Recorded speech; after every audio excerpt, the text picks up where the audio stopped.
Are we live? Wait for it. Wait for it. It's going to go live soon. Are we live? Hello? Hello, there it is.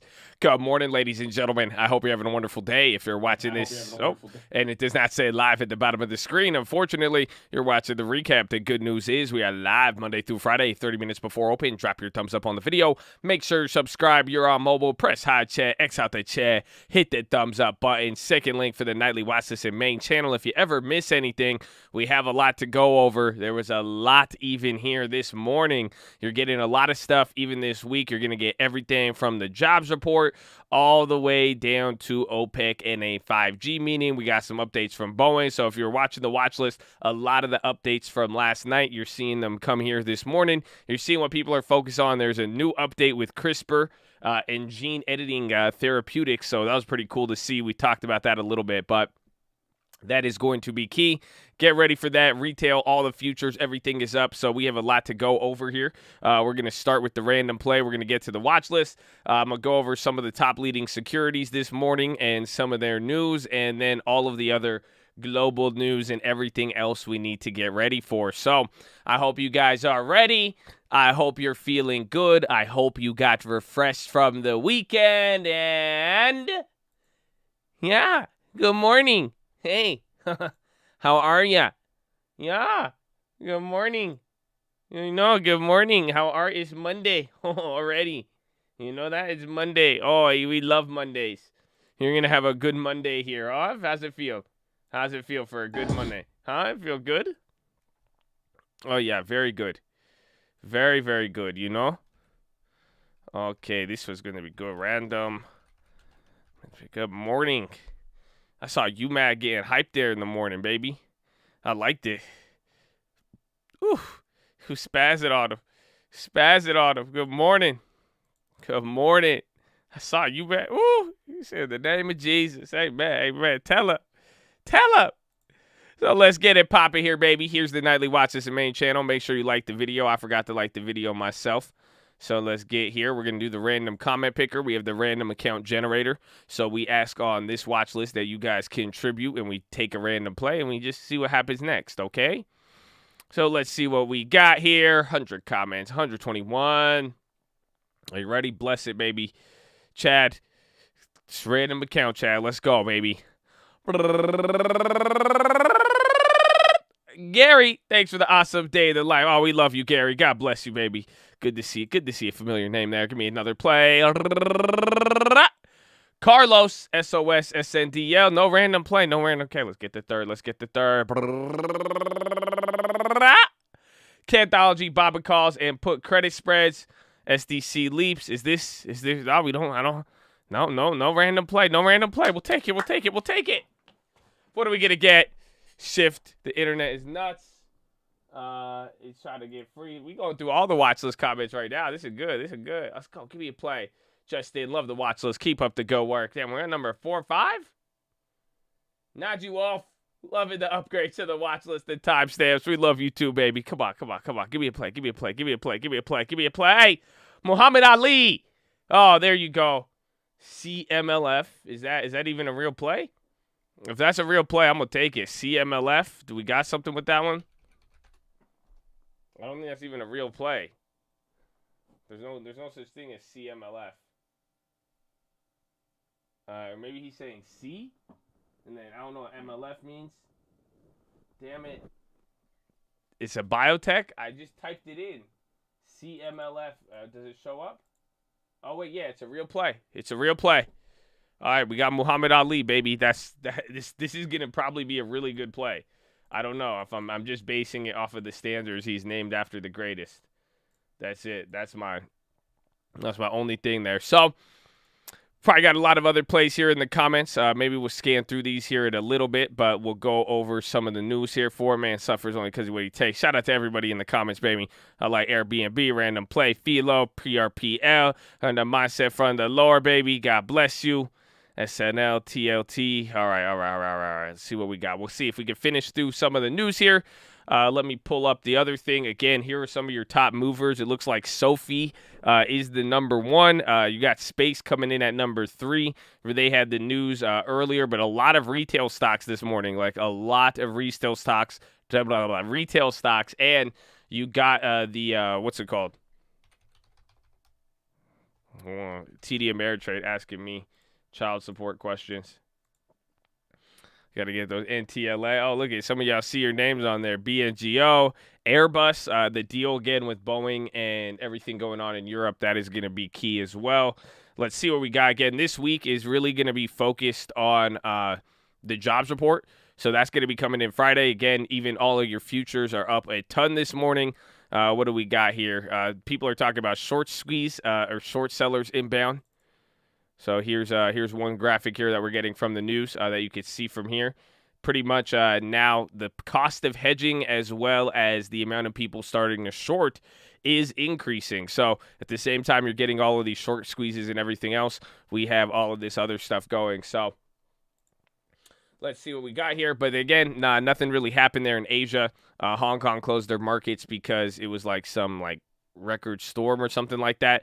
But like they're saying, people are saying liquidity's in there. Everybody is looking at the jobs report for this week on Friday to see what happens with bonds. So whatever happens on the jobs report, we could go over a lot of it. So we'll be able to really do a lot there, I think, by the end of this week. And you're getting all of the hedge funds rebalancing tomorrow, so keep that in mind. But Bitcoin above 35,000, and even you got it banned on Binance. Binance got banned in the UK, so even then there's been a lot of negative regulatory stuff. I think the headline was Bitcoin rallies in defiance. I'm pretty sure that's the headline. I want to say I need to find it for you. It said Bitcoin rallies in defiance. Give me my news. Come on, let's see where our market wrap is here for this morning. FedEx. Remember, they had earnings, and you're going to get a lot of earnings. What's it called? You're going to get a lot of earnings in the next coming days here too.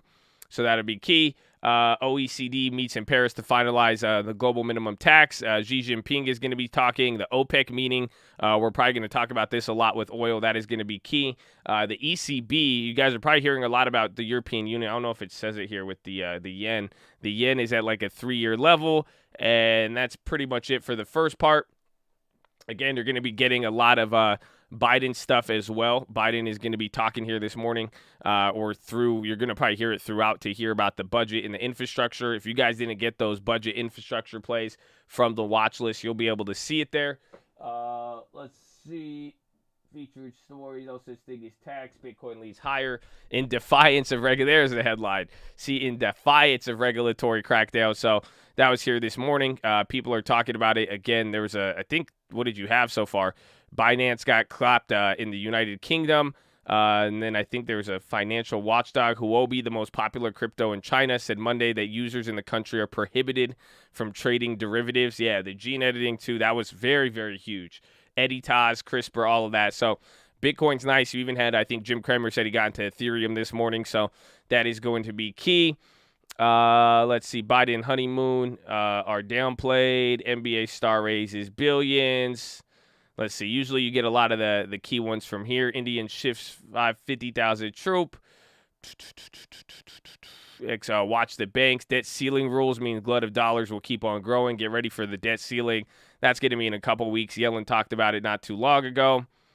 What other data are you going to be getting? I think that's about it. It's about it. Let's see. KKR dealmakers pause for breath of $60 million pandemic binge. Even gold. People are obsessed with it. Are you guys still obsessed with gold?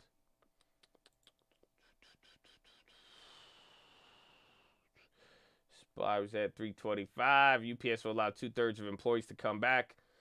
China said to ask Citigroup to examine Hurong finances. I think after that, it's pretty. There's so many things today, but it's still pretty. It's all simple based off in the little mini states that we have, or the little everything from jobs to. It's pretty much going to be jobs report and bonds. Then you're going to get all of the individual company news and what needs to happen, as well as any of the other events leading into the end of the quarter here. And then we'll be able to show you some of that other stuff. I got something for you. Begins a weird summer. Fear grips other Hong Kong media after China crushes Apple daily. Water crisis is compounding inflation in Brazil. See, man, y'all ever realize how much is going on in the morning? That's crazy. So much to happen. So much happens in the morning. You know that? So much happens in the morning. So what time is it? I need to get my hold on, I need to get my task. There you go. We need a task bar up there. NTLA, big gap up. So again, you can see here, it'll update a little bit here because it's pre-market. But these are your list of everything that's pretty much the most active traded stocks here this morning. We'll get to the weighting there in a little bit. Again, you're going to have a lot of companies either have individual news and, like we said, I mean, the first piece in news that we went over here right now this morning, a lot of people are talking about the short squeeze and the cost of insurance coming up here. So a lot of people are making moves. Again, even the retail stocks. Then you see Regen. Oh, Viacom, baby. If Viacom goes this week, that's going to be good. So we got a random play. Everything is looking good. You're having serious surgery today, Sona. You're going to be good, baby. May the Lord bless you. You'll be fine. Amen, amen, amen. Yeah, we're going to hear from some of the travel companies. You already got some of the Boeing stuff, and that is throughout the week. Airbus is already up. So we got a lot on our play here. We're going to see the random play was like I don't even know what the random play was. What was it? Random play was CMLF. Summerluff, I guess. Good morning. Good morning. JP Morgan's Amoroso joins iCapital. That just happened 3 minutes ago. Lawmakers sue the NYPD. And then Biden targets 2 weapons that the richest 0.1% use. So taxes, infrastructure, we're going to get some of that. I don't think any news on Beyond. I don't know if it's on the top list they were moving here. So here are your top 30 stocks, pre-market volume. We got Sophie leading in number 1. Space is number 3. SNDL in 6th. I don't know what DARE is. DARE Bioscience reports positive results. You're getting a lot of FDA stuff there, but that's coming in at 8. AMC at number 9. Wish at number 10. Naked at number 11. ALF is 12. I think some of you guys brought that one up there the other day. Airbus, they're up 13%. They were more neutral. NTLA, they got another trial results. That's another biotech. BNGO coming in at number 16. CCL, they're down, but they're coming in at number 17. ATOS down 10%. AVXL at number 20, but Clove right there, 19. So most of it's big and most of it's retail. You got like Ford coming in here at the bottom, and then AAL, some of then Apple at like 30 35. So you got a lot. You got a lot here, but you could definitely check or you could definitely see where the market is looking at this morning. Again, all the markets are up very, very strong. Futures are doing pretty good. I guess the SPY not as much. I believe the Dow is up a lot more. Let me see. Yeah, Dow futures are break even. Which one was it? Was it the NASDAQ?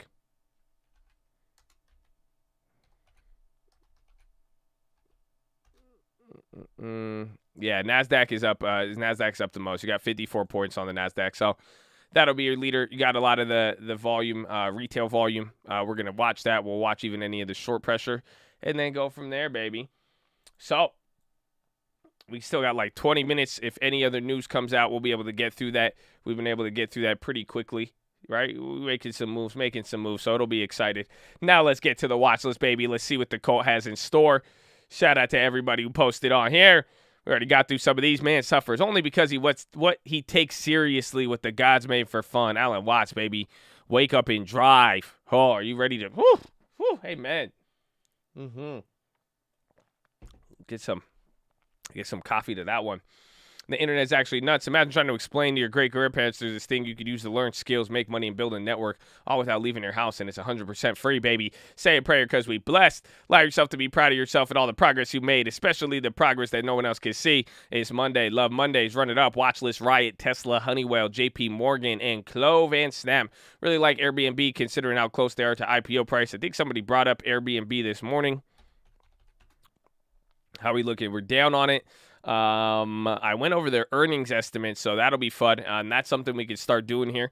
I hope you guys are ready. We could go over all of the companies that we want to play for earnings, go over their estimates, see what we're looking at too. So Airbnb on the way. Random play, PHILO, call strike, priceless. Whew. Random play, purple.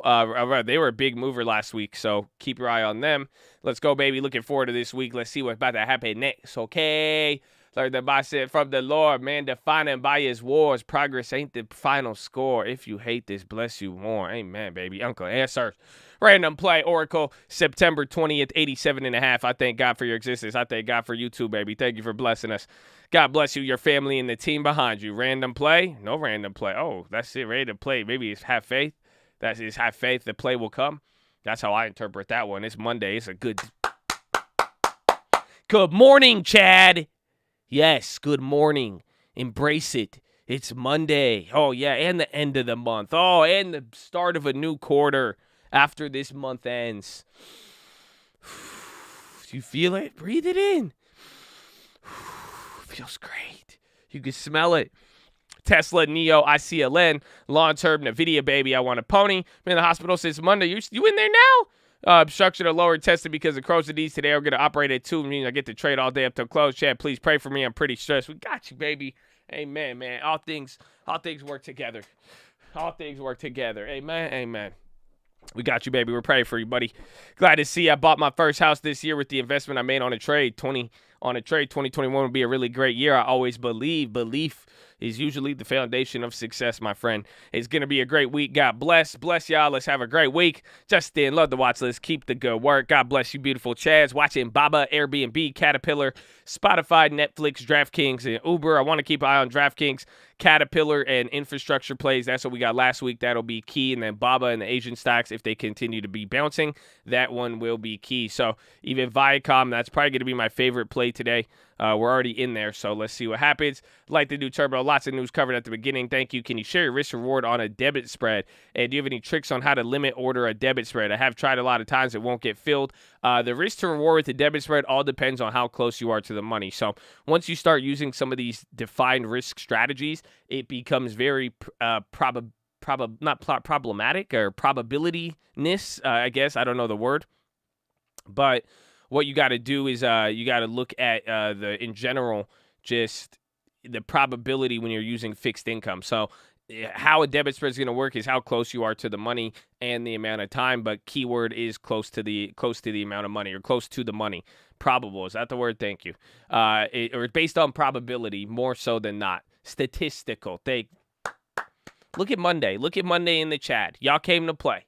We love it. Statistical, probable. I think it works, but that's the key. Get close to the money versus not. I mean, if you just look at it, the ones where we're out of the money, we're like 1 for 3 on debit spreads. Fubo's the only one that is positive as of now. That one was a little bit closer, but it had more time.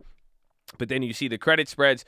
Every single credit spread has been pretty much higher probability or nothing less than like 50%. Or I think even the HD one was like a 30% one right there. So it balances in between, but that's key. ATOS, that is on one of your most actively traded stocks this morning. LiveX about to be sued by all the performers and boxers from the YouTuber versus TikTok's pay-per-view match. No one was paid, and they lied about the amount of pay-per-view sold. Which one was that? Probabilistic, statistically, that is probably the exact definition we needed. Amen. Allah, baby. Thank you for the awesome day in the life video. I hope you enjoyed it. We enjoy you, Gary. God bless you. Sticks in a bundle are unbreakable. Whew. Sticks in a bundle unbreakable. Amen. Chips and guac, baby. We love you. Epic Watchlist. Watch it. DraftKings, Qualcomm, Apple, UAL. Let's get it this week, baby. Went to the first Padre games in over a year. Best thing I saw was thousands of fans cheering, roaring the wave around Petco. Was it long ago? We had cardboard fans and a cheering stereo system on a 2-second delay. Woo! Bro, the Padres are actually good this year, too. I didn't know that. Thank you for the news. Hopefully, and if you missed the watch list, I mean, go look at it. A lot of the main news and main events this week, you already got to hear about them this morning. So that's why we've been able to get through the news this morning and what we covered yesterday. We're pretty ahead of the game right now. So you got a lot of different things. The only new update between now and the watch list was the CRISPR and the gene editing.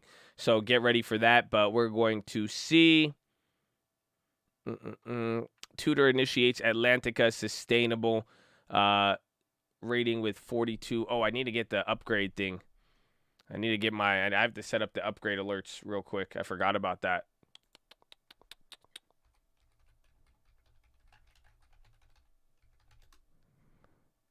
Where is it? Where is it? Where is it?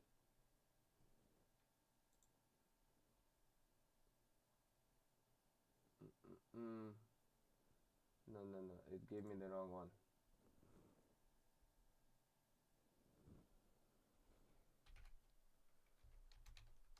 Hold on, I'm getting quiet. I forgot we need to set that up. My computer's not connected to the internet. That's what's gonna happen to what's it called?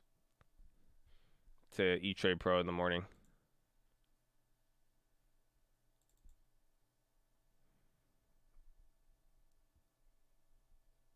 There it is. There it is. Okay. So we got our analyst ratings. I got that. We're going to be on the lookout for it again. Hedge funds on Friday. That's going to be key. ATOS, Sens, Clove, BB, Berkshire's buying BB. BB could also benefit from the 5G conference here today. Really like STZ. Notice a huge volume spike. They have earnings. Premiums are low on Friday. Maybe a nice one. Looking forward to a great week. Historically leading into a holiday weekend and short trading week for next week. I can't believe it's almost July, bro. That's crazy. Bless the cult. God is our guide in this trip. I'll be watching Verizon and SPY. Ready to play a Mutavit potential buyout. Watching PaySafe for breakout. Hitty earnings this week. I love. See you in the morning. Thoughts on Apple 5G conference play volatility been low for a while. Kind of same concept you have with Amazon. It could be very well. I think Apple is going to do pretty good. We'll probably go over the estimates. They're really big, so they probably won't benefit the same way off of a 5G conference, if that makes sense. I don't think 5G is going to be the big changer in their name or in their company, but I think with what you're saying with Amazon and just earnings in general, that would be key to watch. So, best intro, Saw. We love you. Good morning, Chad. Hope you had a good weekend. Michael Robinson, August 21st, HD 350 calls, 83 cents. I like it. Happy Monday, Josh and Colt. Everybody had a good weekend. Hey, man, random play. DraftKings, August 25th. A lot of DraftKings mentions. Love you all. Got to get to work. UAL play might be interesting. They're doing an investor event Tuesday morning. Spexard rumor to announce a big new plane purchase. Yes, exactly. So we had that on the watch list. UAL is expected to announce about 200 purchases of airlines from Boeing and Airbus is up about 15% here this morning. Let's see. Okay, Chad, new week. Hey, man, Babisky, thank you, bro, for taking the time. Don't have any plays. We love you, baby. God bless. Oh, we got a long-term deposit. Infrastructure bond yield will just, again, how much they're going to spend, and the jobs report, economic data, the big key people have been saying all day all weekend and even this morning. People are looking for that jobs report on Friday to dictate bonds. So literally, a lot of analysts are saying that the bonds don't have a narrative right now, and the bonds are looking for a story to follow. So that's what you're going to have to keep your eye on. So we're about to get going here. Here's another update. Again, as you see, Sophie, number one, most actively traded stock this morning. SPCE coming in at number 2. SNDL at number 6. AMC has climbed up there, so AMC is getting some movement here. ALF, a lot of you brought that one up. CCL has also moved up. Wish, Airbus, again, that's what I'm saying. Airbus is that's going to be related to UAL. Woo, 15%. They're only at 388. Oh, man. Some foreign airlines. They really have not moved. I don't know how I feel about Airbus, though. I don't know if I've been on an Airbus. Have y'all been on an Airbus? Oh, no. That's a more difficult one. Wish is up there. Wish is top 10. Or I guess it's coming in. Oh, wait. No, that's not Airbus. That's Arbutus Biofarm. I'm waking up here, but it's Monday. We were like, that's not Airbus. The ticker was Airbus, but it wasn't Airbus. You know what I'm saying? It was like Airbus and then not Airbus. That was crazy. I was like, that's a cheap Airbus. You know what I'm saying? It's a cheap plane. But you want to know what I do know, baby? You want to know what I do know? We live in the greatest country in the world, ladies and gentlemen. So here at the Stock Market Live at the Cult, before we do anything, especially on a Monday morning, man. Before we get this beautiful opportunity, we waited all weekend. We're all ready to trade. Before we try to chase a dollar, before we try to do anything, we must pay homage to the people who have sacrificed more than any of us ever will and gave us this opportunity to enrich ourselves and have freedom and the beauty of freedom. And y'all could change your life today, and no one could do anything about that. The only person who could do anything about it is you. Ooh! But you got to be thankful, baby. The veterans have sacrificed a lot for us, and I'm more interested in the veterans and what they have done as individuals, as United States citizens. A lot of people look at different things, but we just really, really do love the veterans and respect them. So on behalf of myself, the everybody here, everybody not here, I know they feel the same way. We want to give a huge shout out to all the veterans, active servicemen, past servicemen, anybody who has served this country. God bless you, and thank you for doing what you have done. We appreciate it, and we love you. So thank you, thank you, thank you, and shout out to all the police officers, the firefighters, the doctors, the nurses, the teachers, all the other public service out there, baby. God bless you, and thank you for doing what you're doing. Ladies and gentlemen, please rise. Place your right hand over your heart. Say it with me. I pledge allegiance to the flag of the United States of America and to the republic for which it stands, one nation, under God, indivisible, with liberty and justice for all, baby. Send in the Jets!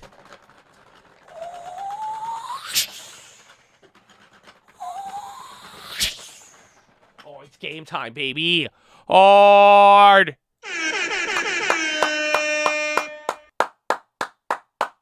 Let's go, baby. Let's go. We're in there. Happy Monday. Happy Monday. So we got everything ready to go. We got our random play. Again, any of the news so far. No other upgrades or downgrades here just yet. We went through all the other news. Let's see if there's one more thing. We went through all the active movers. We'll check off the opening to see how everything is going to be balanced out. It looks like you're getting most of the demand is coming in the NASDAQ. So we will see how anything else plays here. A lot of different stocks. So keep it positive, respectful. It is Monday. Y'all better enjoy it. We love Monday. We love you. The random plays like CMLF, I think. Yeah, for like September, it's a biotech play. It's going to be interesting. Check Carvana. Yeah, we could go through those in a little bit. Let's just see how the market opens. We'll pull up any short squeeze data or anything that is going to be necessary. I think it just depends how we open. We want to see the balance. We want to see where does the money start moving. Does it go to this small caps? How much do we see with this retail? Again, big discussion here right off the bat. A lot of people are looking for it. So we will see. There's a lot of different plays. I'm excited. I hope you are too.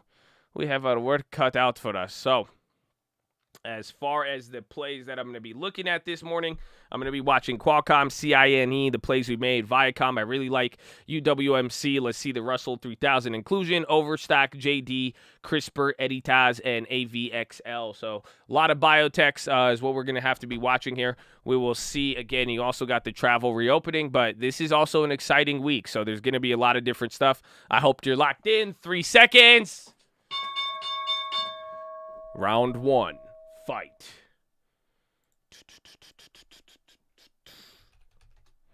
Happy Monday. Happy Monday. It's a Monday and it's good.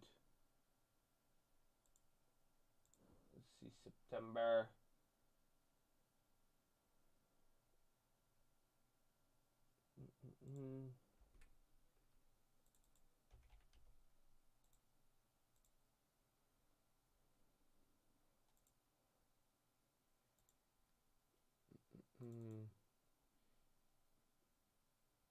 Oh, did I get filled? I'm trying to get the random play, pay safe coin. What do we got here?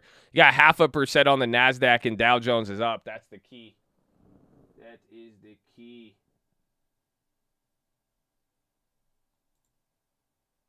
Oh, shit.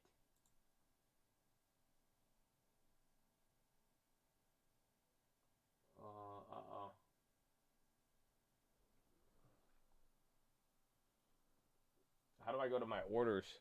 I think I bought it on the wrong account.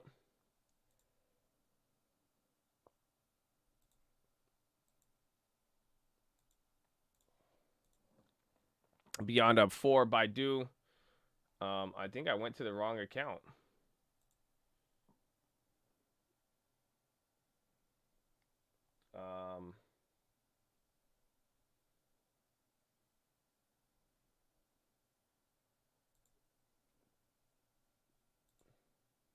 I tried to buy this CML. I don't know what happened. I put in an order. I don't know if it got filled. I don't know even if I got it on the right account. And then TD Ameritrade is being weird with me. We might have to burn this week's random play. I just don't know. I put in an order, but I don't know what account it went on. And then my TD just glitched out. Pay safe, NTLA. Yeah, that was on the watch list. So let's see what we got here. BA down 2. Yeah, that letter from the FDA isn't going to be good.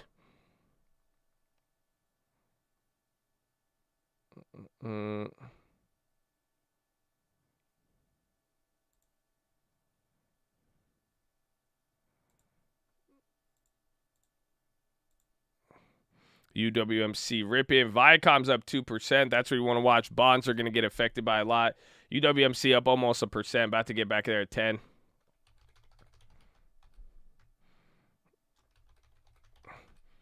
Airbnb clapped.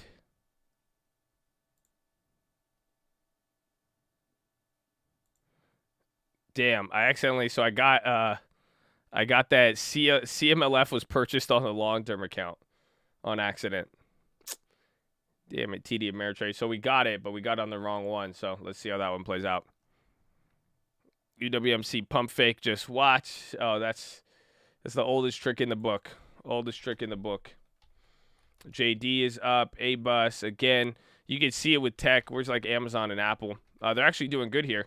So you actually got some gains out of some of the bigger tech. That's what we want to watch here.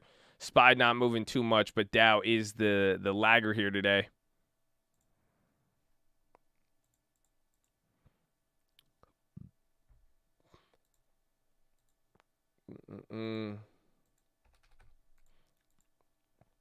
Viacom going for 45. Riot, Mara. Yeah, we got the Viacoms there. That one's looking nice.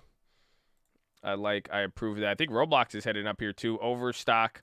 Again, oil, we're going to see a lot of activity here with OPEC. That's another important meeting. Microsoft on the high. XOM's down. Yeah, Microsoft's up almost 1%. Again, a lot of the biotechs, a lot of the small caps too, they're really actually rocketing here. Let me get this up here.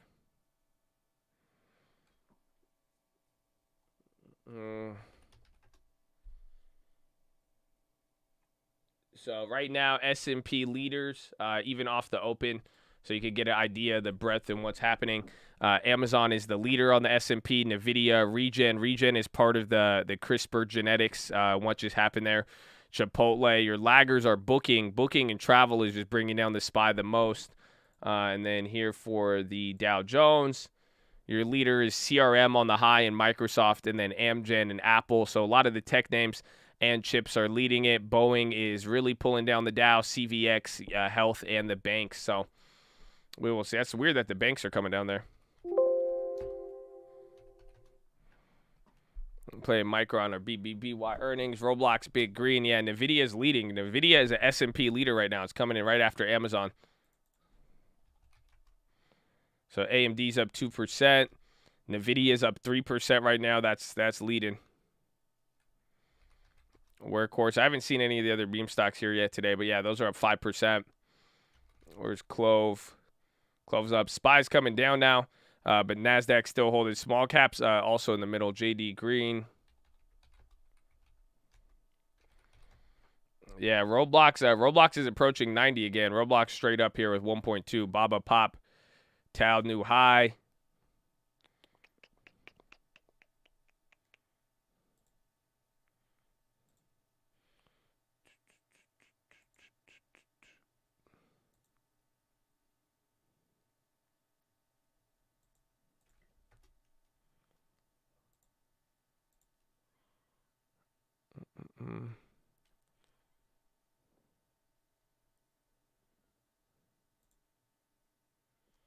NVIDIA, screw Intel. I think Intel's doing good. What's the other chip maker? I had somebody else I wanted. Oh, yeah, Qualcomm. Qualcomm up 1%, holding up there. So all the chip makers except for, I think there's Intel not doing good. No, Intel's even doing pretty good. So we're good. Nikolai on the high as well.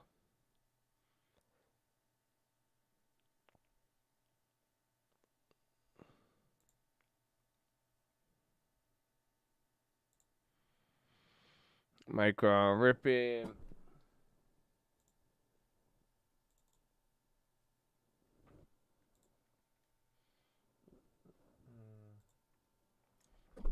Okay. Body live. Is that going to be is that an IPO? Roblox still going. SPY is now about to go negative. Dow is up down a quarter. Russell 2000 has dropped negative. That was up about almost 0.25%. Nvidia is still leading. Nvidia and Amazon are your two winners here today on the S&P. They're literally leading up the S&P and even kind of saving the Dow there. Not Amazon, but Microsoft is. UWMC came back. Goldman Sachs on the low. All the banks are actually on the low here. Kind of crazy. You got a pretty big drop with banks after yesterday. Viacom still up, but came down a little bit. We will see SPY making its first move. We see if that one goes negative. That Beyond spread woke up for the first time. Is Beyond up? That's all we need. We need in our. I guess they're up 4%, so that should help us if it keeps going. Nike on the low. I forgot about that. You had Nike and FedEx earnings, so FedEx is still coming down. Nike's selling off. Remember, they were up 12, 15%. Gray up 12. Graybug Vision. I don't know which one this is, but good call out. Tesla's on the high. High-low now. A lot of things are moving here. You might get a little bit of a bounce. Disney Lulu over the day. DraftKings 0.5%. Disney 0.5%. Amazon still holding up. Walgreens on the low ticker. Viacom we need to hold up. I think Nvidia is the biggest. Like, they're up 3.5 and they're not stopping. GoPro, Tesla full send. Qualcomm down. Yeah, it started going down there. It's a barely green. Sophie's your number one traded security here today. This is coming in with a lot of volume.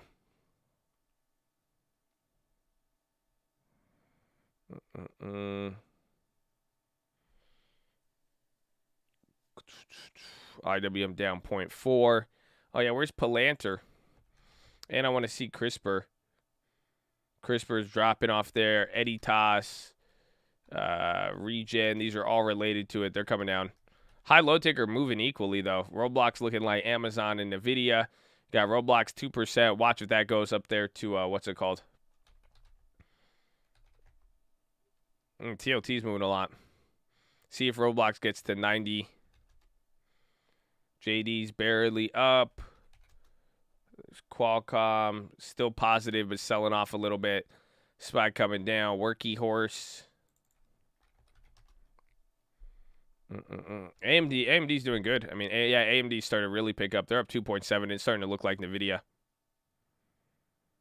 Yeah, TLT up over 0.5%. TLT's up a lot. Again, TLT is going to move around a lot. This is I feel good about it because I'm not the only one in the bond space who's actually as not confused, but kind of in wait-and-see approach. But a lot of analysts, even in the bond market, are saying with TLT, we need to see the jobs. There's no narrative for bonds to follow.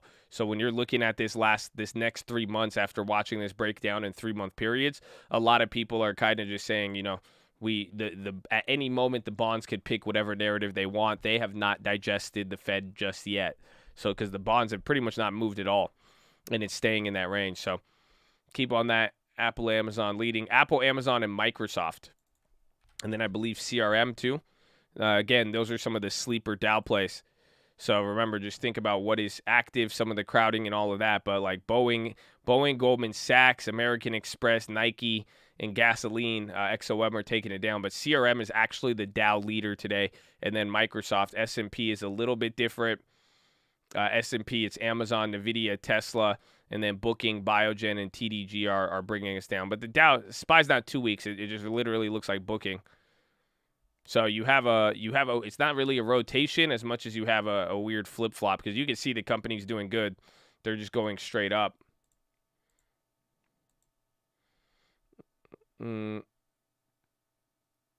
And debit spread still up. Stock still down. I don't think we debit spreaded that one, did we? Shop, spot, coin. Where's Overstock? Those Amazons went negative for a little bit. Nice. So we had a good sell on that Amazon. Those are back to break even. The Viacoms are up 137%. Oh, yeah. That's good. I mean, Viacom has a lot of premium right there. SPY hitting a new low. SPY is now hitting red. Everything is red except the NASDAQ, but the NASDAQ is not giving up at all.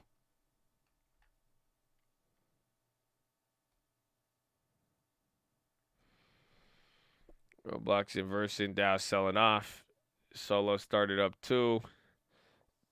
X getting destroyed. Commodities, again, OPEC and commodities this week are going to be interesting. Workhorse on the high. Clorox on the high. HD on the low. SPY selling. Biogen big candles here. Yeah, you're coming down. Dow barely started green. Dow's down a lot. This is it's a bigger flip-flop. If you look at you could see it kind of pulling here on the SPY, but just look at the flip-flop. Like, you're down 0.5% on the Dow while up 0.6 on the NASDAQ.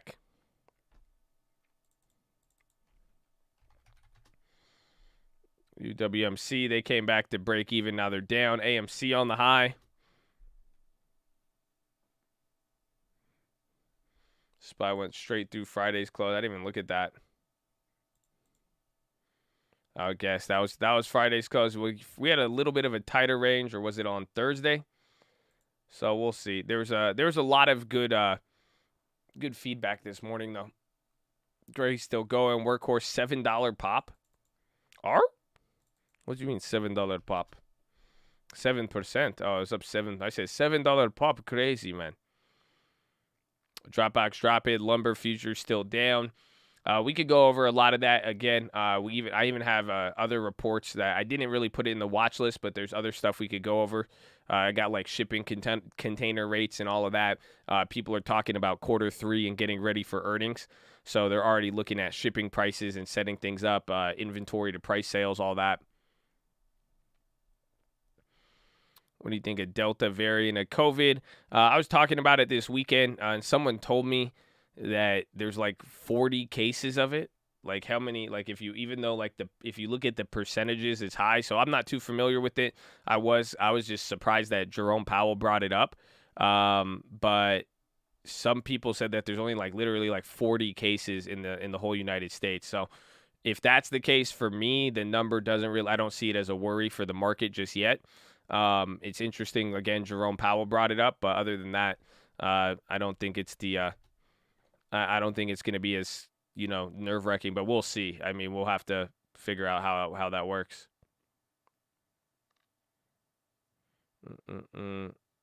But yeah, Jerome brought it up. For me, that's interesting because that's, the Fed takes in account. That means the Fed is hearing that from their business connects. AMC's popping off right now.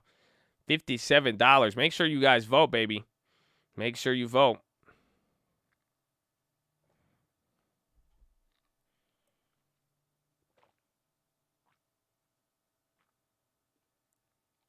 XPO Logistics down 4 after stock offering. Kramer says taking money off the table is not advised right now. Intella, Regeneron complete first systematic deliver of CRISPR in the body. Again, oil and OPEC is going to be key here.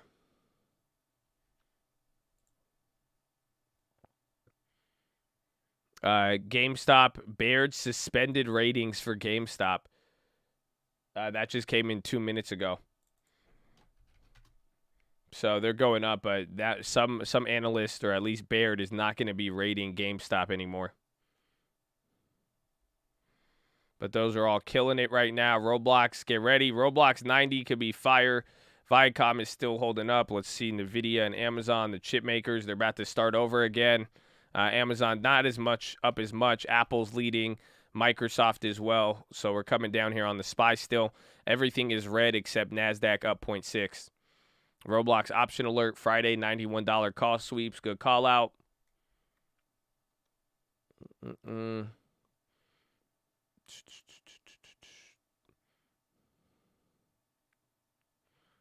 New America ACQN.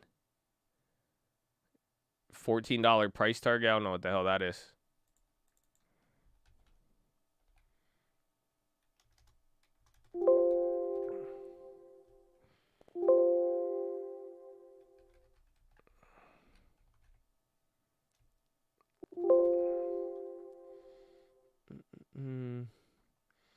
I'll give up finding it. I put Roblox to encourage it up to go for the Chad. It's actually just the leader here today. I like it. I'm down with the encouragement, though. I like how it's holding up. Them. AMD is a secondary one. I talked about that one last week, but it's moving a little too much. And then Viacom. That comes to life. Will be good. GME, AMC moving up. Workhorse still killing it. Yeah, I want to see if Roblox breaks through 90. CLX on the high, Clove. Workhorse is up 6%. So remember, that one's actually shorted. I want to check the short data coming into Monday. But that was even talked about here, is that the cost of premium is actually starting to go up now, and it hasn't in a while. And it's, you actually do have a real battle of the short squeezes right now. They're even saying that people are putting on shorts, and you can see it with the data.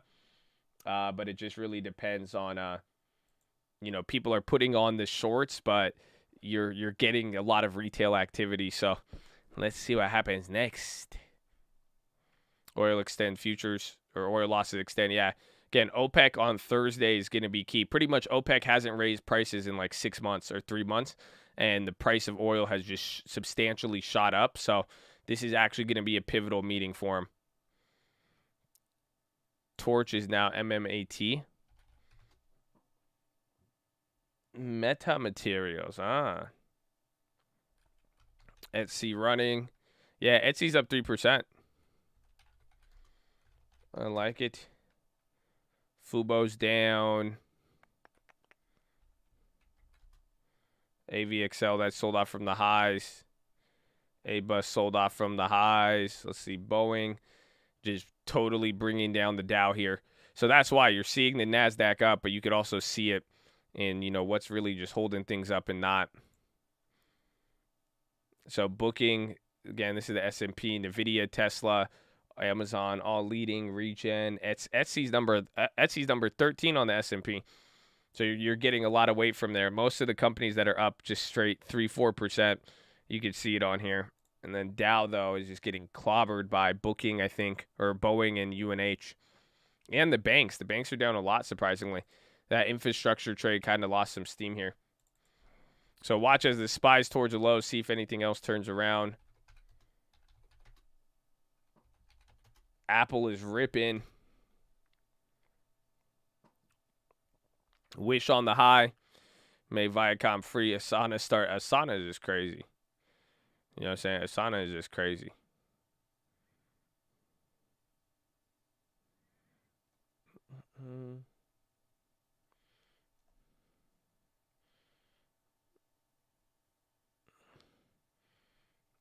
Maximus.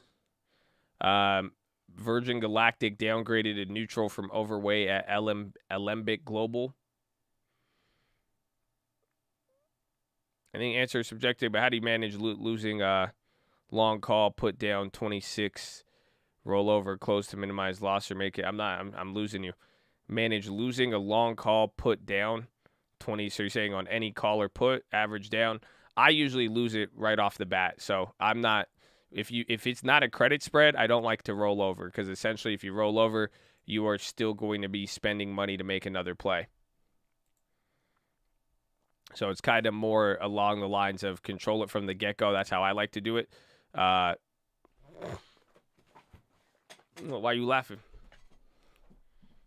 You place order, it's lost. That's how I view it. I mean, I genuinely, when I make an order on an option that is just a pure purchase or even like a debit spread, I'm assuming I'm going to lose all of that money. So that's why, again, you don't want to get caught up in averaging down or rolling over some of these plays, because you could get clapped. Now, strategies-wise, if you were going to average down an option and the option is losing and you're down 60%, I wouldn't buy the same option. I would either get a similar option with more time, or I would go and get an option closer to the money. That's about it. And then when it comes to rolling over a purchase is not the same as rolling over a credit spread. That's like the best advice I could give with it. None of it's a recommendation. Options traders, some risky. This is my financial advisor. This is my financial advisor. Educational purpose. Only thing of the day. But I think it makes sense. Frontage Laboratories to buy Quintara Discovery. What's Quintara Discovery?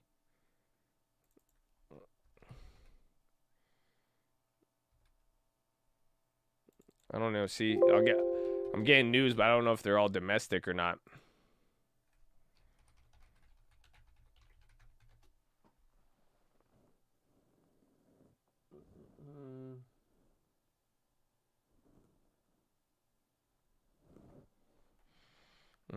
I love you. We love you too, Patrick Paca.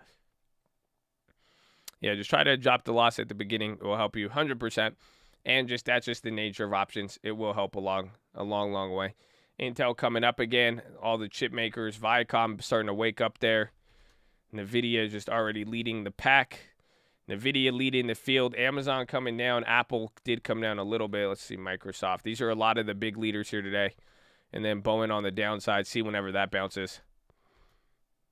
I don't know why Booking. I'm surprised the travel trade is clapped here. Booking got really killed, but then at the same time, Booking was the last coming days it was, but they do look overall weak.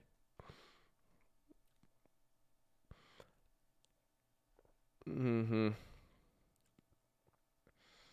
Gray is running. I don't know anything about Gray. I don't know what they do, but they are running. I have not checked any news. I don't see any news.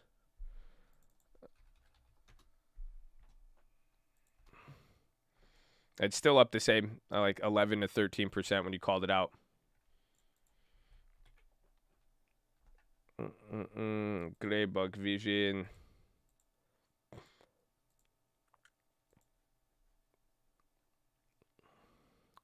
Booking down because of the Delta. Again, a lot of people keep talking about it, but I mean, you could see it.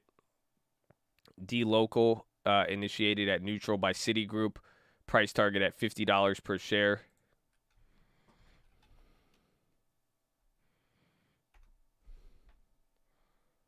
So it's DLO. DLO just got upgraded, and then their price target raised. Is this an IPO? Oracle calls coming back to life. Nice. Viacom popped to high. Hell yeah.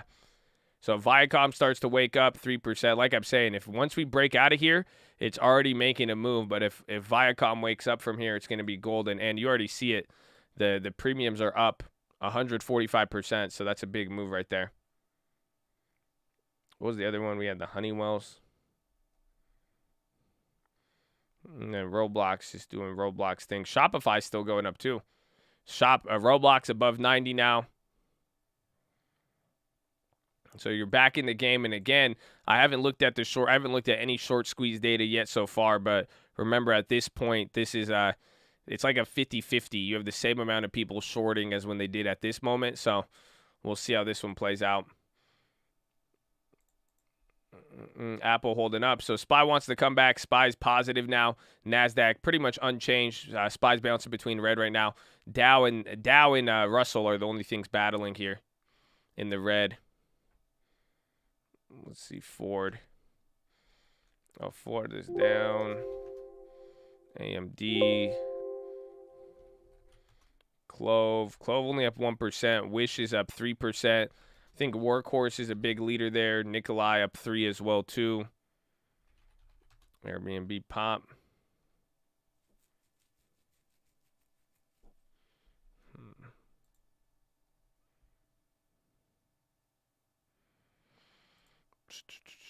News on Workhorse. I don't think so. I think there was something over the weekend. Roblox 90.2. Procter & Gamble on the high. That's an interesting one to see. Yeah, Procter & Gamble's up 0.5%. Kind of surprising there, considering the Dow. You might get some of a pickup here with the Dow, though. It looks like some of them want to come back.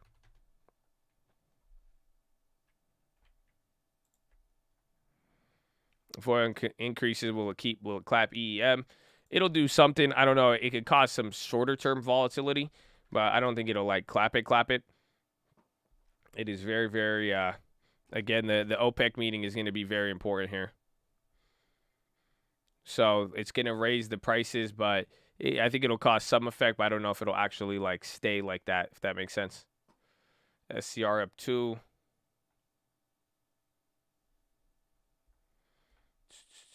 SPY's coming. SPY's starting to balance out here. SPX is up. It's green again. Let's see. Fubo on the low.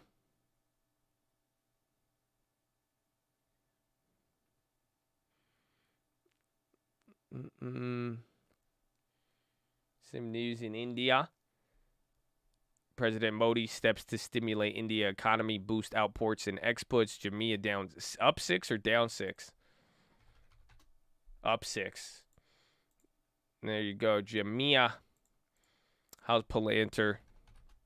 And then Tesla doing great. Coin 229. Man, you still at this level? This guy's Coin ain't paying no rent. He's still in the same place.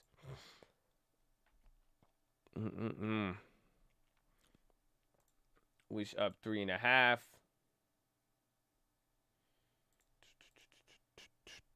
What time is it? How many times? It's been about 27 minutes. 27 minutes. Again, CRM still the leader on the Dow. Boeing is still the lagger on the Dow, destroying everything. And the banks as well, too. But you could even see it. Most Dow names are down. So even look at the leader list. You literally have only 10 names on the Dow. 10 out of 33 are actually carrying the market. That's why you're struggling there. So SPY's a different story. Amazon, NVIDIA is still holding up. AutoZone's starting to come back here. Get some pressure. But tech, Google's actually down out of all of them. Coinbase getting some volume coming here through the top. NVIDIA is still going now.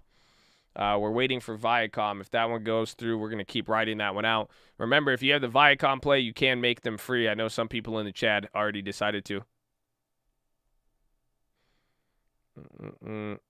So you got 145 on those.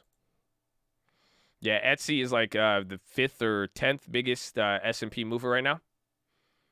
What's a point? So like when you look at like the NASDAQ and it says up 84 points, or like the Dow Jones says it's down 107 points, 57 of those points based on the average is coming from Boeing being down. So half of the Dow Jones being down today is simply because of Boeing. So like you come here, this is how you got to, a cumulative of negative 103. You got 41 points coming from Boeing. UNH is dropping at 70, down another 16 with Visa. And then these are the ones raising it. That's what's leading to this number at down 106.3%. That's why we look at that weighting there. GSAT green. CCIV, again, it's right now there's a lot of the small caps are moving. It's just kind of hit or miss. You're getting, I guess everyone's getting their footing here coming into Monday. GOP steering committee are reportedly opposed to debt limit hikes without reform. So get ready for any of the news related to the budget and all that. NVIDIA is coming through the top. SPY's now positive. NASDAQ is even breaking up for the day, I believe. You're about to hit a new high on the NASDAQ here. So just needs the steam. Dow's coming up a little bit too. Not too bad. Qualcomm, a couple barcodes. Yeah, it's hanging. It's still up 0.5%. Remember, Qualcomm's a pretty slow mover there. Let me check Intel, 1.7, AMD. Yeah, Qualcomm's a lagger there.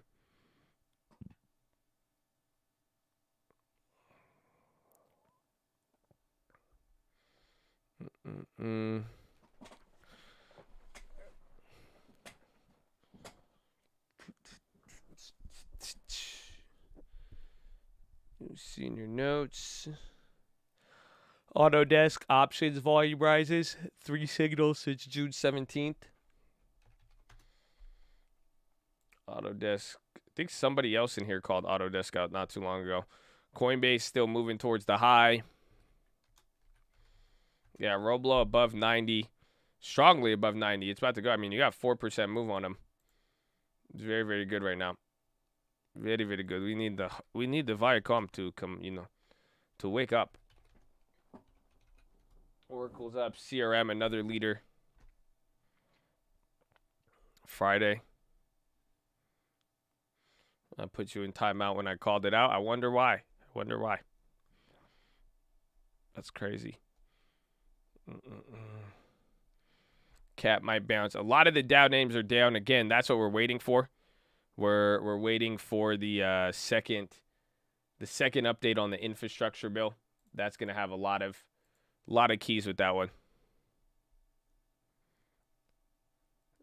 The second was, again, there were some negotiations over the weekend. We need to see. Nvidia's still hitting another high, bro. Nvidia's insane.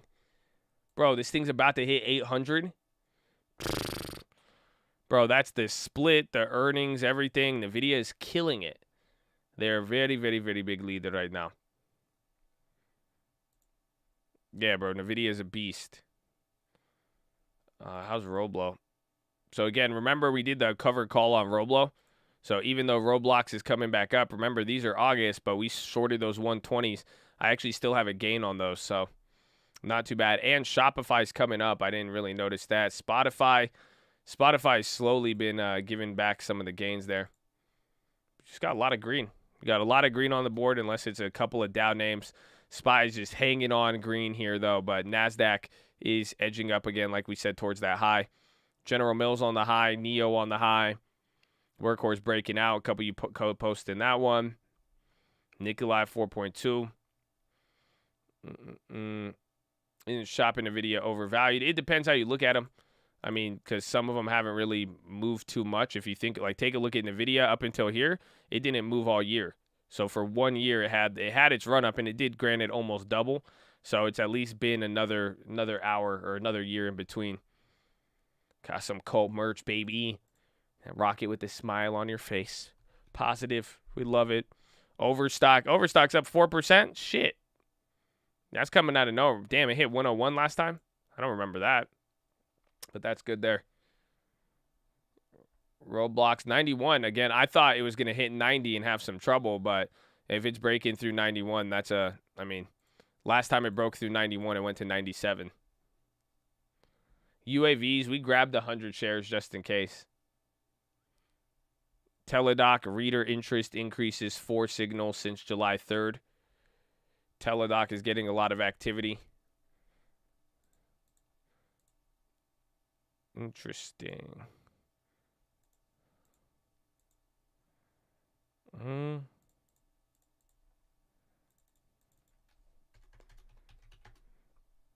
Work your horse to the moon. UAV inbound.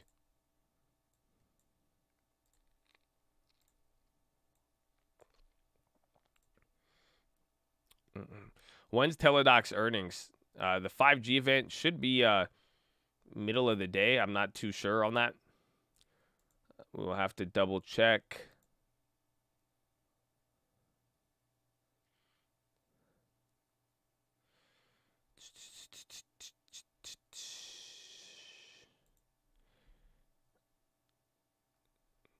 Let me see. Teladoc, July 28th. A lot is on July 28th. Tesla on the high.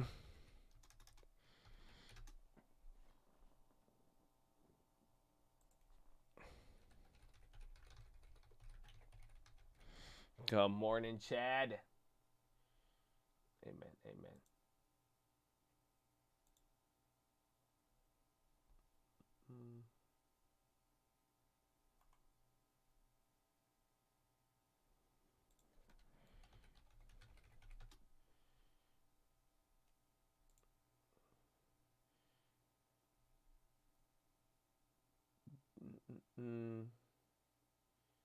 Yeah, so it's the GSMA, the Global Mobile Economy Report.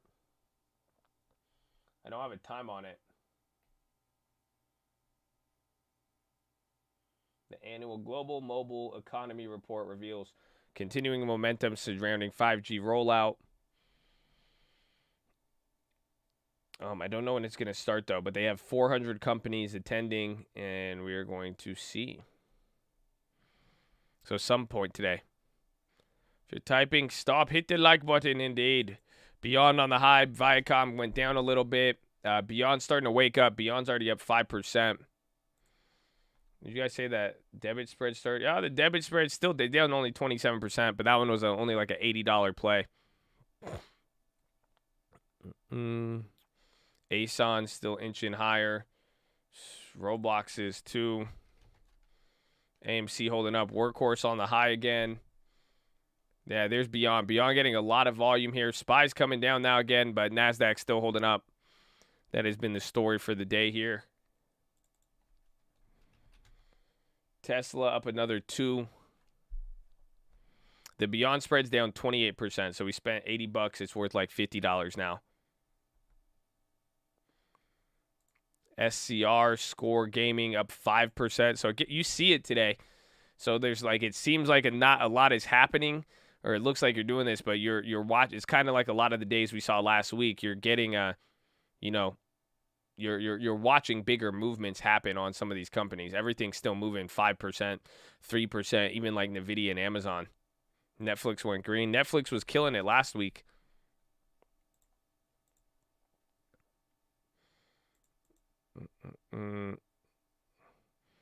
Workhorse over 18. Roblox still going. Very good friend. Good friend of ours. Nvidia. Coinbase popping too. Coinbase looks like it's moving so big, but it's just not. I get so excited.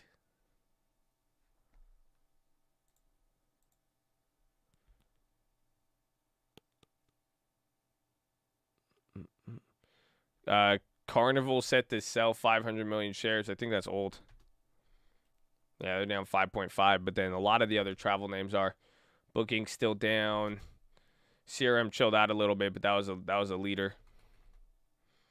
Palantir, Palantir's one not getting some steam, so I think again a lot of the stocks are just getting their footing here.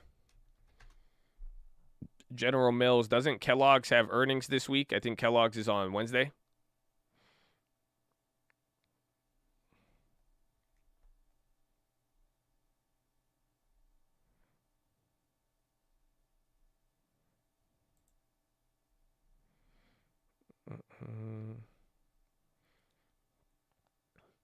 Fitch says U.S. core CPI inflation to rise further before easing in 2020.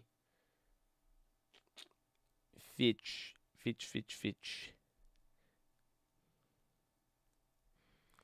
Morning, Josh and Chad. Good morning. It's a beautiful Monday. Happy Monday again. First 30 minutes, happy Monday. It's good for you. NVIDIA again. Carver on the high.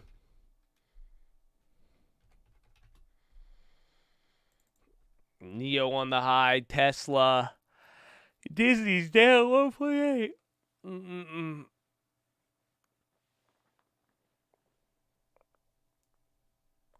The hedge fund moves are going to be coming here by the filing. So end of the month, probably like May 31st, June 1st, end of the quarter. They're supposed to file every 3 months. So we already have I got the breakdown for you guys of how to get it.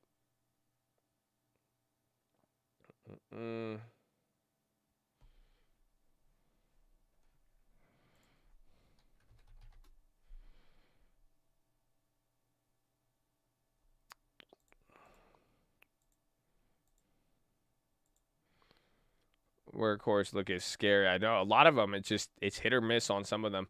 The hype stocks that are really going are actually going. ChargePoint is up too.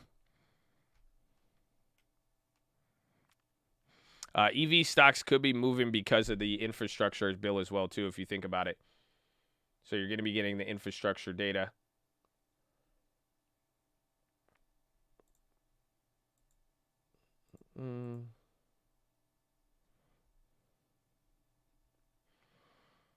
Yeah, a lot of news coming with Fitch revises outlook. They're coming up everything from the United States to a couple of other ones. Good morning. Workhorse above 18%. Above 15% and above 18. That's crazy. Things ripping. They waited for the contracts to expire.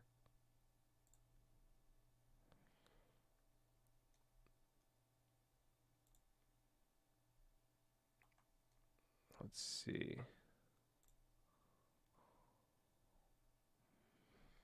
Where's Qualcomm? City lists probability of NVIDIA's ARM deal going through to 30 from 10. They weren't going to approve that? I thought that deal was going to be a no-brainer for him. I didn't think they would get any, like, what's it called? I didn't think they'd get in any trouble with regulators.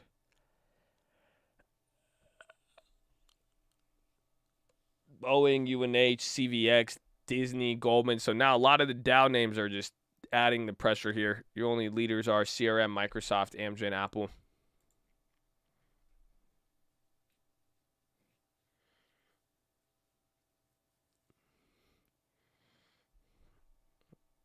Workhorse wants it. Where's Fubo? Fubo's down. What other names was there? CCIV. What other names did I pull up on the short squeeze list yesterday? 7% on CCIV. What was the other one? Clove. Nikolai. I'm surprised Clove is down. Clove is the only one actually shorted, bro. I'm going to check that data.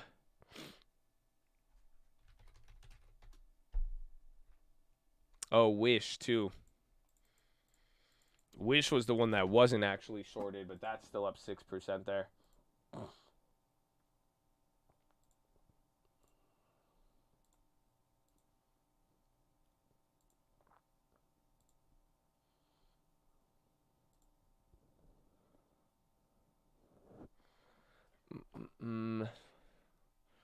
We need to find some, what's it called, too? Find some good premium.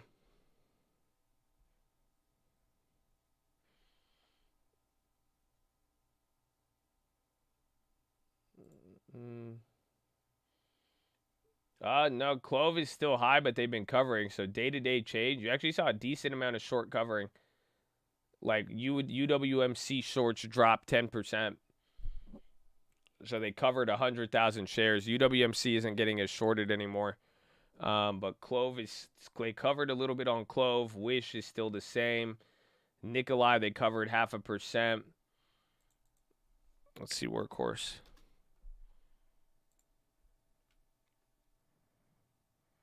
Roblox is kind of in the Roblox is at the same position. Workhorse, they added 0.35 today, but those are all elevated. Actually, the ones that are running, except for Wish, I think. Wish is the only one where it's not as high, but it's still there. It's moving. It's not too bad. Roblo 100s at 500% off open. Whew. Wish is making a move up there. Workhorse came down a little bit. UWMC came down. Airbnb wants to move up. Boeing just bringing down the Dow. Coin above 230. Dude, Roblox is on steroids. It's absolutely just juicing right now. Like, that's a steroid move, man. You know what I'm saying? Like, you could tell he's doing steroids. Like, not even subtle about it. Palantir new high? Oh, hell yeah. That thing wasn't moving at all. Overstock on the high as well, too. I'll watch Overstock. Who gave him SARMs?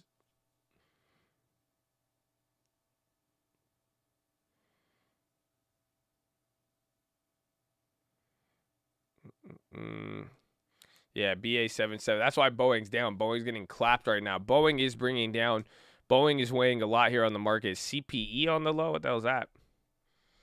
Callian Pete. Is that oil?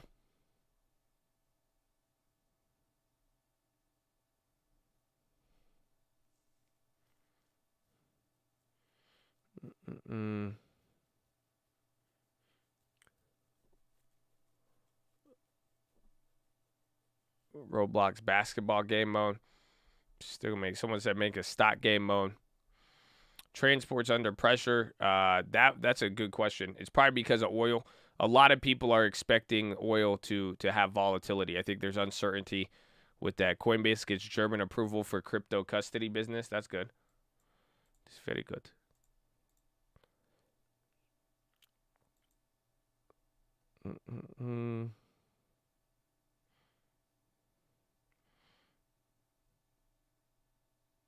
Teladoc again.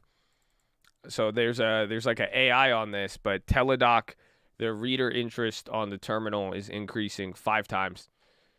There's been 5 signals on it, and then 3 of them today. So reader interest, that means a lot of people are looking into Teladoc right now. Overstock making a move here through the top. If that gets volume, that'll be good.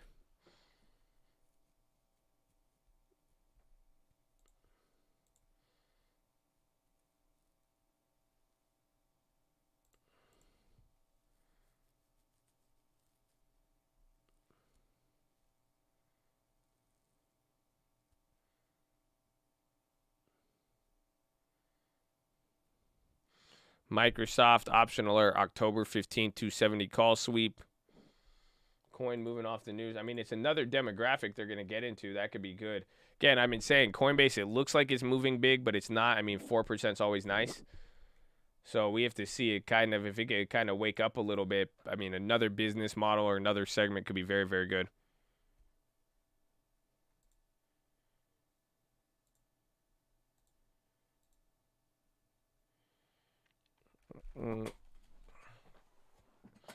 DraftKings positive. It's Elon's birthday. Isn't that a historical day for Dogecoin? Intertech Global Base enters partnership for U.S. and Japan services. Intertech.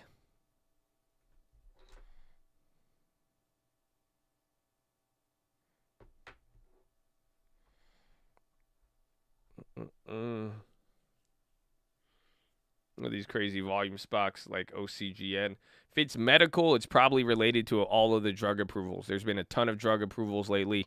Even this morning, you probably saw 4 or 5. But then the small caps are getting their footing. Right now, I mean, you had the Russell rebalancing. You're coming in. You're starting the new quarter. We're about to get all of these hedge funds to see where they are at. But a lot of people are talking. This is one of the first times in a long time premium is starting to go up. You have people participating. You have shorts fighting, essentially. People are putting down plays. People are making them. We're getting ready after the rebalancing. You got the data from last week, and we're getting ready for all the data coming forward.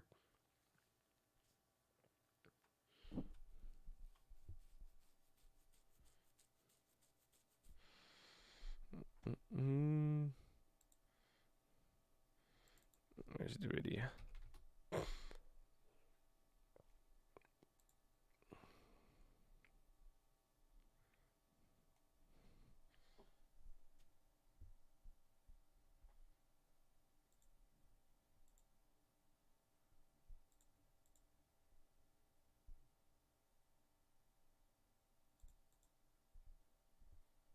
That Teladoc's interesting. Cigna on the high.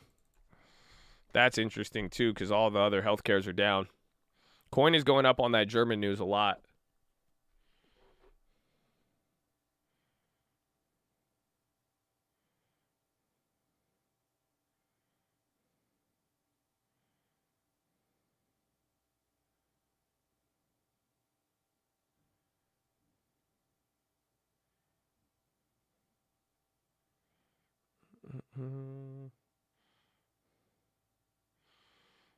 Airbnb pop, Palantir high of the day. Why did banks get clapped? No, the banks are a huge move down. I think it was just kind of the steam you got from the last coming days. That's where, I think it's kind of selling off because think about it. They had to run up into the stress test. They had to run up the day after the stress test. So they're kind of doing their thing there. Let me see. Check BABA.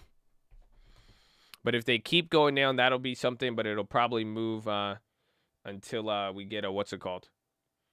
It's probably going to move until we get the actual announcements of what they're trying to do. Roblox is going up again. Bro, this move is unreal. Bro, 7%. Roblox a damn leader right now.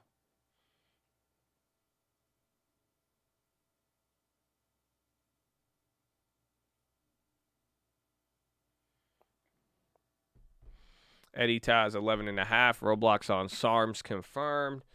Yeah, Baba just, it gapped up a little bit, but now it's coming down. Or it's just not really moving.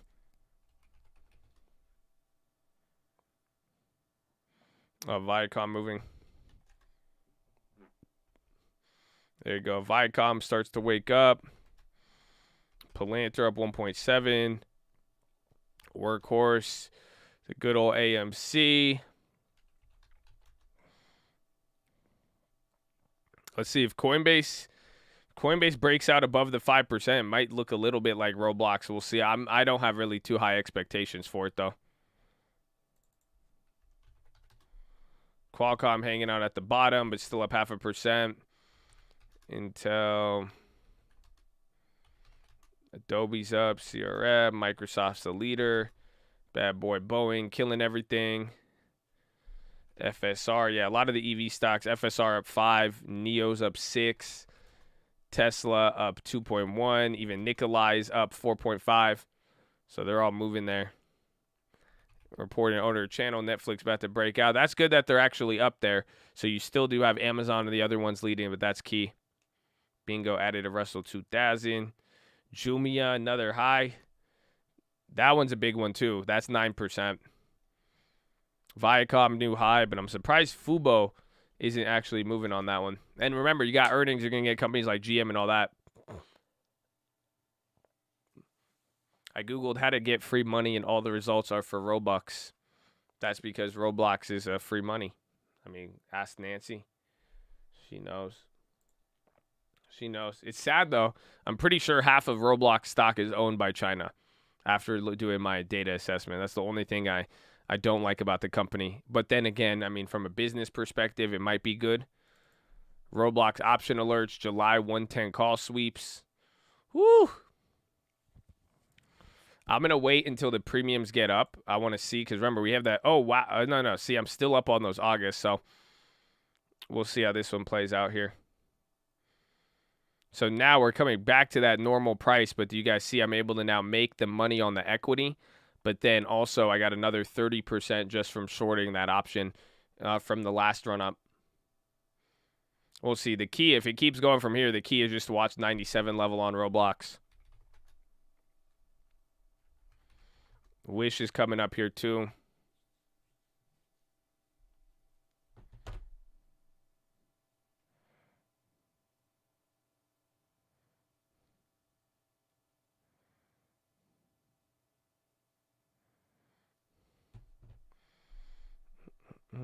Visa on the low, Bud on the low. Visa was actually, yeah, Visa was bringing things down here.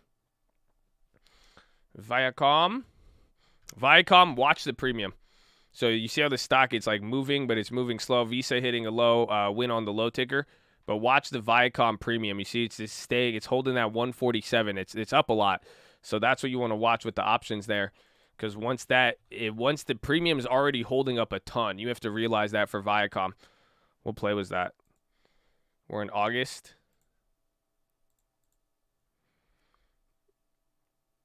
Yeah, so these are the ones. These are up 100. You see, this is what we're watching for. You haven't really seen a V-shaped recovery on the options.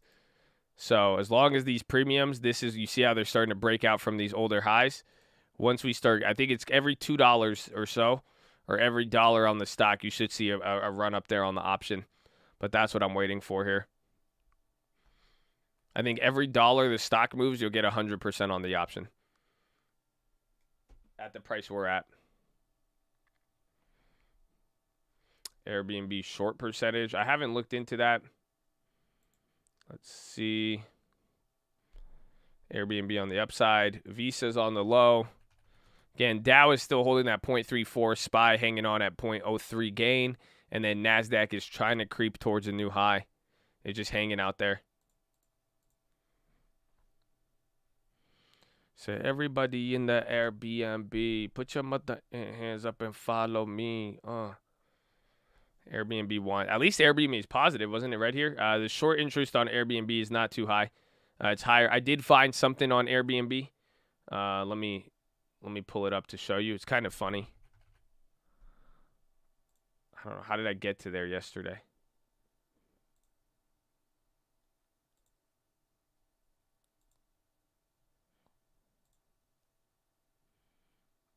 I'll show you this. I found some hedge fund strategy. What did this guy do? It was $5 million.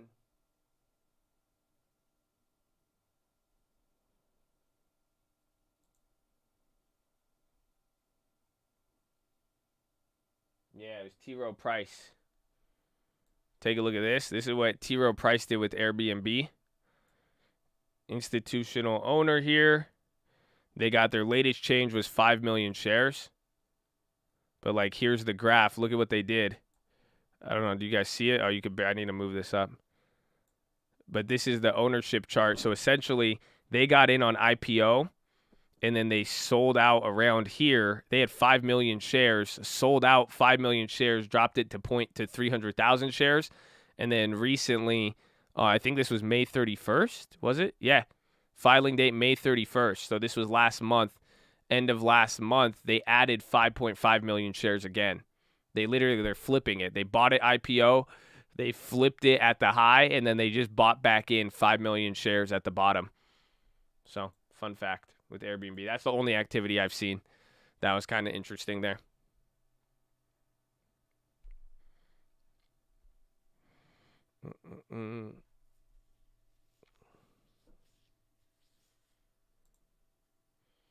I mean, they made it good. They like it. I mean, think about it. They bought it in early IPO.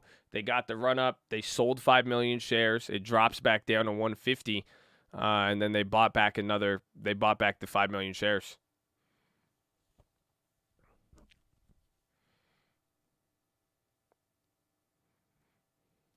Who did that? That was T. Rowe Price on Airbnb stock.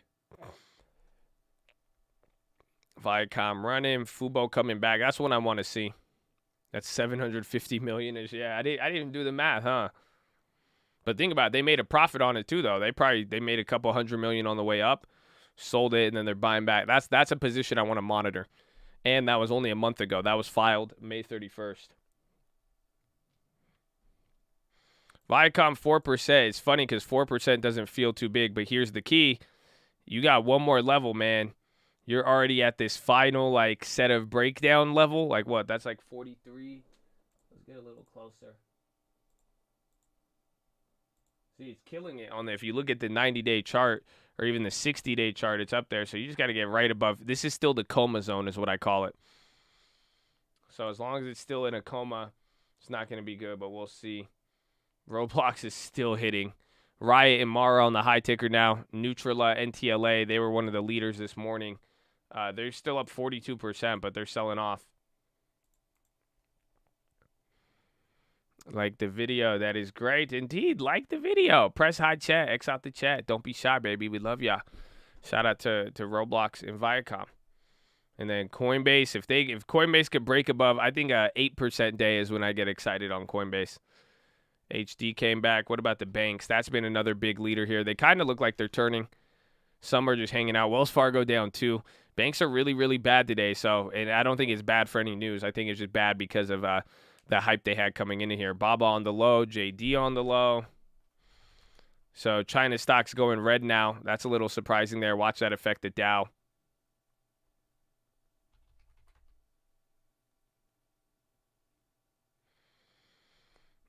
There's that gray stock is up on the high again. CLDX on the high too. Yeah, banks, airlines, travel. Travel banks are clapped. A lot of pharma stocks on the upside. Tech is doing good. Not all of it, and then some of the meme stocks. But overall, again, you're going to get a lot of different data this week. So the market is still waiting for a lot and kind of trying to figure out, what's the actual story going to be. So we'll see if Qualcomm starts to pick up there. That could be good. Tesla on the high.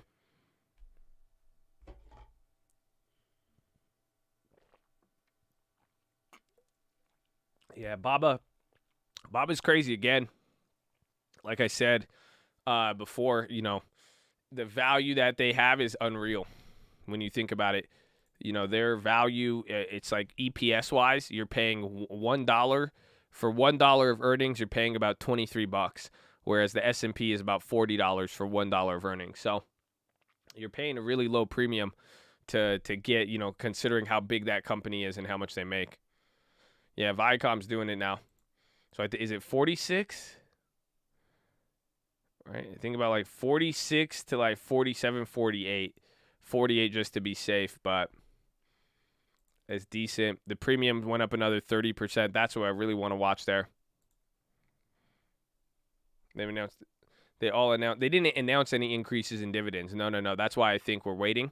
So you got the stress test. It means they got the approval to, but they have not announced it yet. So now that's where I think the banks had a big run up with everything, and with the jobs report and some of the data this week, they're going to be sensitive to that. But I think they have not announced their dividends yet. 48.30, next big level on Viacom. Yeah, I think so. I think 48 to be safe. Viacom, even at this price, though, I mean, you could see it. It's waking up finally. So that's good. Tesla had a little pop there. Tesla's up 3. Sends FDA diabetes. Been crushing for months now. Is there a report on it? Because that's going to be the key here. Any of the any like drug approvals like we've been talking about, because that's what you woke up to and it was crazy. Dallas Fed general business activity at 31. I didn't know we were getting that.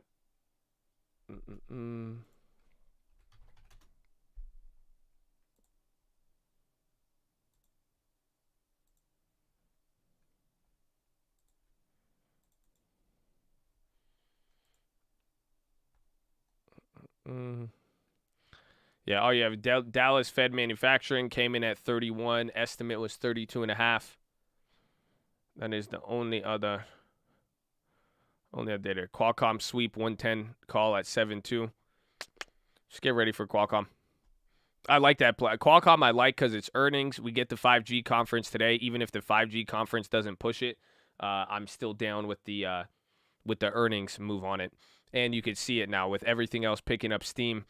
Qualcomm is just, I mean, look at it for the last 100 days. This looks different than a lot of different stocks. So slow mover. They have their hiccups, but we're still holding that one. Check out CVM halted again. What is it? Down 56% at 11. Qualcomm plays on the watch list. We did that one on Friday. We did 2 ones. Roblox 94. Yalla.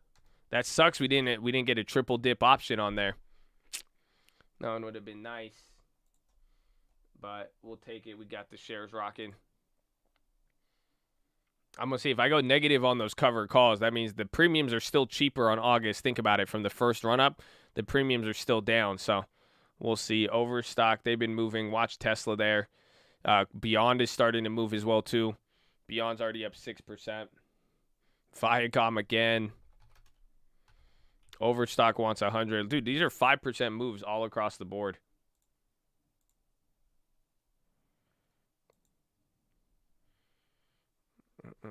Yeah, we looked at JPM earlier. That 46 on Viacom. Nikola on the high. JPM is holding up. Wells Fargo is the worst, I think. Wells Fargo is down 2% and just does not look like it wants to wake up. That's the problem right there. Let's check any other data. What are we looking at? So market movers or to see what's holding up everything now. CRM, a leader on the Dow Jones, Microsoft, Apple, Amgen, and 3M. Boeing still bringing us down 52 points on the Dow. UNH bringing us down 34 points. CVX and Visa both down as well. Let's check the S&P. How we looking? Amazon, Nvidia leaders, Tesla. Again, a lot of random biotech names, and then healthcare names are on the bottom. Travel is what's bringing us down there on the S&P, but not as much. It's just booking. Literally, without booking, the SPY would be matched up more with the NASDAQ, and then without Boeing, the Dow would be up 50% more today. So that's why hopefully you don't get distracted with it. There's a lot of different moves, but you can kind of see why it's moving how it is. Your Viacom spread is up. That's good. That's why I stretch it out. Feel good today. Like the video. It's Monday. Welcome to Monday. A lot of activity here in the morning. Just wait. Even then, this is going to be an exciting news week. Overstock, first red candle there. Roblox just still juicing up, man. Oh, airlines. Let's take a look. UAL, yeah, down 3.7. Yikes. CCL offered 500 million shares. Booking, I don't know. Booking, you guys. Some people said it's the Delta variant, like we said. Powell brought that up, but that's one of your biggest Dow movers right now, or S&P. Booking is just bringing down the whole entire S&P right there. Palantir high, Viacom made them free, and that's what you can do. The Viacoms are there. Josh O with the peach, baby. God bless you. Yeah, you got 160% on the Viacoms. Oh, did y'all hear that one? Excuse me. It's been an early morning. Early morning. A lot of push and pull. Where the Beyond? Beyonds are only down 5%. So the Beyonds are coming up. You guys got that? You heard that one? Oh, damn. Man, this mic. We weren't supposed to get that one, man. Roblox gets me excited. What you want me to do, man? You know what I'm saying? Like, Roblox, I'm like, oh, shit. I'm literally like, oh, shit. Roblox 8%? Man, I can't.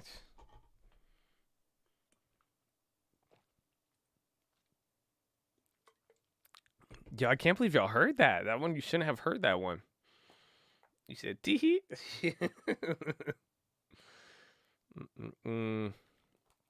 LI, Lee Auto, that's on the high too.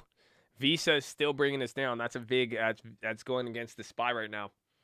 That's a big weight on the downside.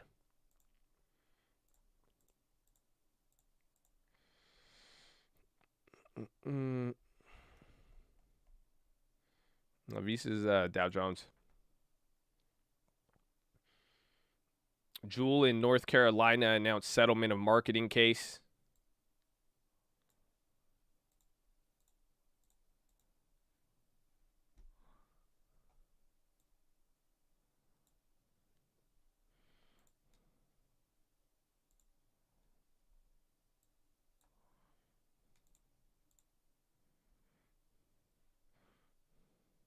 Or is it?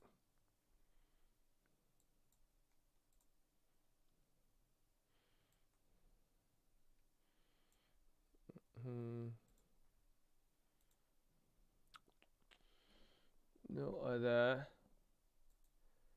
Levi got a slight little upgrade there on price target. Zillow on the high. AMC starting to move towards the top. SPY coming down here. SPY's at break even. Dow is slipping up more, and then the small caps is down.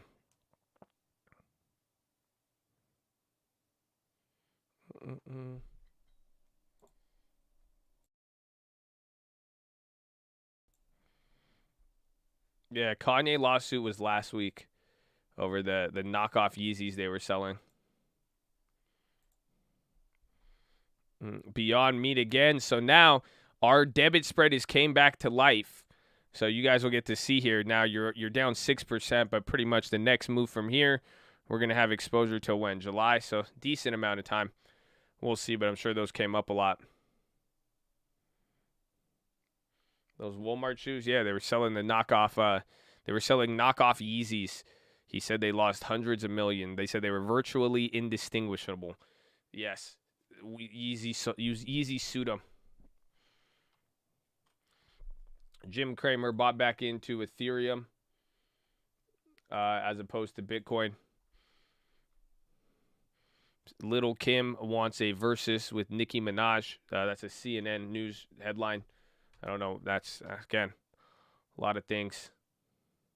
Even then, they brought up sports this week, too. Some people are saying this week and next week there might be a sports coma. You got the NBA playoffs. You have the Tour de France. You have all the Olympic stuff, like people getting ready. And then you also have the tennis thing. Portugal limits UK travel, stops classes amid virus surge. Las Vegas sand options volume rises 5 signals since June 21st. U.S. ambassador to Russia to meet department foreign minister on Thursday. Corporate action. What? Bankruptcy? Oh, hold on. There's a lot of bond stuff that came in.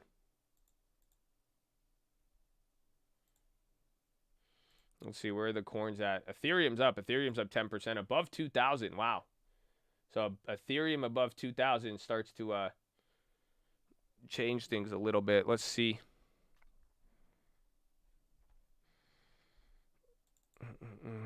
If Beyond could wake up, that'll be good. Watch out to see if Roblox starts to slip. It looks like, think about it. It's been like what? It's been the first hour. You had a lot of these run-ups. Let's see how this finalizes. Oh, yeah, I haven't even looked at MSTR. Don't forget hockey. Go Bolts. But, yeah, there's a lot of sports stuff going on right now. People are wondering how that's going to play into the investments because people are distracted. A lot of distraction. A lot of things going on. CVM pause. The CVM volatility halt that came on the news scanner.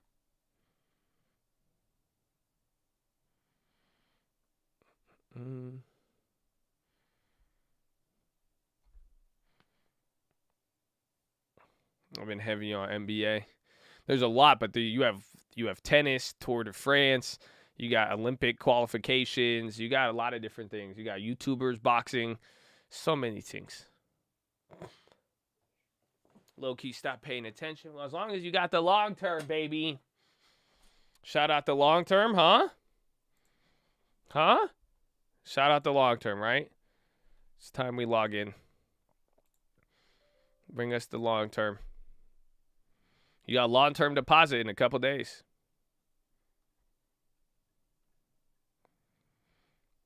Blue face, baby. Yeah. It's blue face. You know what I'm saying? Come on. Oh, shit. I logged into the same account.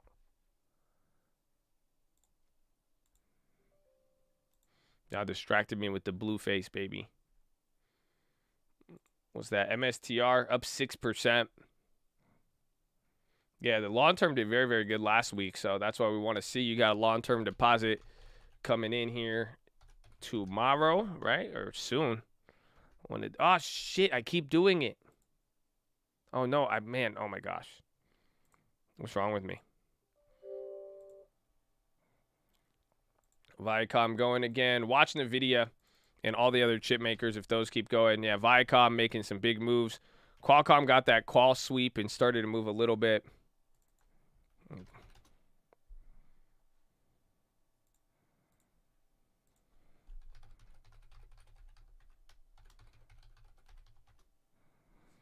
Next dividend you buy starts my long term. Whoop. I might end up getting growth this week. I don't know. Let me see. See, man, look, and I accidentally bought. So this is where I messed up. I'm convinced you know inside info on Viacom. Why? We followed the Billy Huang situations from day one.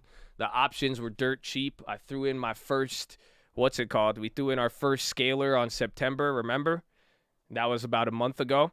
So we threw in one little play for $50, and then we waited, and then it started to pop, and then you start getting the news, and then we went big. That's just strategy, baby. Right place, right time, small budgets, some Billy Huang, get a little bit of small cap run-ups. We were good to go. Just good timing. But as you see here, I messed up. I accidentally got the random play on the damn long-term CMLF, bro. Probably just sell out of it. We'll see. He screwed me over. But other than that, oh, we're down on the long term today, huh? Snap bringing us down. Overstocking coin doing some damage, though. And Viacom, 210%. Beautiful. So that could be a nice free play if you haven't already done it. I haven't done it yet. Amazon about to break. Bro, those Amazons came back to break even. That was crazy. Remember the one we bought and I sold it at $2,700? Those came back down to $1,500. AstraZeneca says longer gap, third dose could boost vaccine immune response. Viacom options, volume rise 4 signals since June 17th. Box options. OPEC data show oil market 1.7 million barrels deficit in August. And then no scientific data to show Delta plus variant adversely affects vaccine efficacy. COVID Task Force Chief Paul. Didn't say his last name.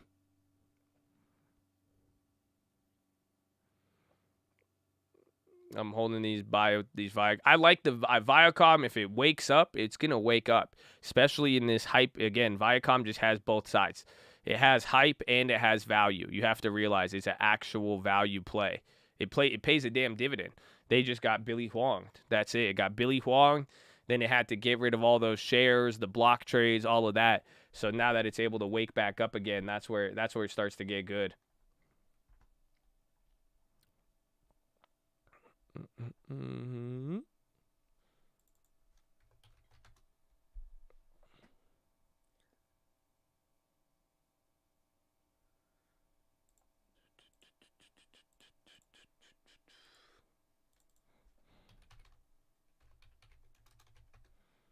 SPY hanging on. We get the divvy. Not if you don't get a divvy if you're on what's it called? You're not going to get the divvy on options.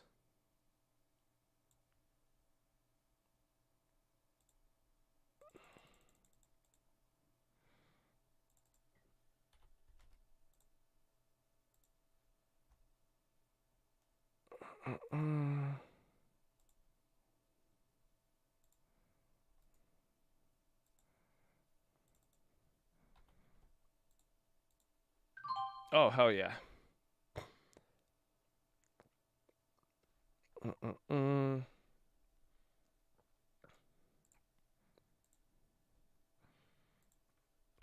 ASON always strong.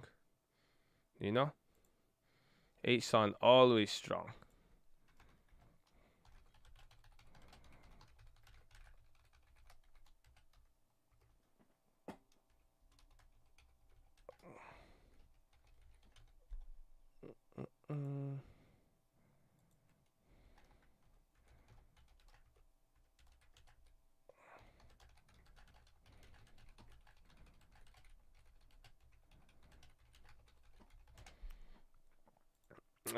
Do y'all like the video?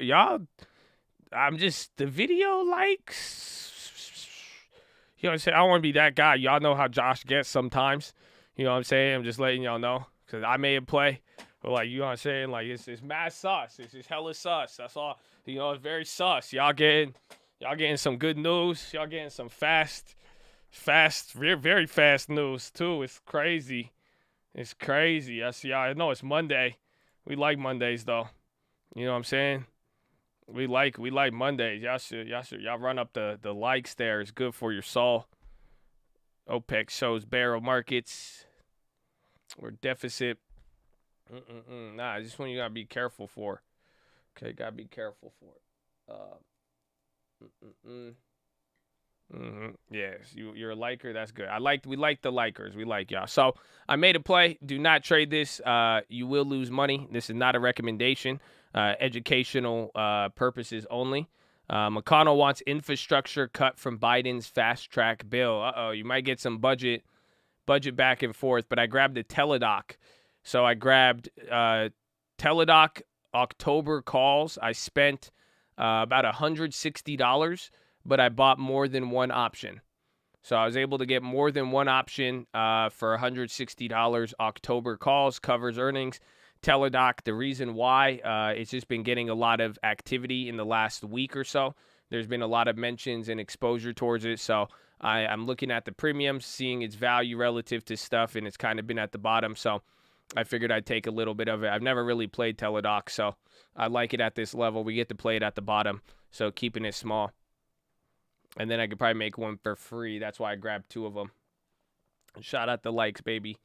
Shout out the likes. Wake them up. Y'all did good. It's a good one. Again, it's getting a lot of interest. So what happens here is like those little alerts I keep calling out. It's letting me know there's like an AI on the terminal when people look at stuff. So it's saying that Teledoc has been, it's gone up 5 times, average interest of people looking up the stock right now. So I like that right there, and I'm looking at the plays of it. So we'll see. Do not market order. The premiums and the spreads are fat, so just don't get clapped on that. That's all you got to watch out for. And then it has earnings. Qualcomm need to wake up. Qualcomm need to get out of there. Teladoc, Papa Doc is back. And a lot of the Kathy stocks have been coming back here too. So that's why, Kathy's been kind of mounting a comeback here with stuff like Palantir and some of her other plays. Then her CRISPR, that's definitely helping her out. So we'll see. Yeah, don't market order it. I got October. Yeah, so it's I think about it, I spent less than $100 a contract, and I was able to get until October. So it covers earnings. Stock is at the bottom. You get the run up, and you got a lot of eyeballs on it right now. So it's I think it's decent. CVM resumed trading.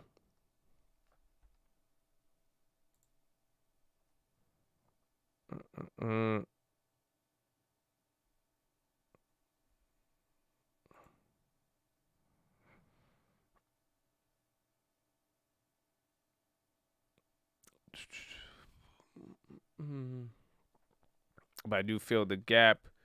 Good delta, good lots of good things. Baidu, I think a lot of the China stocks dropped. Amazon making a move. SPY is getting out of this little weird metric it's been in here. So that means something's picking up right now, or some of the negativity is falling away here. So Booking is still weighing things down, but I think Biogen, Google, and a couple other names are moving. And I think Boeing isn't clapping too hard.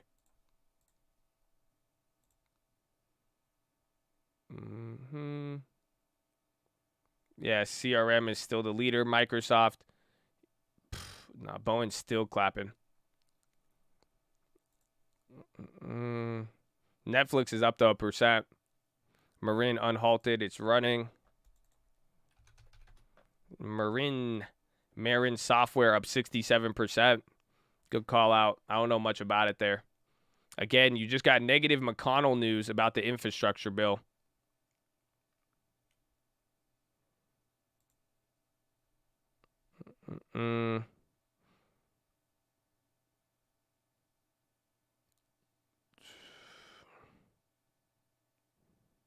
So we still got Fed Williams, Barkin, and Quarles ready to speak. I think they might be coming on today.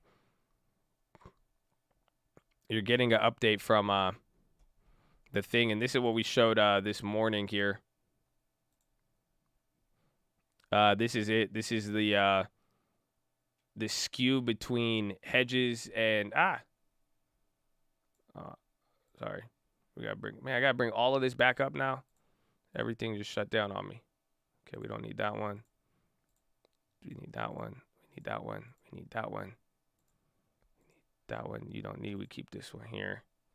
Okay, good to go. But pretty much the cost that people are actually now starting, this is showing the battle between the short sellers there, essentially. You're getting people who are actually shorting, and the cost of premium has gone up there. Oh, you couldn't see?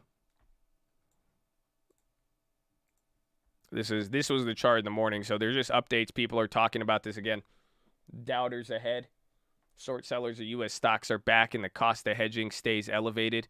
So we're kind of in this little bubble, and now recently coming into this week, the cost of hedging is actually breaking out. So that means you got people actually buying certain, contrary positions. They're buying puts when essentially they weren't not too long ago. Viacom 15 out of daily 19 million volume. MSTR on the high. Viacom again. I think we're in the game, boys. It's getting close. 46.5.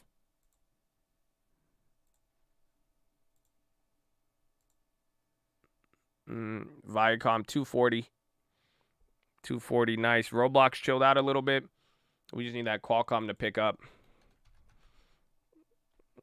Those Teladocs ran up. I think it's a decent play. I mean, you can't get anything less than $100 on the August. So that's why I went for October.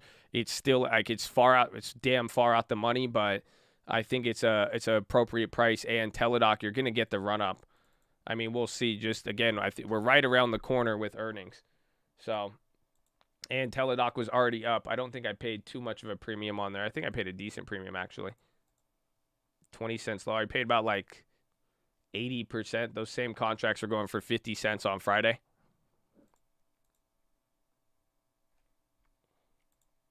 See, Teladoc, look at it though. That's what I'm saying. You're even like $20 below kind of the equilibrium here. And then we set up, they've had a lot of bad news.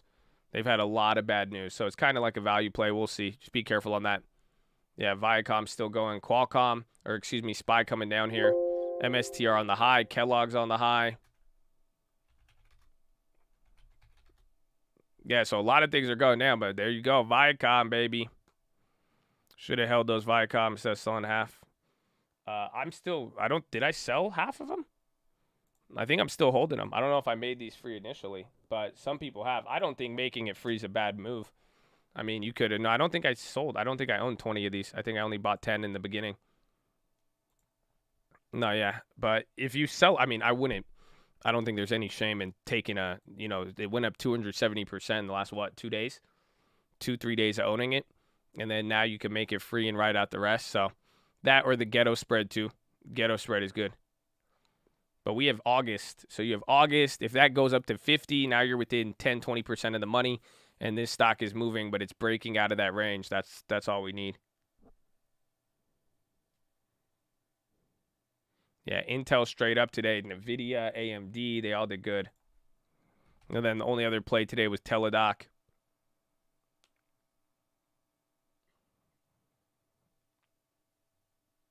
I only have 6. What do you recommend?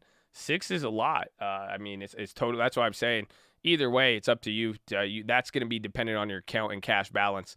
So it's a good play. You could make it free. You could get some money back. You could ride it through. You could get a spread. It just depends what you're looking to get out of it. And then really where your cash, if your cash balance isn't good, I mean, take care of that.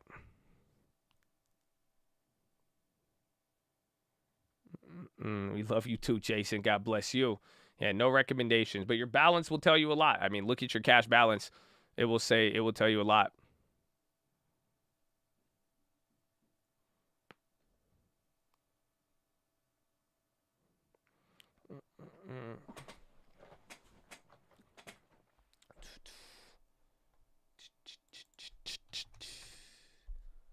Apple, URI, that's an infrastructure play.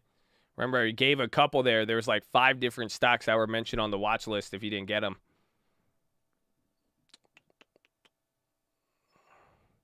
Marijuana dispensary tax breaks dispute denied by High Court.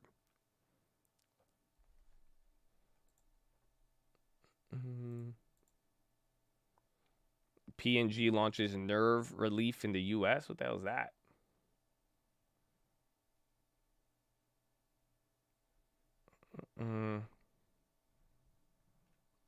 Oh, shares in Viacom and options. How do I play? You decide how you're going to ride the wave, right? And then you have to make it ride the wave in the safest way possible. That's it. That's the answer. So if you're asking what to do with the play, whether you have shares or not, you're clearly, I mean, if you had shares, you bought it for a reason, but now you're seeing it pick up. You're seeing the wave. We've seen this a couple times. The question is, how are you going to ride that wave in the safest way possible? That's why making it free helps. The ghetto spread, if you put in a small amount of money, your cash balance is looking good and you could ride it with, again, my initial play on that was $200. Now it's worth almost $1,000, but just ride it out and do your thing on there. Vicious vibration. Sad Game Boy? Why Sad Game Boy? Is Snap hitting low? Yeah, they turned around from yesterday.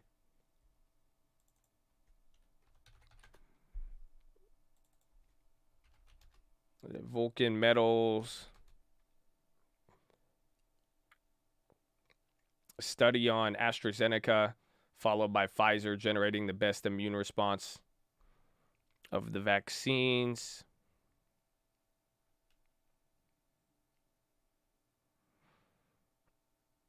That Viacom play. Hey, man, baby. God bless you.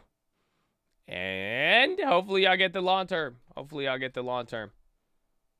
Oh, Roblo. Roblo loses some steam. Where's UWMC? Yeah, overstock coming up for that 100 mark. I wish the contracts were cheaper. Yeah, AstraZeneca, though, is clapped.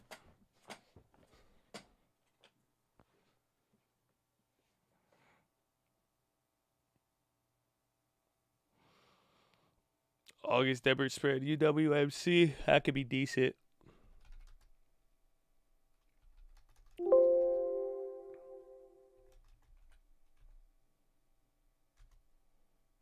American Tower up 1.5.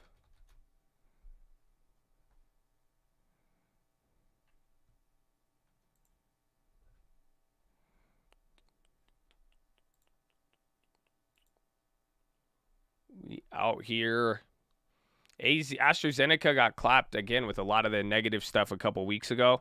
And then I think there's a couple companies with some big short positions. Remember, but then they updated the vaccine stuff, the vaccine warning with the FDA, but that was a little bit sketchy. Do I read the comments in the chat? Yeah, I tried to. We try our best. We got a lot.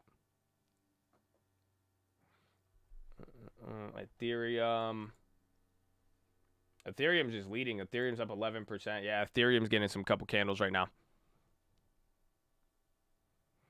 The tech runs early in the week and dies off. It's honestly just been with what you've been getting in the market. You've been getting, the Fed, this little mini rotation. People were talking about inflation going back and forth. So I think that's where it's coming in. Sophie was the leader this morning. Oh, they came down? No way. Yeah, AstraZeneca is still not approved for use in the United States. That's why they were kind of there.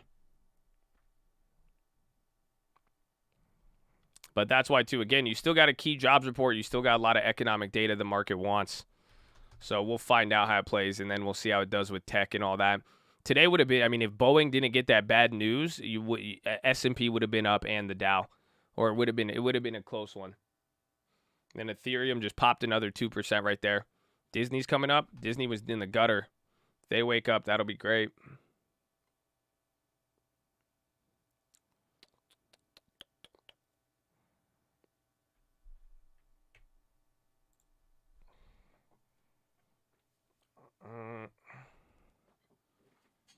AMC.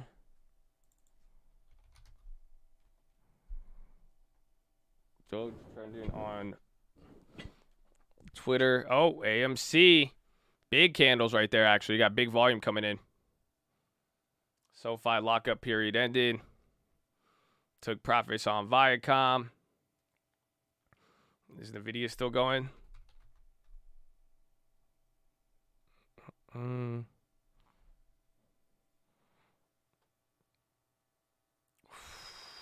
UK reports 22,000 new COVID cases. Uh-oh.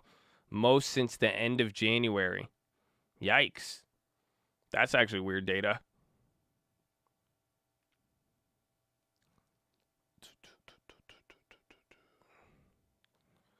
But, ladies and gentlemen, we're live Monday through Friday, 30 minutes before open. Drop your thumbs up on the video. You're on mobile. Press hot chat. X out that chat. Hit the thumbs up button. Y'all help the channel out, and we appreciate you, so God bless you. Second link for the Nightly Watchlist and main channel. First link for the Scream Alerts Bootcamp and Real Estate course.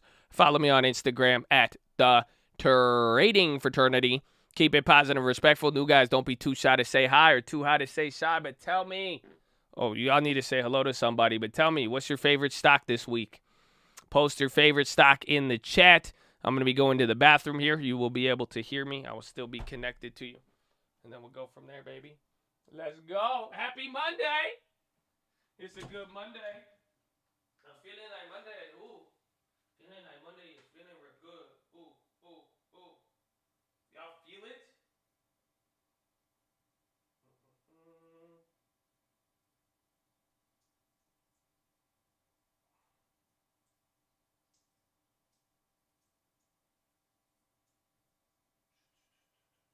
Oh, man.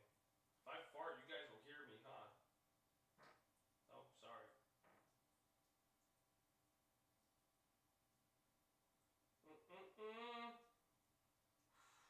I had a good work. I had a lot of protein, I think, for my workout.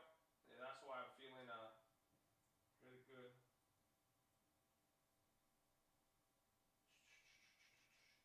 A lot of stocks today.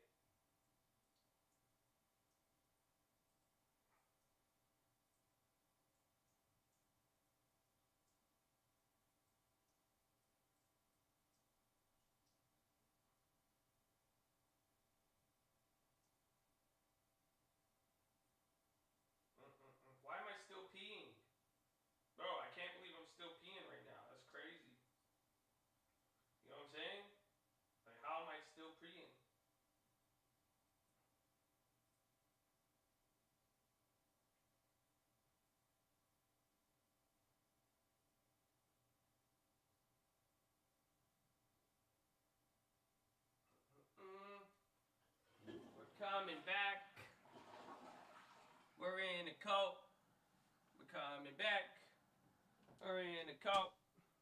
We're coming back. We're in a coat. We came back. We're in a coat. And how are you doing on a Monday? On a Monday. It's a Monday. We love Mondays. We love it. Feels good, huh? Yeah, Ethereum is the leader here comparative to Bitcoin, but we'll see how it plays out. There's going to be a lot of volatility. Just getting used to, even then, the market has a lot of different stuff this week. So let's watch how it plays out, and we'll go from there.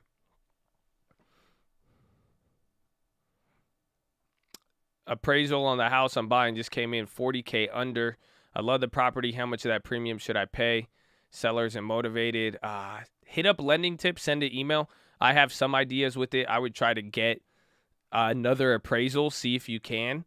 And that way you could try to balance it or find another comp. You could also try to get some buybacks. Otherwise, if there's nothing else you're going to do and you really like the house, you have to come in. Are you bidding above asking, or did the house just not appraise?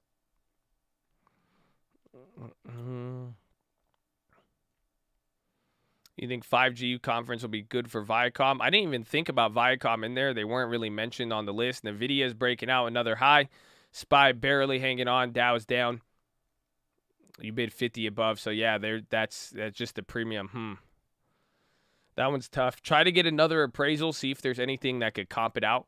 Or if you could get her to give up something on the back end. But I think Lending Tips might have something with it. Otherwise, you're going to have to because you just have to come out $50K in cash, because that's the only way. Anything above appraisal, you'll have to pay. It's a tough one. You got to be careful. Well, I had it. I mean, I got lucky on some of mine. Like I've had appraisal issues this year. I had one come in. I bid a pretty substantial amount over, in my opinion. I thought it was, but then it came back in appraise. I was surprised, but then and then I had some appraised below what I was going to play, but then they came back and then they did it. Viacom P? Is this the preferred shares? Is it a convertible preferred? What the hell is this?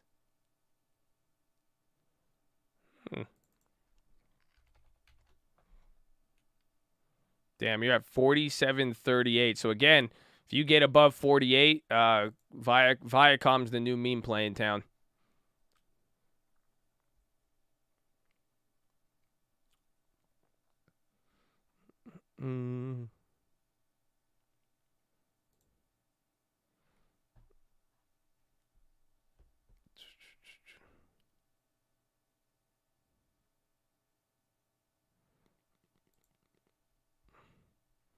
Squeeze Marin.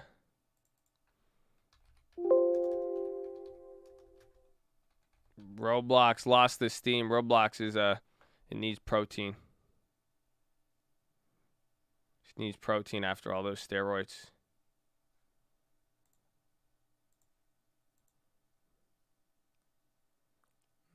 Don't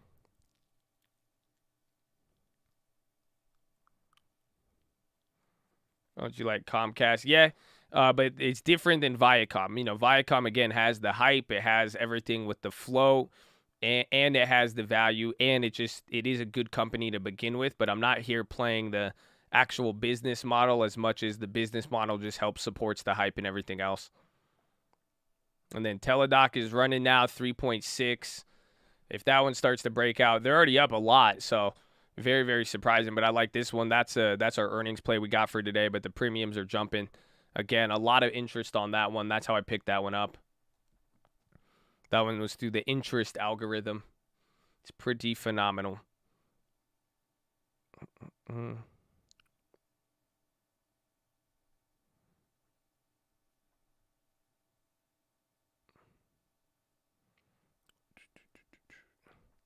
Tesla, NVIDIA breakout point. A lot of things are coming back up here. SPY's still just barely up. Boeing and UNH are destroying the Dow. Those two companies alone are most of the gains here today. And then Booking is killing the S&P.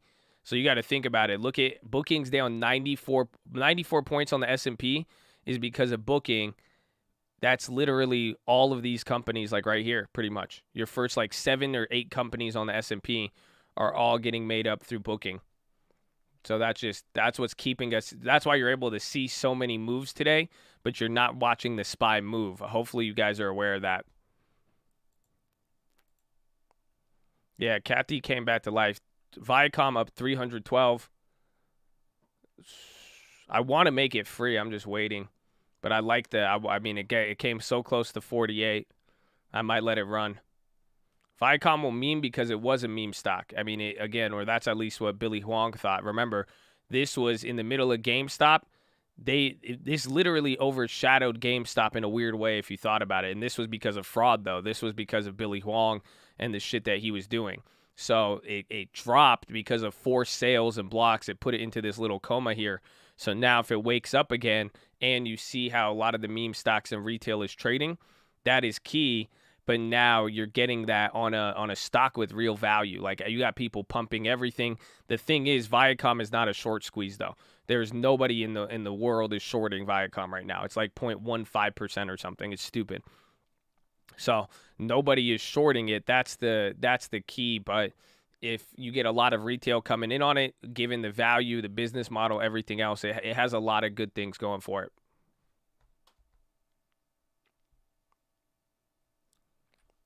Lifus.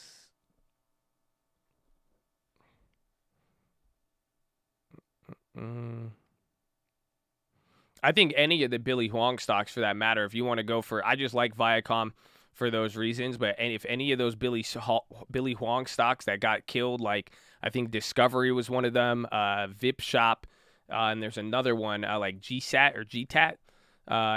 If those keep getting killed, then and those come back and they wake up out of this little coma, those could be good.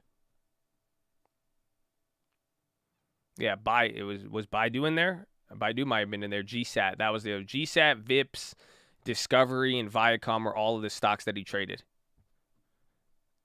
Disque.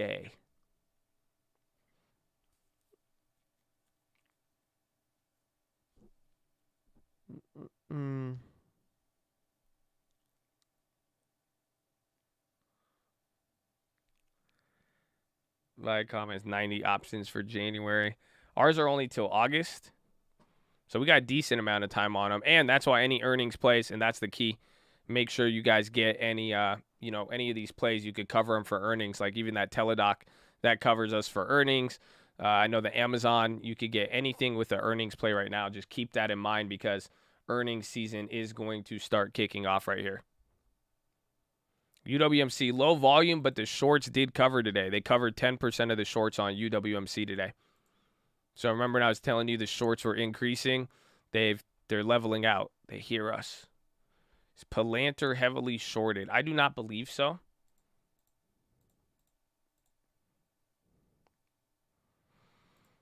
Let's see what we got. Yeah, Clove is still shorted, but I think they covered that a little bit.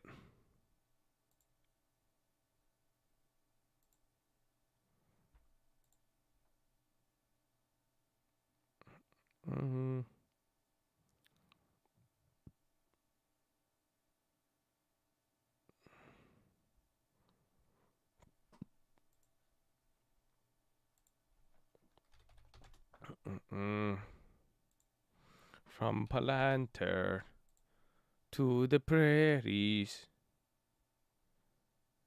Nah, yeah, Palantir is not at all. Yeah, you could look up short interest. We just have a cool little screener here that gives us it in real time. So most short interest comes in 7 days delayed. But Palantir hasn't seen any big changes at all.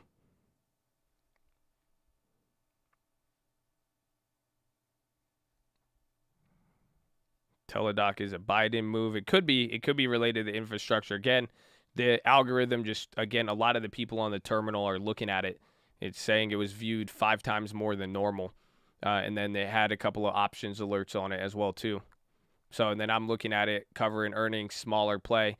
It's here, again, it's not even at the equilibrium. You can see how it's moved. So, even on the 1-year chart, it literally hasn't moved. So, it kind of has some Amazon vibes to it. Kind of reminds me of Nike a little bit, but we'll see. Roku's on the high. Roblox leveling out, kind of picking up there a little bit. SPY's now red. SPY, Dow, Russell all red. NASDAQ at highs. I like Clove for a squeeze. They covered 5% of the shorts today, but it's still elevated. A lot of the ones running are actually there, except for Wish. Wish is the only one where they've been covering, but it's up today.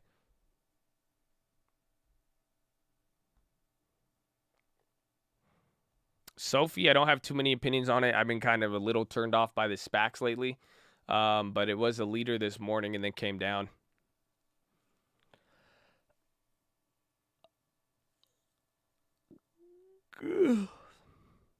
Tom Brady laser eyes tweet.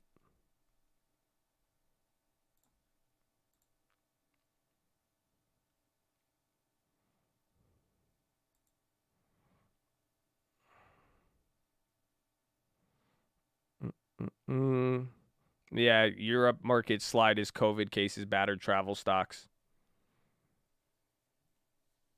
That seems to be the case. It seems like those UK numbers and the Delta variant are kind of picking up, or at least enough to scare things overseas. And the European currency is at a key level.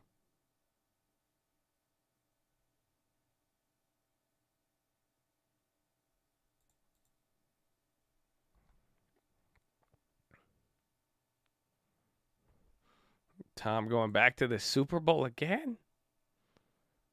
Again, save some for some other people, man.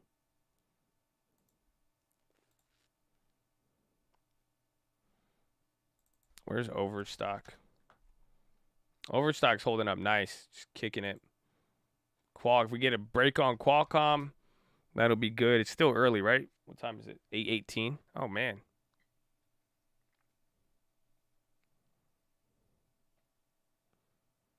The video wants that 800, bro. It's right there.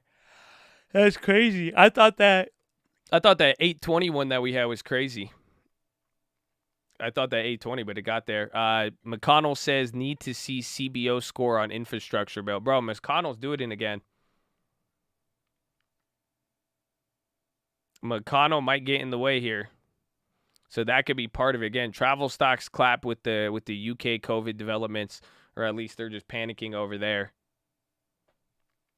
But McConnell and the infrastructure bill, he looks like he's going to pretty much Biden saying they have this bipartisan bill. It hasn't been approved yet.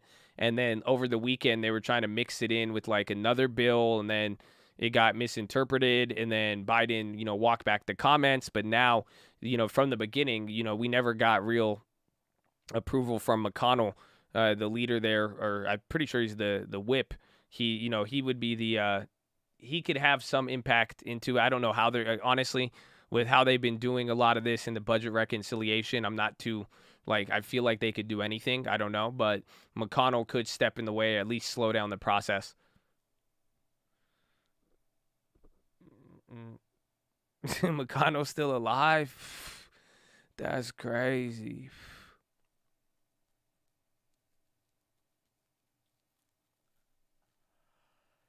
Zero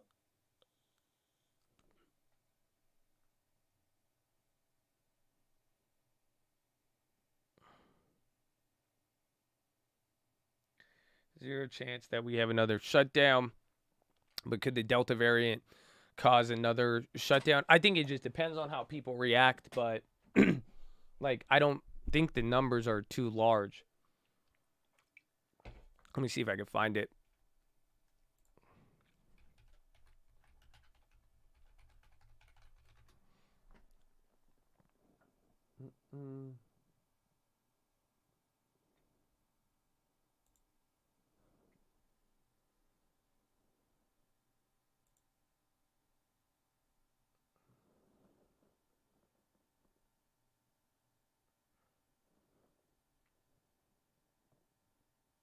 I don't know. This is so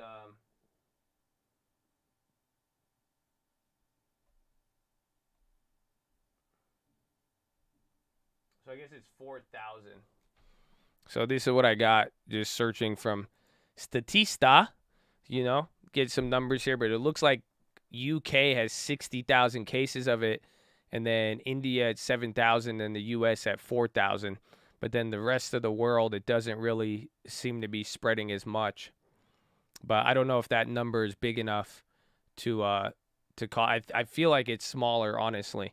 But again, the fact Powell brought it up, that was the first time I said, okay, let's take a look at it.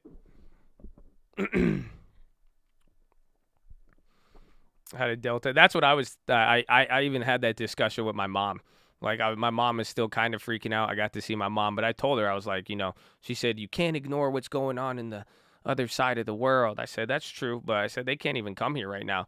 Like a lot of travel still shut down international, like at least as far as leisure or non-approved.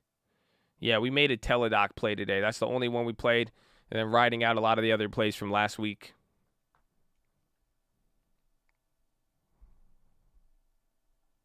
But we'll see. Again, the people are bringing it up today.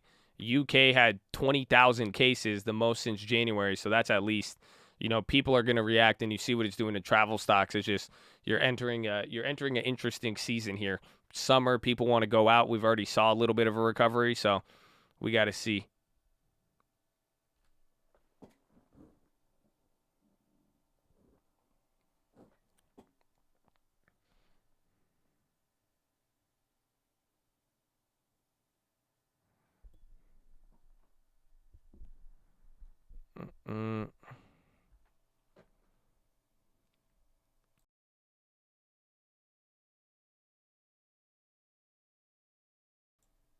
Don't take the test and you won't get it. Well, I've taken over 7 to 10 COVID tests in the last 18 months. I've never tested positive ever.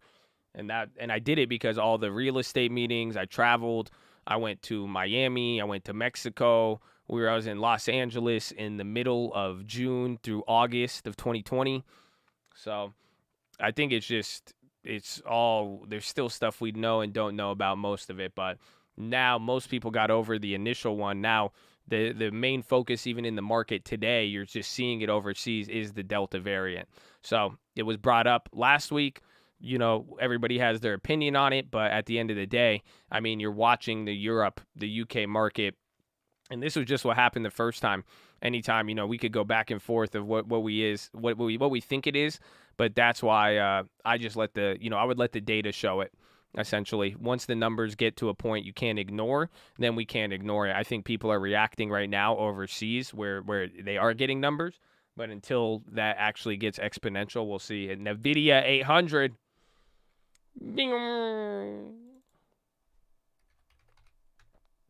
Come on, Qualcomm.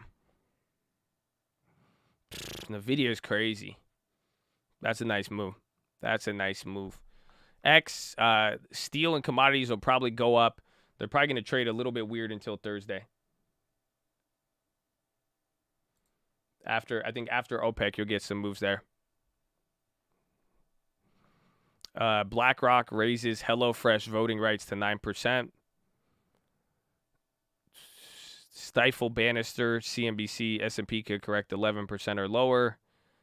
Pfizer social media implied volatility rises 4 signals.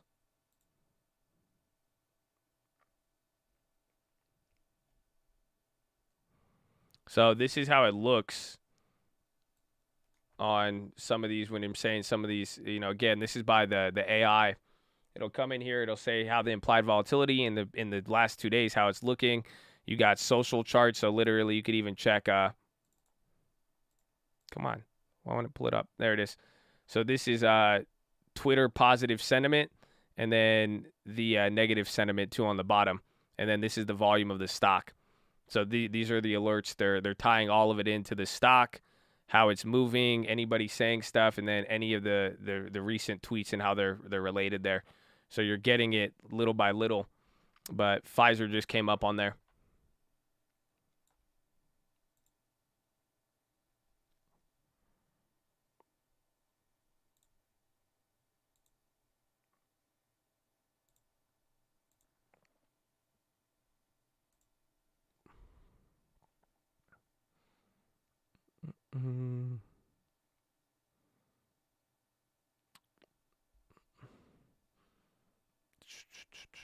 SPY, what are we at? 0.3?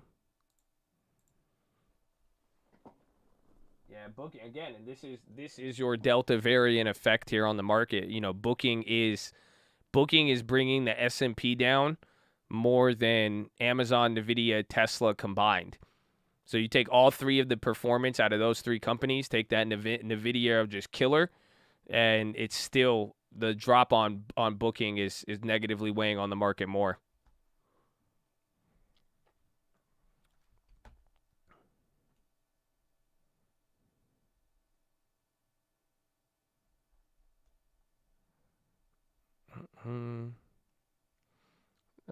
SoftBank social media volume rises, 4 signals.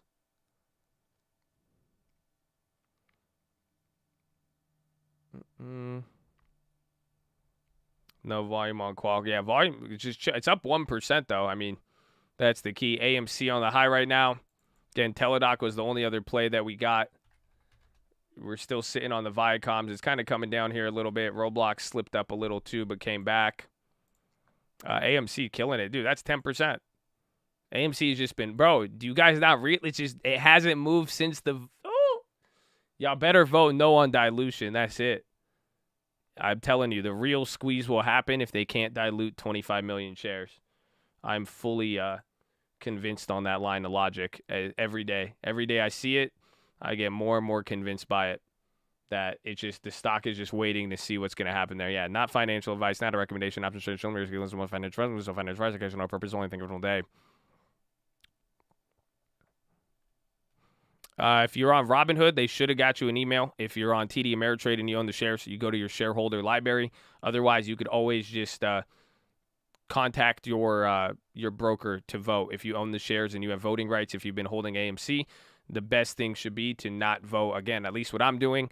Thousands of other I know we have thousands of shares here and people who agree. A lot of people are not voting for it. I voted all the directors. You didn't have to do that one, but still.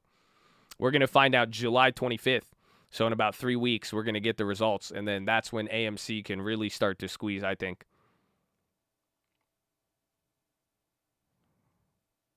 Yeah, you should have got something on it a couple weeks ago.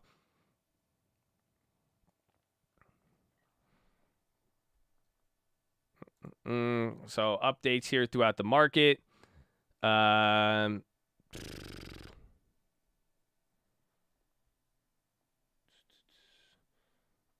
Let's see here, just some updates throughout the day right now. Again, we're talking about it, but a lot of people are talking about it here in the market. New COVID restrictions may be tipping point for the rand.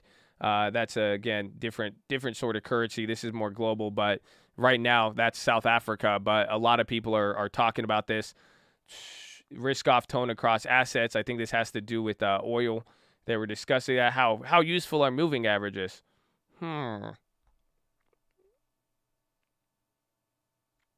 All right. There's another article there.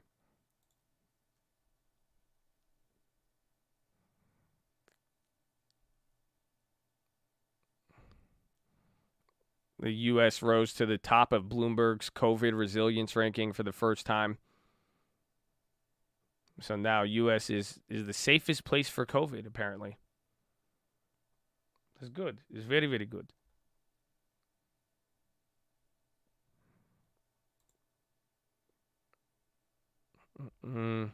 Baidu, are they coming back up? It's still positive. I think Baba went red, and so did JD.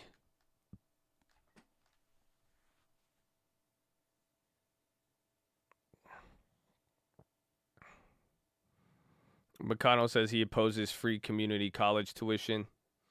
I think it should be free state or free, free university. Just call it a day. Just call it a day. Make it all. Just get free university, you know? That's it. Like Lending Tips failed community college. You know that? Y'all know. I think Lending Tips failed community college for like 7 years. So that's a story for the kids, man. Y'all could do it no matter what. It don't matter how long it takes. Don't matter what level. You know, you could be slow, you could be fast, as long as you stay in the game. Yeah, it is. I think that's in our real estate course. We show in our real estate course, we have Lending Tips grades.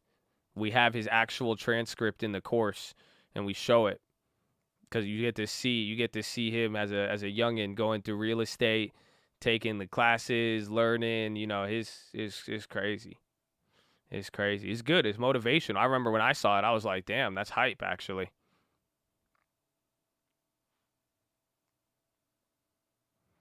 You laughed out loud when you asked him if he likes his job. He said, I know. Isn't that wild? I'm over here. I'm like, I love it. I love it. He's like, blah, blah, blah, blah.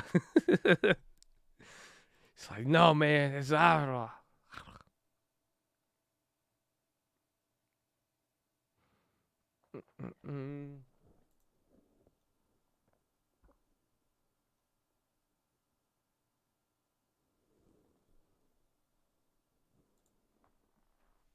Poland.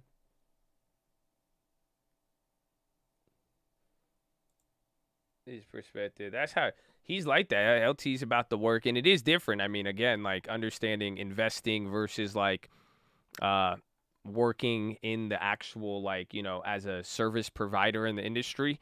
Like I have more freedom than he does, but he does it in a different way. But like he's able to make, you know, Lending Tips makes money on everything though. You have to think about it. He's like working. I only make money if I find a house. If I do it, I have to extract the value out of it over time, all of that.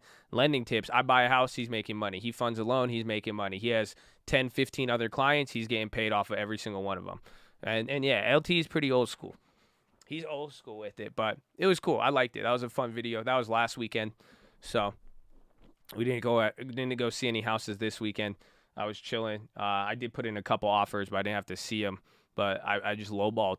We're getting lowball offers now. You could low key kind of start offering a little bit low, but we'll talk about real estate a little later. It is 8:30, ladies and gentlemen. We're live Monday through Friday, 30 minutes before open. Drop your thumbs up on the video. Make sure you subscribe. You're on mobile. Press hot chat, X out the chat, hit the thumbs up button. Second link for the Nightly Watchlist and main channel. First link for the Scream Alerts Bootcamp and real estate course. SPY's taking away down here. NASDAQ is still holding up, but we've been here for 2.5 hours. We got 4.5 hours left to go. Sitting is the new smoking. I need you to get beside your desk and do 10 push-ups. Can't do 10, you do 5. Can't do 5, you do 4. Can't do 4, you do 2. Can't do 2, you do 1. Can't do 1. Get on your knees, do a push-up, plank the worm, anything, but get the body moving. Then optometrist recommendation. Stare at the object 10, 20, 30 feet away. Blink a few times. Relax those pretty little eyeballs. Blink, blink, blink, blink, blink, blink, blink, blink, blink. Blink, blink, blink, blink, blink, blink, blink, blink, blink, blink, blink, blink, blink, blink. Woo! Love it. Wow, feels great. Next, I need you to drop your shoulders here. Okay, keep your shoulders very, very relaxed and dropped. Okay, I know the propaganda from the media. Just do your push-ups, and we'll talk about that. But you just do the push-ups, relax, drop the shoulders, fix the nerd neck, tuck the hips in, flex the core. You look good, baby. You look good. Y'all look taller. Y'all look good. Come on, you're going to be here for 7 hours a day. It's Monday. Let's get off to a good week. Chest to the sun. Drop the shoulders. Legs in front of you. Tuck the hips in. Hey, man, good morning. Feels good. You could do the Macarena if you like. Hey, Macarena. One, two, three, Macarena. Hey, 5, 1, 2, 3, Macarena. Hey, chest to the sun.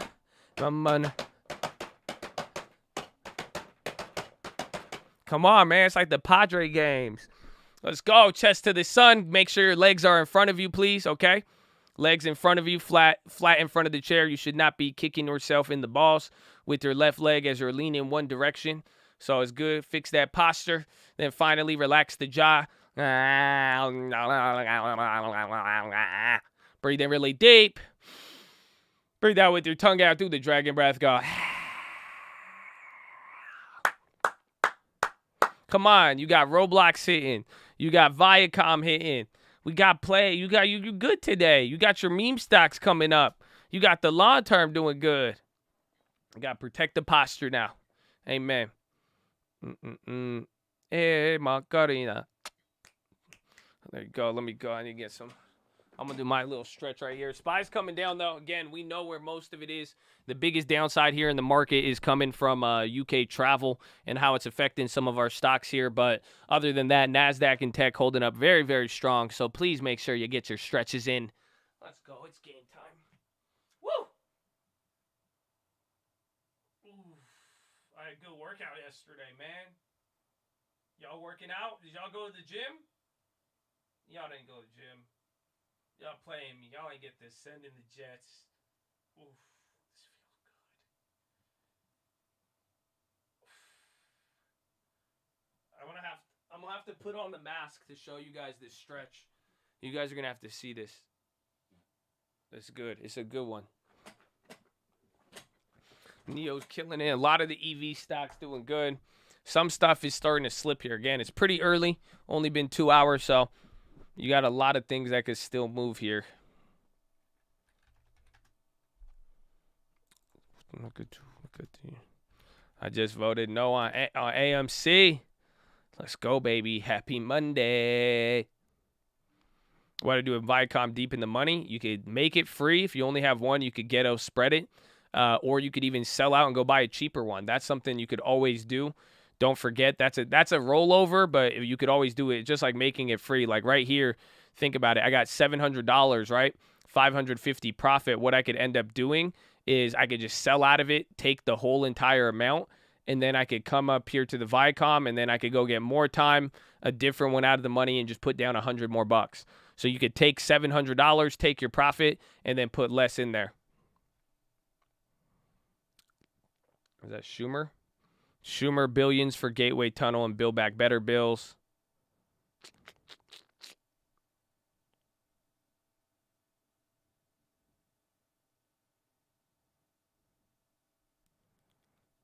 One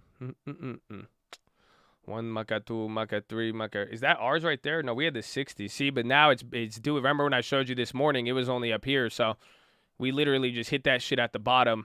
We're able to get the run up there with the hype. So you just take advantage of it. You could do whatever you want with the play. It's a good learning opportunity.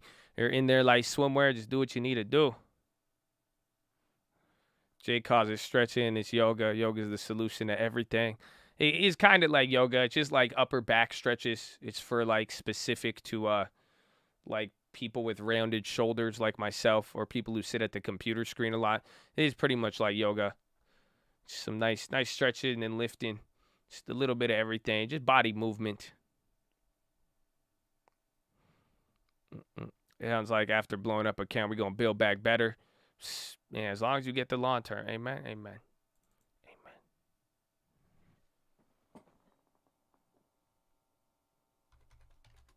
Bitcoin, huge candles, up or down. Ethereum, 21. That's it. Ethereum, 15%, bro. That's it. It's waking up. We're coming back, baby. Yep, Bitcoin just shot up $200 in the last 2 minutes. So Bitcoin still needs to get a little bit more stability, but Ether is leading the way. Like Ether is now, it's changing the trajectory there.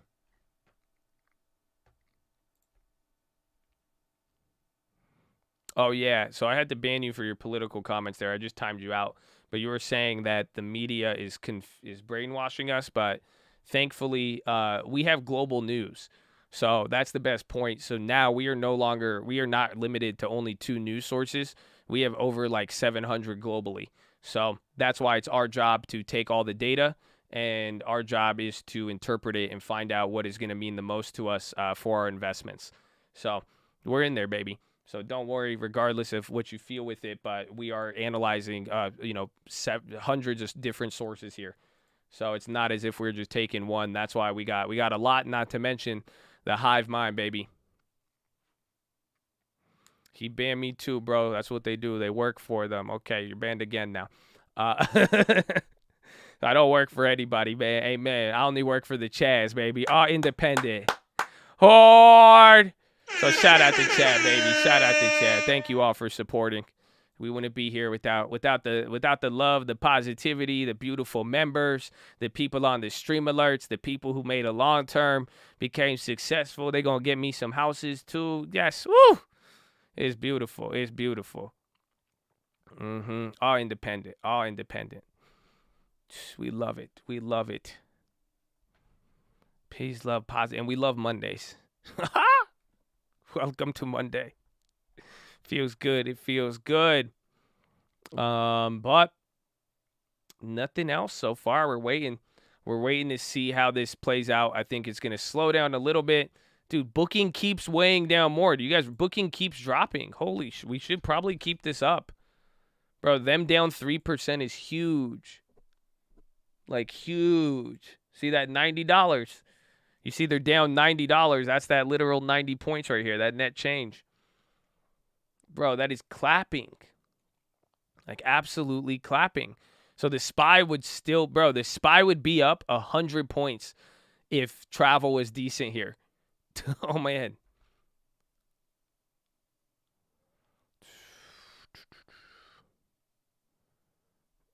Attitude determines altitude. I have long take here back for the long-term alerts. Make sure you do the short codes, but send an email. It should be relatively soon. But a lot of people don't know when the alerts come in. And what I mean by that is that we only send them out like once a month. So some people will sign up and be like, I don't have a confirmation. So you'll really find out whether it's working or not when we make the next play. And then from there, you'll be good to go.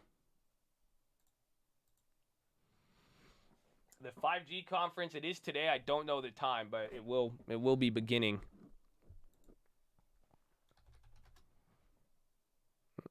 Where is it?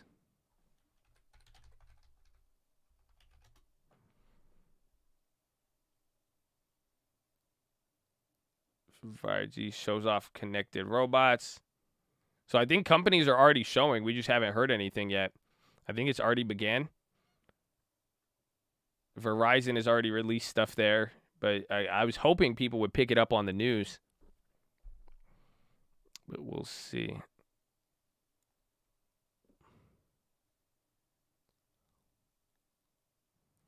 Tell me SPY would be up $10 if travel was up there. It would probably, I mean, it would be up a lot. Like, again, that 4% and the weighting of booking on the S&P is big. So you would be, I mean, again, but that's assuming everything else stayed up, right? But it would be up a decent amount. But pretty much booking is erasing all of the relative gains from NVIDIA, Amazon, and everything else. So like NVIDIA, 30 points, Amazon, 33. So that's what, 70, 71, 72, 87. Yeah, dude, the top 4 companies on the S&P today all make up just one booking going down.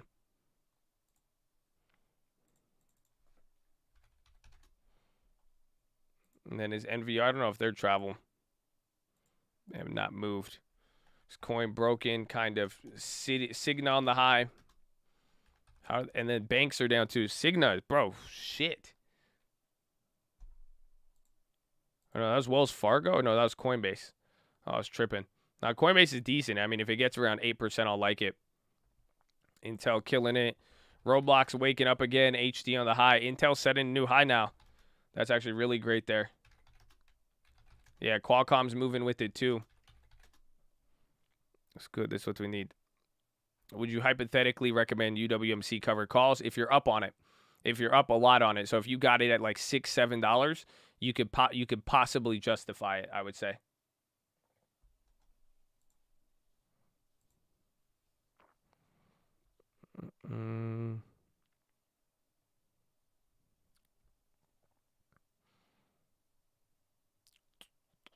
House panel releases outline for $1.5 trillion in annual spending bills.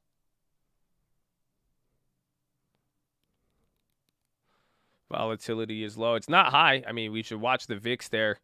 VIX is up 2%, but again, like the moves you're seeing, Bed Bath & Beyond on the high. Meme stock already up 8%. Bed Bath & Beyond is starting to pop right there.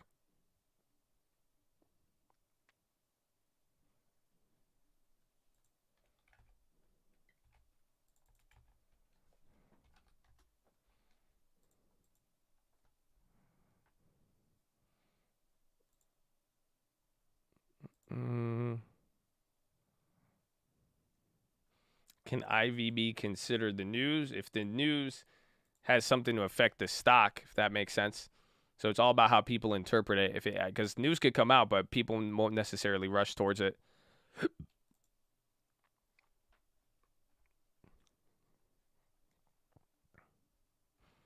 Hotels are yielding on discounts and looking to book more. Mm-hmm. Bro, Airbnb is fire.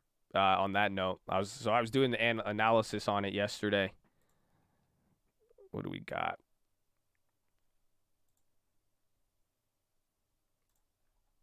Let me show you. Relative to the travel industry, you guys will see why I like them. And again, the fact that Airbnb is actually up today in the midst of booking and some of those other ones. Charge point on the high. Charge point 10%.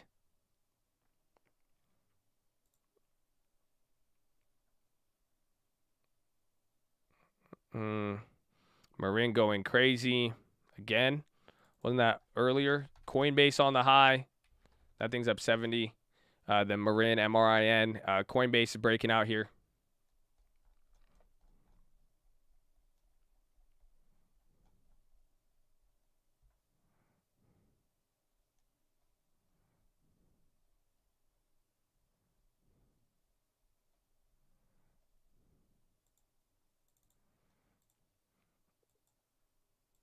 See, so here is a analyst. It's a primer on Airbnb.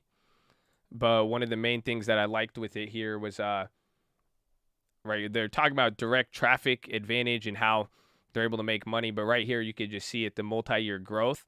So the sales versus growth rate, or the sales versus growth rate, is substantially higher than every single one of the peers.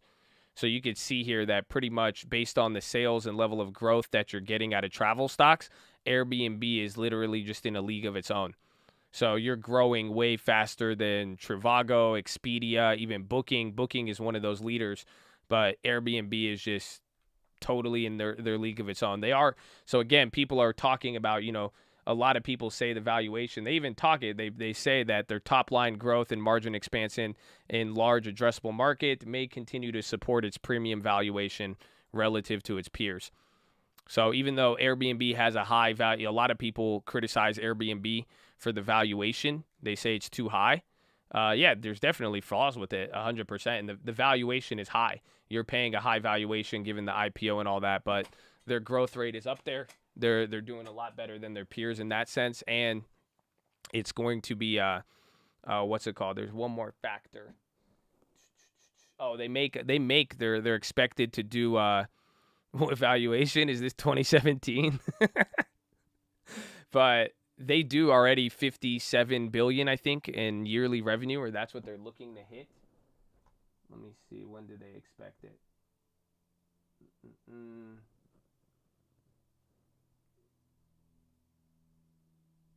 Yeah, and their CAGR, compound annual growth rate, that's just was separating them very, very heavily. Coinbase is rocketing, charge point on the high there, Nvidia coming down, Qualcomm moving. I need to find the yearly revenue, but if you look at it and the expectations, but pretty much people are, their valuation on Airbnb is very, very high, but it's not as if they are valued higher than what they're doing even in revenue. So like the company is still bringing in. I was surprised. Like they're still doing, or at least expected it by at least 2023. They're expected to do at least 50 to 60 billion dollars in revenue. So that's huge.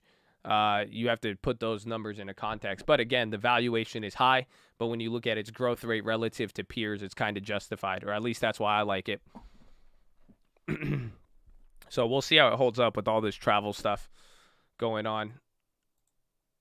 Charge point still up. Coin 240. It's up almost 8%. That's why I said I'll get excited if it can move like that.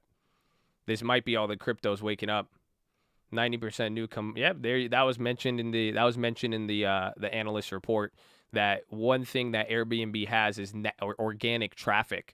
You got to realize that people just know what Airbnb is, and then people so Airbnb isn't advertising all the time. They don't need to spend, compared to Expedia. Expedia is paying for search results. They're trying to get out there and advertising. Airbnb, you know what Airbnb is. People are just going to Airbnb and booking one.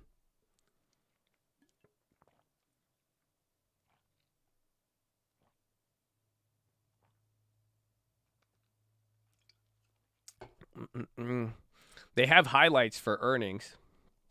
So let me show you it.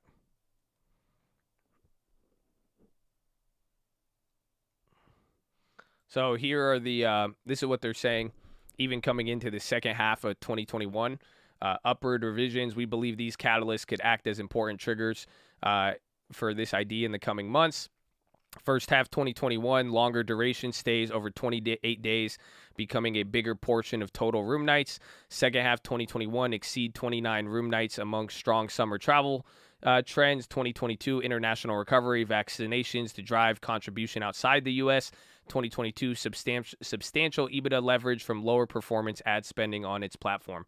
So pretty much longer stays, the travel surge, and then coming into 2022, when people could actually start like getting the global, that's where they're getting excited on it.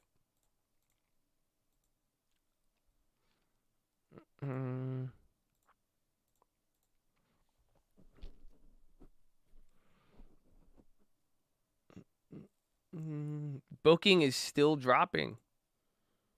Ain't no love in the heart of the booking.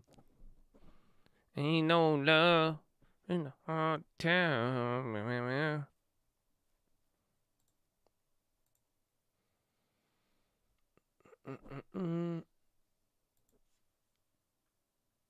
The random play, I accidentally bought it on the YouTube account. I messed up.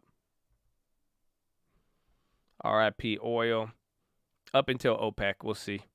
But OPEC is expected to raise output because they haven't in a long, long time.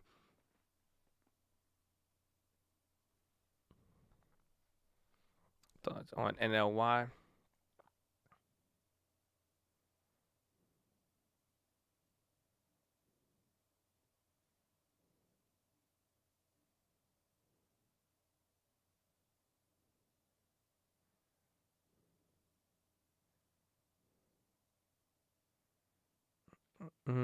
BBBY still going?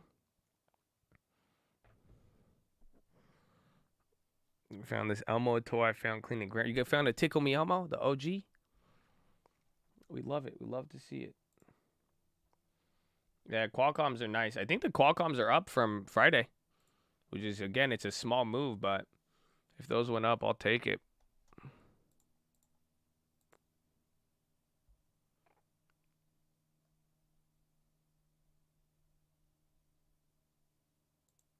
What?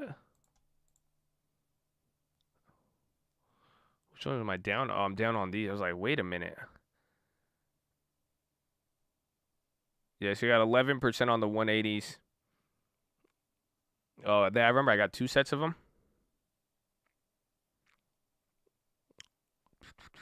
So those are up slightly.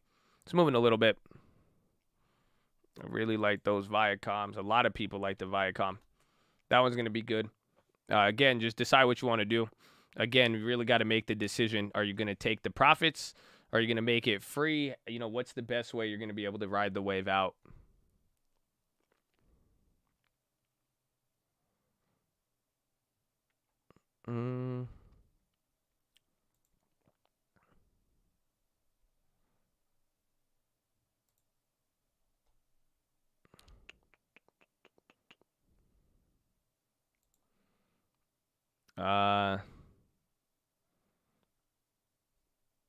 Another article, Fed rate hike could actually boost the stock market.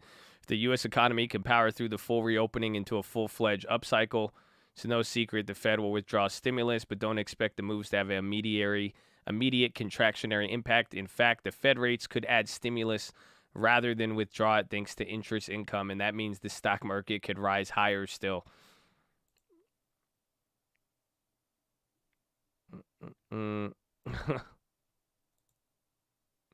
It's not Janet. This is just an article that came through now. They even have the chart here with it. If the Fed popped the housing bubble. That's what it's saying, and it's bringing up here. This is rates versus, I think, stimulus versus rates, I believe. Yeah, so here's the rates. And I don't know what the other thing is showing. Oh, that's a bonds. So it's looking at the 30-year versus the short term. How is that possible? That's just an opinion article. So that's not like news as much as it is just an opinion.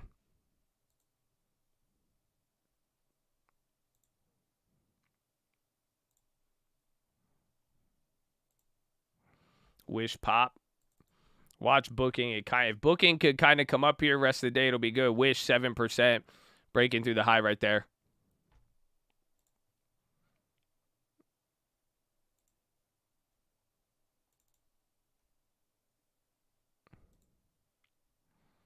Ethereum above 2100.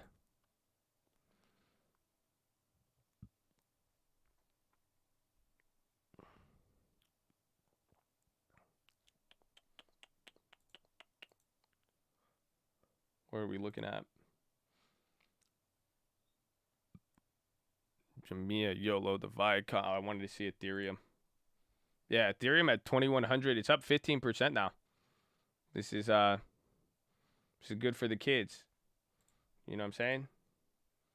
It's bringing things back. Bringing things back here a little bit. Would booking going up bring the SPY? Oh yeah. That's where a lot of the gain, most of the you're still positive on the SPY because more things than not are not going down. So you just need, I mean, booking coming back up would bring up a lot. But you remember even Chipotle is your third leader on the downside. Remember all last week you were seeing Chipotle on this side of the map. So we will see, but it's not too bad. And then the Dow is just pretty much Boeing. The Dow is just overall, Boeing and banks are really clapping the Dow. Banks, financials, all of that. CRM, Microsoft, Apple, those, Intel, HD holding it up.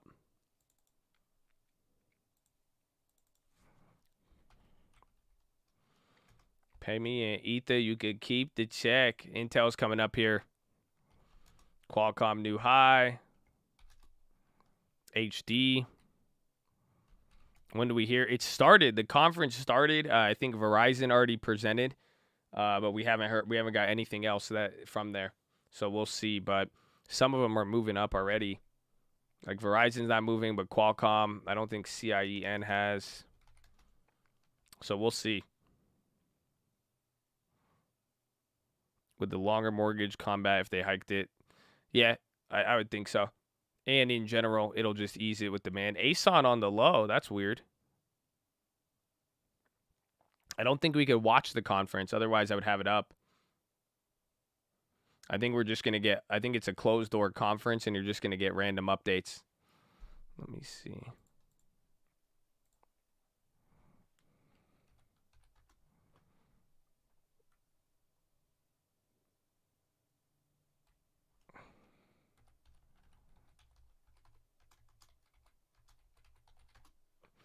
Core big red candle. Mini Qualcomm sweep on weeklies. Did it come up on a scanner?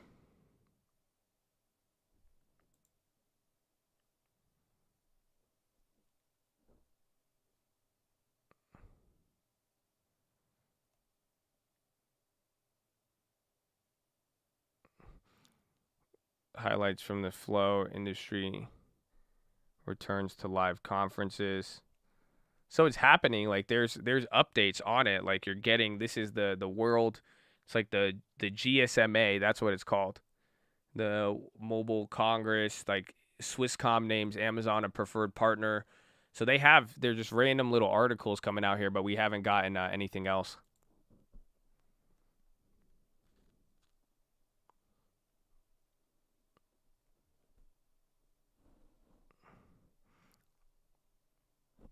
GSMA.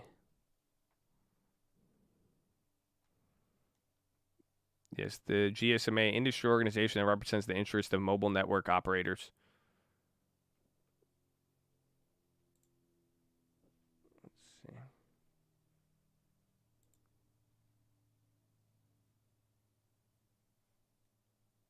Oh, so it's a 2-day event. Boom. There it is. So you have to look at, yeah, you have to buy a pass. So that, I think we're good. I think we're really, really good on it. You see this is why I wanted to play them, because now it's a closed door one. You have to buy a pass to get involved with it, but it's going to go till July 1st. So Keynote Network Changes Impact Summit Part 2, and then Edge of Wonderful Unleashing the possibilities of 5G. So just imagine big Barcelona 5G conference in the next 2 or 3 days of a private closed door event. You're going to hear something. You see what I'm saying? That's why we played the plays that we did.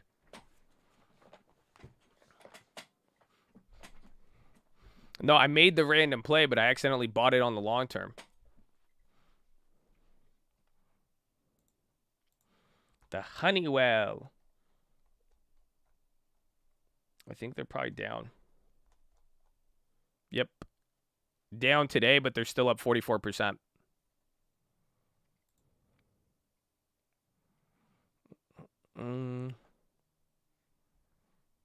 Led's doing something again. Yeah, I think that moved Friday.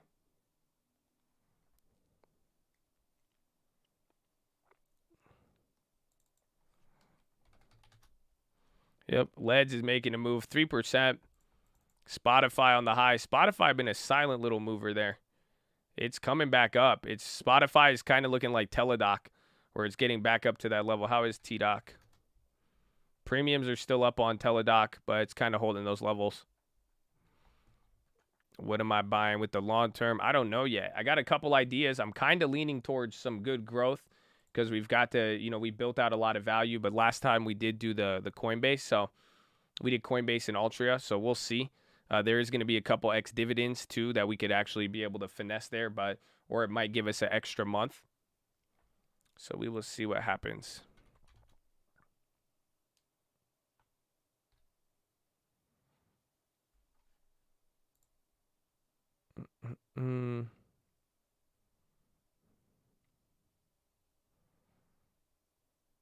UK Health Secretary updates MPs on lockdown. Yeah, so UK is getting clapped right now. Yeah, again, another headline. European stocks fall as COVID-19 fears hit travel shares.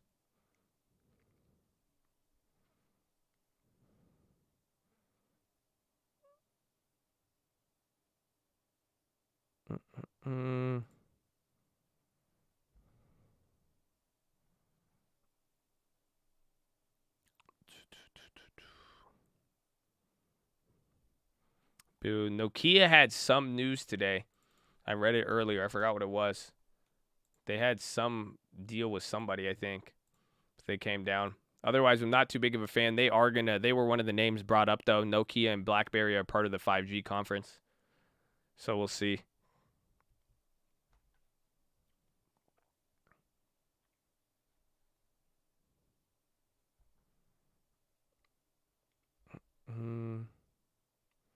I'm not doing another. Well, that's in Europe, so it's not going to, it's not affecting you just yet. It'll probably take some time. Viacom coming down a little bit. Roblo holding up.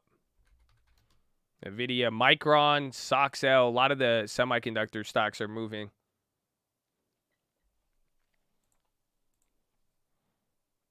Let's see it. We get Qualcomm waking up. It's going to start looking like AMD kind of there. I did not sell my Viacom. I still have them. We're up like 200 or 300%. The premiums have now came down to 265%. So still holding that one out. But we talked about making it free. Not a bad strategy here.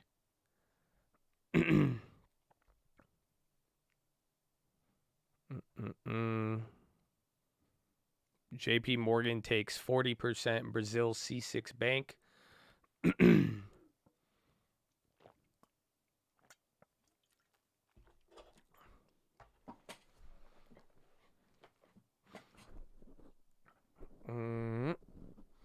Stanley Black & Decker option volume rises 6 signals.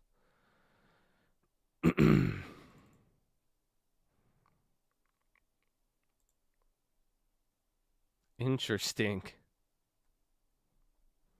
So this one is just people don't really talk about it. Stanley Black & Decker. No news or anything, but public sentiment today is sticking out. Interesting. There it is. I think right after that was earlier. So these are the latest news that comes up there. I don't know if there's Stanley Black & Decker is interesting.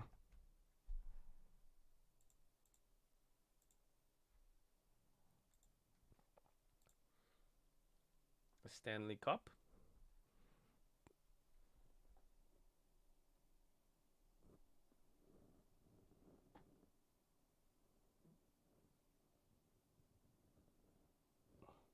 Oh, UK Javid, he says no reason to extend COVID curbs beyond July 19th.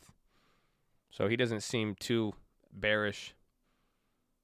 Yeah, he says July 19th remains target to lift COVID curbs.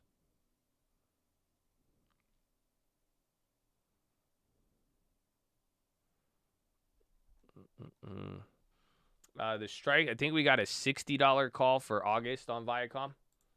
So it was far away, but now after moving, I mean, it's still pretty far out there, but it's decent. And then we have, what, a month or 2 months on it? 60 days. Peloton on the high. They're up 3.6. So, again, a lot of things are taking over, but watch the Dow. Watch for a little bit of a shakeup here. Boeing is still dropping. Hawaiian Airlines now. Yeah, booking goes down again. All the airlines, all travel stocks are clapped. So with Boeing come down, that's your only negative in the day. Otherwise, today would be a completely different day without that.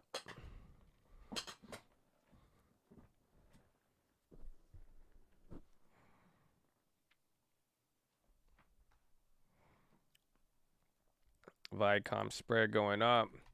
It's probably because the stock is dropping. If you have a spread, it'll widen out and the premiums are chilling out. You must have bought the wrong Honeywell. Well, we bought Honeywell earlier, so we were in on it, but, I mean, we got it up on there. I'm still barely up on it, but I got that one at a good deal. I made the video on finding the delayed options, and you have a nice little chapter markers to make it easy to find. Amazon is reportedly exploring a Kindle with a folding screen that opens up like a real book. Fun fact. That just came out. I did not get in on the Apple pump this morning, no. The Qualcomms are starting to move, I think, yeah. Little by the Qualcomm's slow mover, but if it does pick up, we're good. Again, you have about 2 more days with that event. Coinbase coming up here, 240.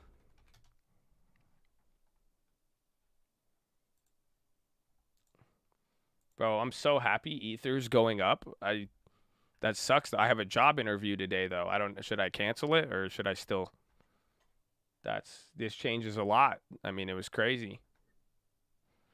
This changes a lot.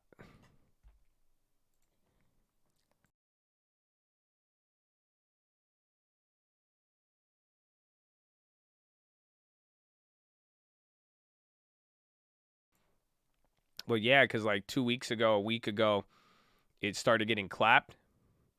So then, like Ethereum, I had to get a job. I had to look for a job because the sun don't shine forever. But as long as we here, then we might as well Coinbase forever. Either Ether or Bitcoin. It's Dogecoin in the fam. Who you know do it better? Damn right. No matter what, we airtight. Before you buy crypto, make sure you're gonna lose everything, and then don't make an ass out of yourself by assuming the crypto keep on moving. What are you doing? I'm 2 standard deviations above you, baby. Love you, you know.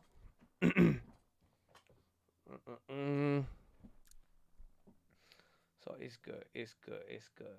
It's good. I'll go to the interview maybe. We'll see. We'll see where it ends up by the end today. Dollar Tree on the high. DD. Quali World.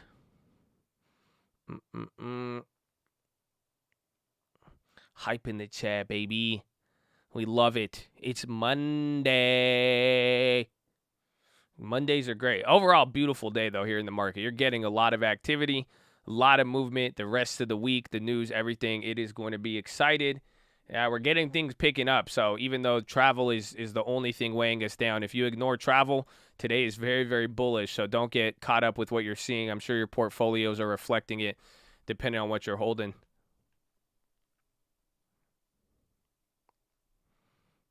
You want to hear that horn? Horn! It's a good day. It's Monday. That's just a Monday horn.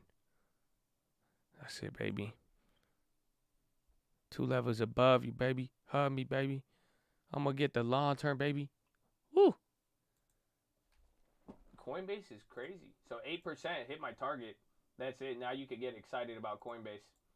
Coinbase keeps going after here. This is one of its more bigger days. That means it had the run up and it's getting the confirmation there. Cap for the long term. I like it. You got a little bit of a discount. I mean, it is still up there, and a lot of people have been talking about it. And this is what we need to watch here with the Dow. There's a lot of crowding in those trades, right? So a lot of the moves that you've seen, like with value stocks and that value rotation, it is kind of crowded of a trade. That's the only thing. But I like it. I'm not too sold on it like just yet, but it's decent. Whoa, TD Ameritrade, a bunch of price target races on TD Ameritrade. A bunch of REITs, and then some are Canadian. I think it's Canadian upgrades. So RBC, you just got a bunch of analysts. B2 Gold, price target raised to $350 a share from $325. National Bank. Raymond James, price target increase. You just got a bunch of them, but not on too big of companies.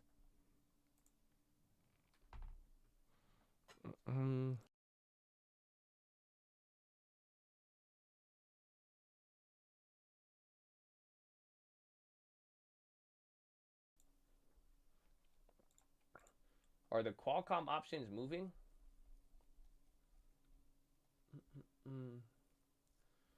know I'm down on those ones. These are the two that we bought. No, they're up 22 and 7. They're slowly moving.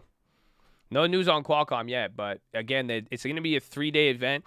We may not get a mention of it. So I was totally taking a risk on there, but I'm backing it up because it has earnings, but the event is on today and it's going to be a 3-day event. So we'll probably hear from it anytime. Again, it's a closed event. You need to buy a pass to even attend it.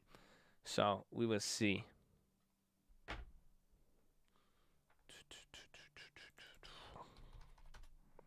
It's a good grind, though. It's a good grind. Kind of reminds me of Viacom. But if we get good earnings, good chip thing, it should be good. Cisco could be a sympathy, but I don't know if Cisco is actually mentioned in there. So I'm playing it specifically related to the 5G. So you could go for the tower plays or the service providers, essentially.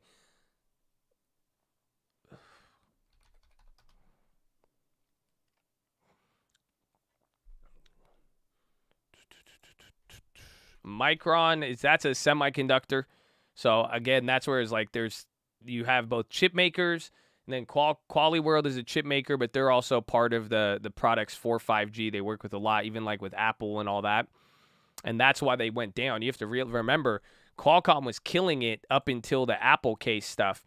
So they went back and forth. Qualcomm had they got the good Apple case, they killed it, and then they had another issue, I think, with another lawsuit, and then they dropped here. So that's why they kind of got clapped. But it's not bad. Again, you pull up the 1-year chart. They haven't really moved too much, but they still are angling upwards. I think Teladoc looks better on the 1 year, but overall, we're playing the 5G conference, and even if we don't get that mention, we're going to take advantage of earnings, hopefully.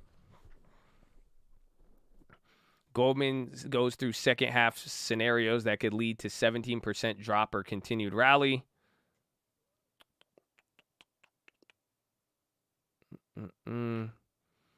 UK's Javid, very confident about lifting curbs on July 19th. That's for the UK.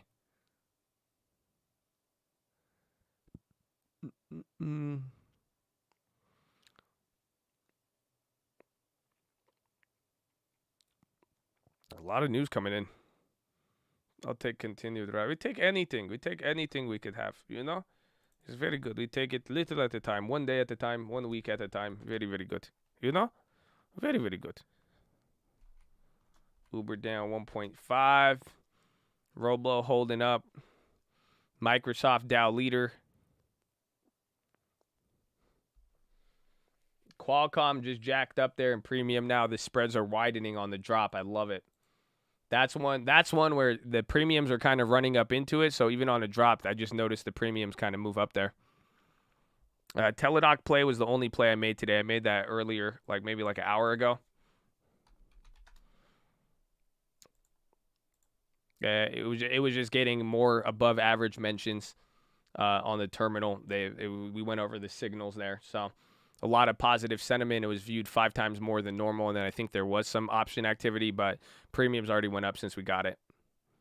Michael Burry's getting clapped right now, kinda, yeah. We'll see. We're gonna find out, bro, in a couple days. We're going to get to go through all of the hedge fund balancing. That's going to expect it around Thursday and then a couple days after. Is TDoc Teledoc or Teledoc? Is Teledoc, like a telephone doctor, not like teledoctor, but like it sounds the same. Teledoc. You know what I'm saying? They do not have to report anything. Well, if there is a big change, any changes, actually, no, they have to every 3 months. So like the 13F, any changes are going to get reported.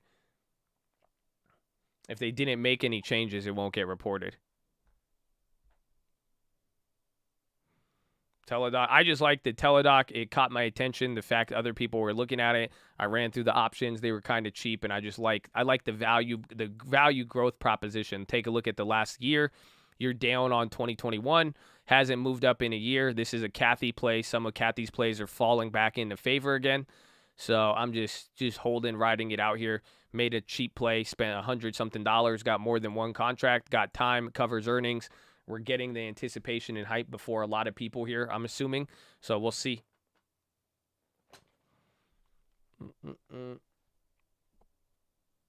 GLSI. I haven't seen it. It was up the other day. I didn't even look at it today. Yeah, that one we've just been riding it out. Remember, we got this play. The phase 2, we're expecting it, but we haven't gotten it soon. Let me see if I can get info on that.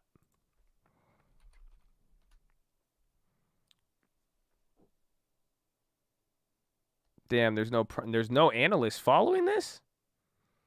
No way.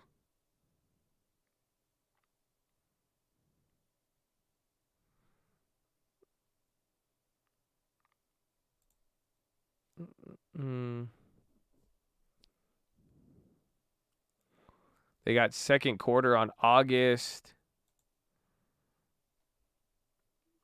Let me see. Yeah, they haven't came out with anything on it. The phase 2, that was they have another event that they, even in their filings, when I looked at, they said that they're going to be announcing it in by the end of the first half. So we're only a few. I mean, I'm expecting something. I think the enrollment of another trial is going to be the news. I haven't even seen the short interest on GLSI, but there's no analyst monitoring this. I'm pretty surprised, actually. Wait, do I got a prime? Yeah.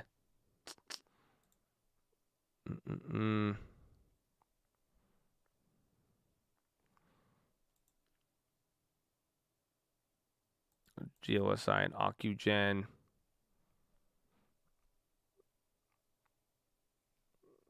Let me see. But we got it in at $38, I think. Or we're at 38 or 35 on GLSI. Still holding. Qualcomm's starting to edge up here. Sava's on the high.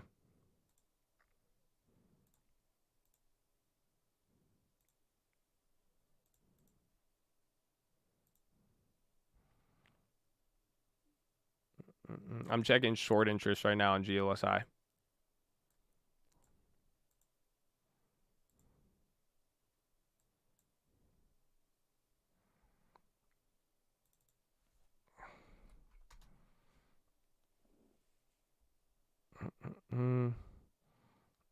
It's actually decently shorted.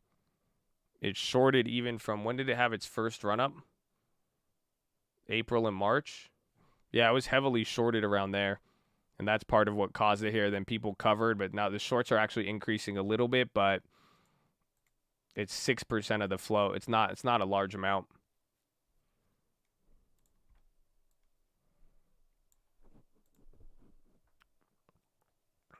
Mm. 1 million Bitcoin micro futures, NASDAQ 52-week high. So NASDAQ is still going in the midst of all this. That was your 52-week high, but you're still holding up. Again, hopefully you see how today's playing out.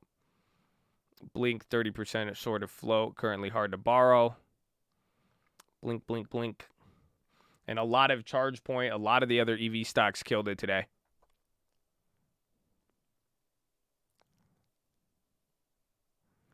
Weeble short. No. I mean, again, we've talked about it. Even then, there's like special tools for short interest. So not all the short interest is like short interest is usually at a 7-day delay. There's there's like more advanced ways to get the real time one. That's what we're pulling up through our platform here. So that's why you'll often anywhere you look, you will often see discrepancies with short interest data just given how it's reported.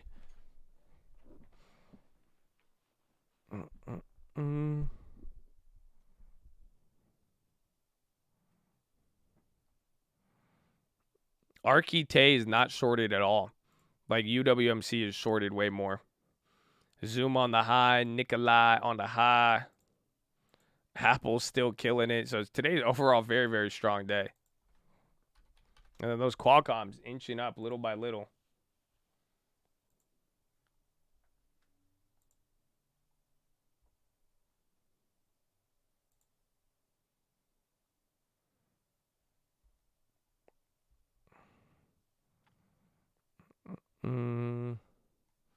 Zoom, zoom, zoom. Let's see. Let's get Viacom up here. Viacom, nice. Everything, some stuff taking a chill pill. A lot of the bigger tech names right up. Dow is still getting clapped by young Boeing, and then S&P getting clapped by Booking. It's 101 now. It's still just getting bigger. Booking is dropping even more. Habibi, le kida. Nikolai. Again, the real estate guys, they made a big play on Nikolai for the short squeeze based on that one thesis last week or so. So that one's looking pretty decent. Space regaining. Spotify's Space is coming up. Remember, after a 40% day after the FAA approval. That's very, very good. Oh, excuse me. Avago, Broadcom. So Broadcom is part of the 5G thing, I'm pretty sure. So they're starting to make a move. Again, those stocks are Qualcomm's starting to pull away from here. We like it. Some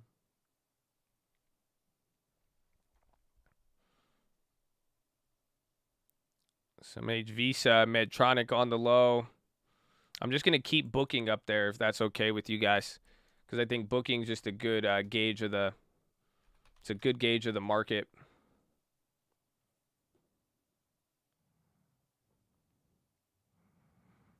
Java confirms June 19th date, so that's good. I expect that to ease it up. They're getting positive things on the UK. At least it's counter to the negative news we got. Wall Street Journal wrote about SPC. Bark price target $16 a share, initiated at buy by Citigroup. So Bark, you're getting you got your first ever price target.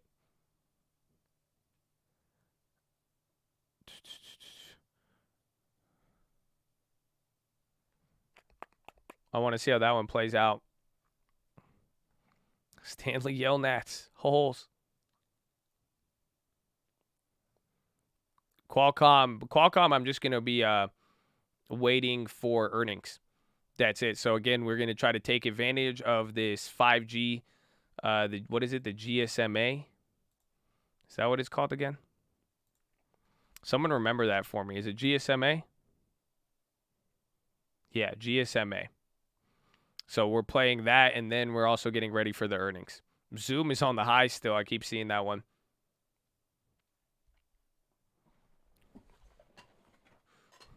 Helium Network. So my list of 5G stocks, I'm taking it from Bloomberg and then the analysis that was on for this GSMA meeting. So they had like 67 companies in different ones. Qualcomm, biggest volume of the day now, breaking above 140. Yeah, if you start to break above 140 now on Qualcomm, it starts to get a little bit bouncy. So this is a key breakout point there for Quali.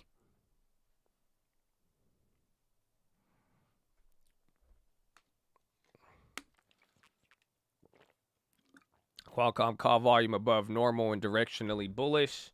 There's reports on that. Yeet. Yep.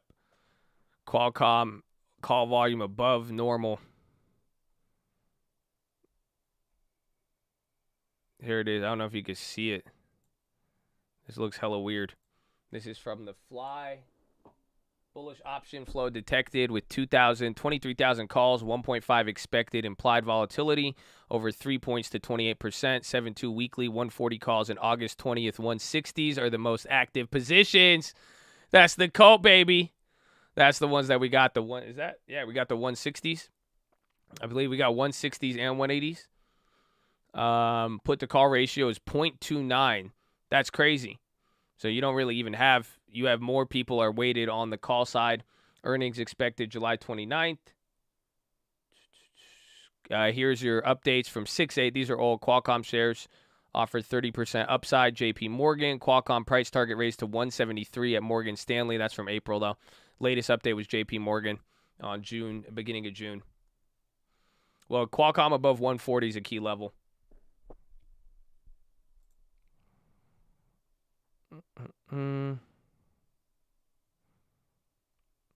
Micron earnings. Investors need assurance. Memory chip prices aren't peaking. EU hands out first payments on COVID-19 war chest.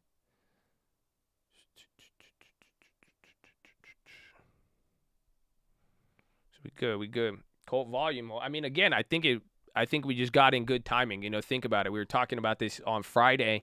We knew we were at, nobody even knows about this 5G event, and it may not even be discussed that much, so we could be wrong on that, but you had a double whammy. You have a potential event all throughout this week. There's Bark. It might be reacting to the price upgrade. We were early on that one.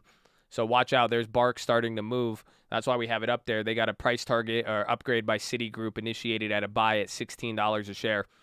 But Qualcomm is also playing for the earnings. So we got a little bit of both. And we'll ride it out, and we'll see how it plays out there. But good volume, good call sweep. Bark is moving.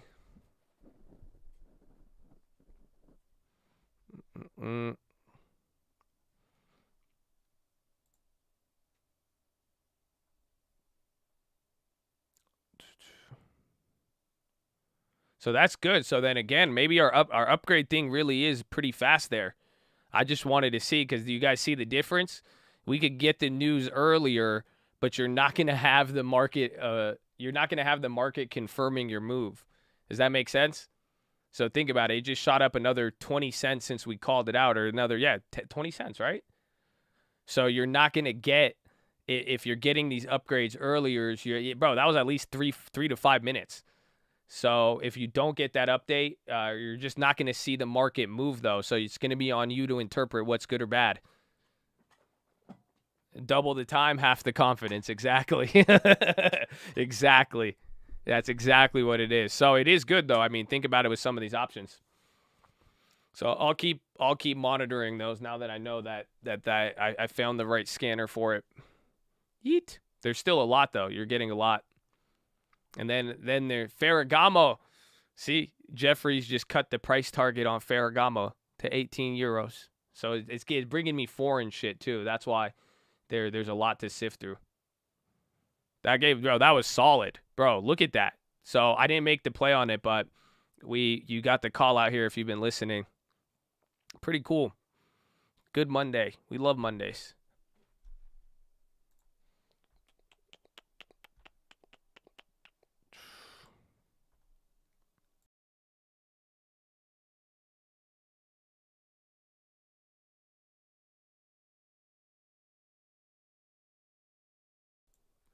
Bark options. Wait till it gets more. I don't know if people are even talking about it yet.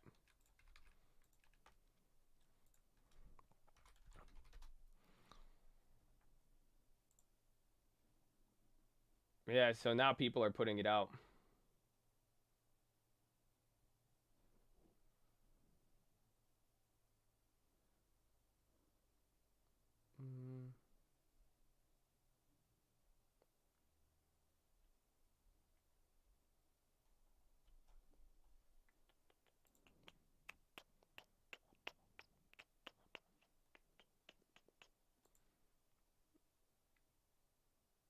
We did good. We did good. We did good. I like it.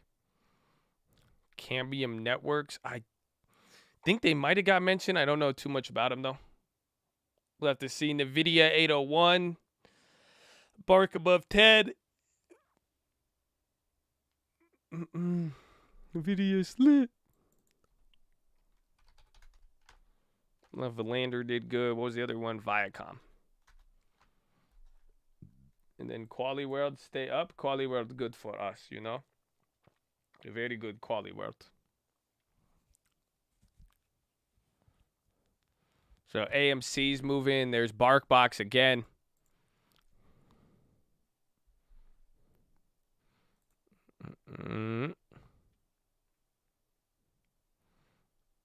That Jewel news keeps coming up about the $40 million that $40 million lawsuit.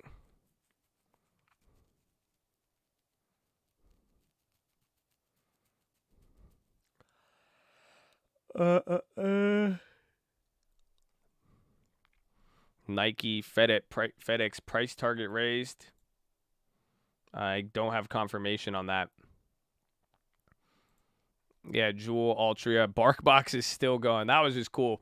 That was my first data set of getting to see that early, so that was awesome. I like it. I like it. Woo! Did anybody play that one? I was not expecting that. That's the difference. I guess we should have known on this one. Maybe we could learn from it because it was a hype stock. It was an upgrade. It was early. So, but I think it has to do with the kind of the asset because there was a couple other ones, but that was good. You got 100 shares. Yeet. Nice. There you go, Chadberg. Doing good. Doing good. Oh, y'all ran up the calls? Okay. So like the video. Like the video. That's it. That's what y'all could do. That's it. Y'all just got to like the video. You know what I'm saying? Whew.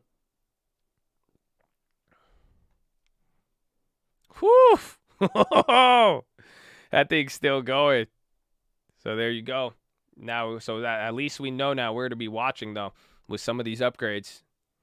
Yalla.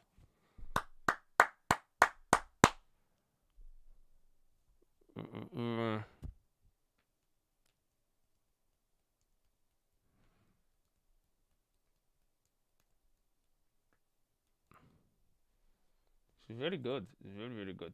You know? They need to upgrade Viacom. Peloton's running. Was that just on Viacom? No, that was AMC. AMC towards the top. I want to keep my eye on Qualcomm. Viacom came down. I was born in the darkness of upgrades. It was early.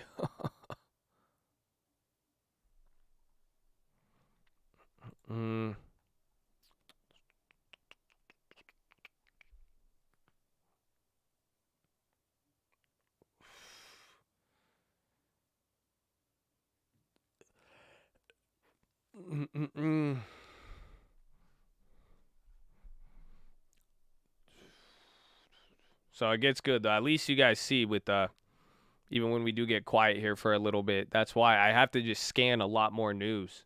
There's just a lot more news and stuff coming up. So, but I'm really I need to set up my other screen so I could keep the I still haven't set that up. I need to get all of the upgrades and downgrades just organized. We could even I think I could set it up for alerts.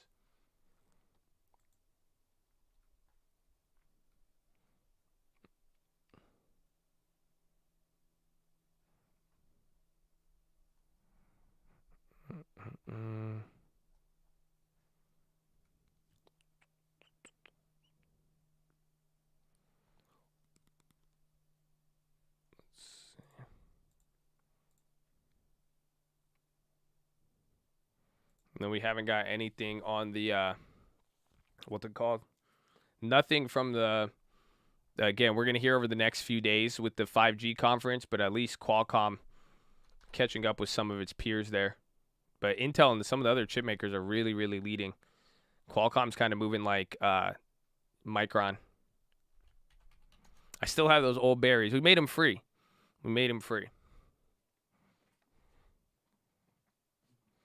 My job is contemplating mandatory vaccine. They were like, it's the Delta, the Delta variant.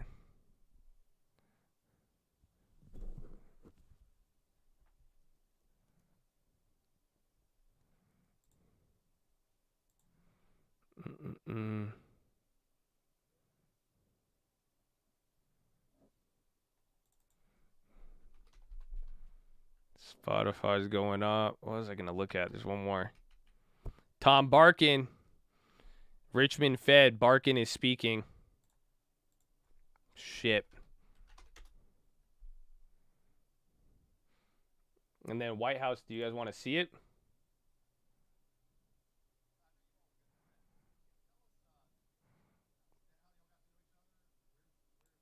Zim on the low. So I was actually Raphael's RA in college. What? That's crazy.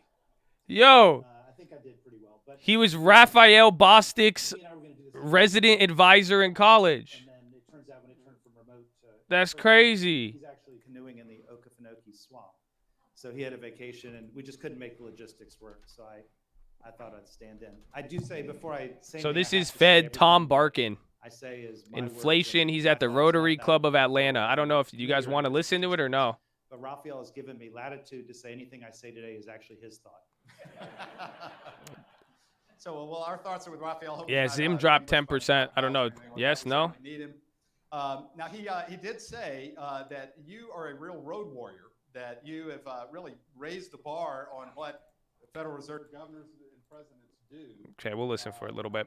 It's just getting good. So. Executive Committee, United States Golf Association. I think you're so again, it's been on here for a while, but he's just coming on. Don't raise the bar so high that they all can't keep up with all your activities. So. No, well, I will say this, both for Raphael and I, our districts are multiple states. So mine are South Carolina through Maryland, including West Virginia. He's got large parts of Louisiana, Tennessee, Mississippi, Alabama, Florida, Georgia. And it's great to be in your home city and learn what's going on. But where you really learn is being out. And especially during COVID, questions like, who's wearing masks and who's not, that's a pretty different answer in my district between South Carolina and Washington, D.C. And seeing how those economies reopened at very different levels. I know Raphael does the same thing. Well, absolutely. So, it's fascinating, each of you all seeing different things across different states and being able to aggregate that up into one position is just a fascinating opportunity. Before we jump into the question at hand, I do know you were out at the U.S. Open. Tell us a little bit about your work there. I know you're an avid golfer and your role with the Executive Committee at USGA. Tell us a little bit about what it's like to be an official at the U.S. Open. This is not a plant question, but we'll have some fun with it. So I was a walking scorer on Sunday for Bryson DeChambeau. And what you do as a walking scorer is you keep score, and that's what gives you the live scoring that you see on the television. And at number 10, he was at 5 under par, leading the entire tournament. I was thinking, I'm going to be there, with the guy who wins the whole tournament. He then bogeys a couple holes. On the 13th hole, a streaker runs out onto his hole while I'm there. Takes out a golf club, hits a couple balls. The policemen try to catch him, and he splits the two of them and starts running directly toward me. And I thought, holy cow, I am not a very good last line of defense here. And the last thing I need is to be on national television diving to try to tackle a streaker and missing. Might have been a highlight reel, I think. Luckily, another policeman tracked him down and got him before I had to embarrass myself. Bryson then double bogeyed the hole, and then 3 holes later, he managed to get an 8 on a par 4, which doesn't happen much except in my game. And so, I was sort of joking, that's the walking score graduate exam, because you have to actually be with someone and count 8 shots with a pro and get it right. So that's what it's like being a walking Well, I had a score. couple people tell me to say, ask him about the U.S. Open, but I did not know we were going to get that story. So that is awesome, real time. Well, let's jump right into the topic at hand for everyone, certainly. I mean, you've been speaking a lot on the economy. You've been speaking a lot on inflation. And in inflation, we're getting a lot of mixed signals. We're getting the bond market telling us one thing. We've got supplier prices and wage markets telling us another. Can you kind of make sense for us a little bit about what you're seeing in those markets and what those signals are? Yeah, so let's start with, when you pick up the newspaper every day, what you read about, what you hear about is inflation. And why wouldn't you? You've got very stimulative fiscal policy. You've got very accommodative monetary policy. You've got a huge amount of pent-up demand coming out of the COVID quarantine.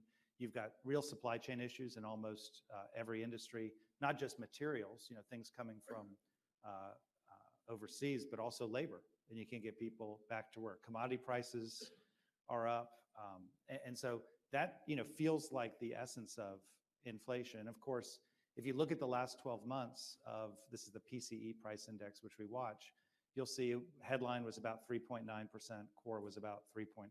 So there is inflation, in this time period. One of the challenges we have as a central bank is that we think about inflation somewhat differently than most business people do. Most business people think about inflation as input costs. My suppliers are coming to me with price increases. What am I going to do? We actually look at consumer prices, because not all of those price increases get passed on to consumers. If you think about consumers, what they really care about and what motivates their expectations are food and gasoline prices. Yet we look at core inflation often, which takes out food and gasoline because they're so volatile. And that most consumers are interested in what inflation looks like today. We're actually trying to look at it over a longer time frame and ask the question, where's inflation headed tomorrow? So there's a real difference in how we look at it. And if you look at where it's headed tomorrow, a couple numbers that at least give me some comfort. If you look at the TIPS, which are the market measures of inflation compensation, they actually look like inflation will be for the next 10 years somewhere around 2%, which is our target. Another way to look at it is just look at what the price inflation's been since before COVID to today. That's about 2.4%. And so when you see this notion of skyrocketing inflation, you have to stop and say, now, wait a second, we shut the economy down, we brought it back up. A lot of the things that are in inflation, like used car prices, which are up because you can't get a new car, or airline tickets, which are up because they came down so far, or car rental prices, which are at levels that who can even imagine because they have no rental cars. All those things are temporary. And most people expect, and I expect over time, they're going to moderate back to normal levels. Well, so, and I know you've been speaking on this over the last couple of weeks, but you've been starting to outline a little bit your thinking about which decade are we in? Because history teaches us several things, right? And different decades saw different types of inflation and different outcomes. Which decade are we in? So I've had a lot of fun with this because I think how you think about this year's price increases depends on what decade you think you're in. So you may think we're in the 70s, and you'll remember in the 70s we had high and escalating inflation. You'll remember in the 70s we had gas lines, which we even had recently. I will say it's kind of hard to imagine we've gotten to the 70s yet, given how transitory many of the price increases I just talked about, whether it be autos or rental cars or airline tickets, seem to be. But that's one way of thinking about it. You could say we're in the 2000s, where we had low inflation for a while, but then it peaked up. Our inflation now is as high as it was since August 2008, and you know what happened the month after that, where we had a housing frenzy, which of course we've got today, and you had elevated stock market and everything collapsed. So maybe you think we're in the 2000s, but then you have to look at bank capital, and bank capital today is roughly 50% higher as a percent of assets as it was 2008, and the banks have done very well through this downturn. Some of you may think we're in the 2010s because we saw price pressure in 2011 during a time of elevated asset purchases by the Fed. And a lot of people thought, oh my God, we're going to see inflation there. And you might think we don't have to worry about it because inflation came down below 2% and pretty much stayed there. Or you might think we're in the 60s, right, where we had a very stable situation, but you had a lot of fiscal spending. You had a very accommodative Fed, and eventually you got the 70s. But I just remind you that part of that story were a few other things, like OPEC.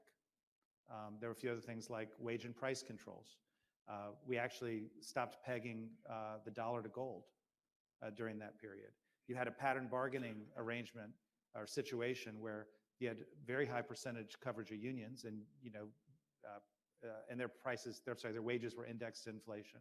And you had a lot of regulated industries where their prices were indexed to inflation. So you could argue we're the 70s, the 60s, but again, there's a lot of other stuff that went on there. I have a lot of fun with it. You could argue this is the 90s and we're gonna have a productivity boom, or it's the roaring 20s and maybe we ought to go out for a drink afterwards. So you can have fun with this. Where I would end up is I'd take a good hard look at the late 40s Because in the late 40s, we had a huge spike in inflation at the end of World War II as the economy tried to adjust from a wartime footing to a peacetime footing.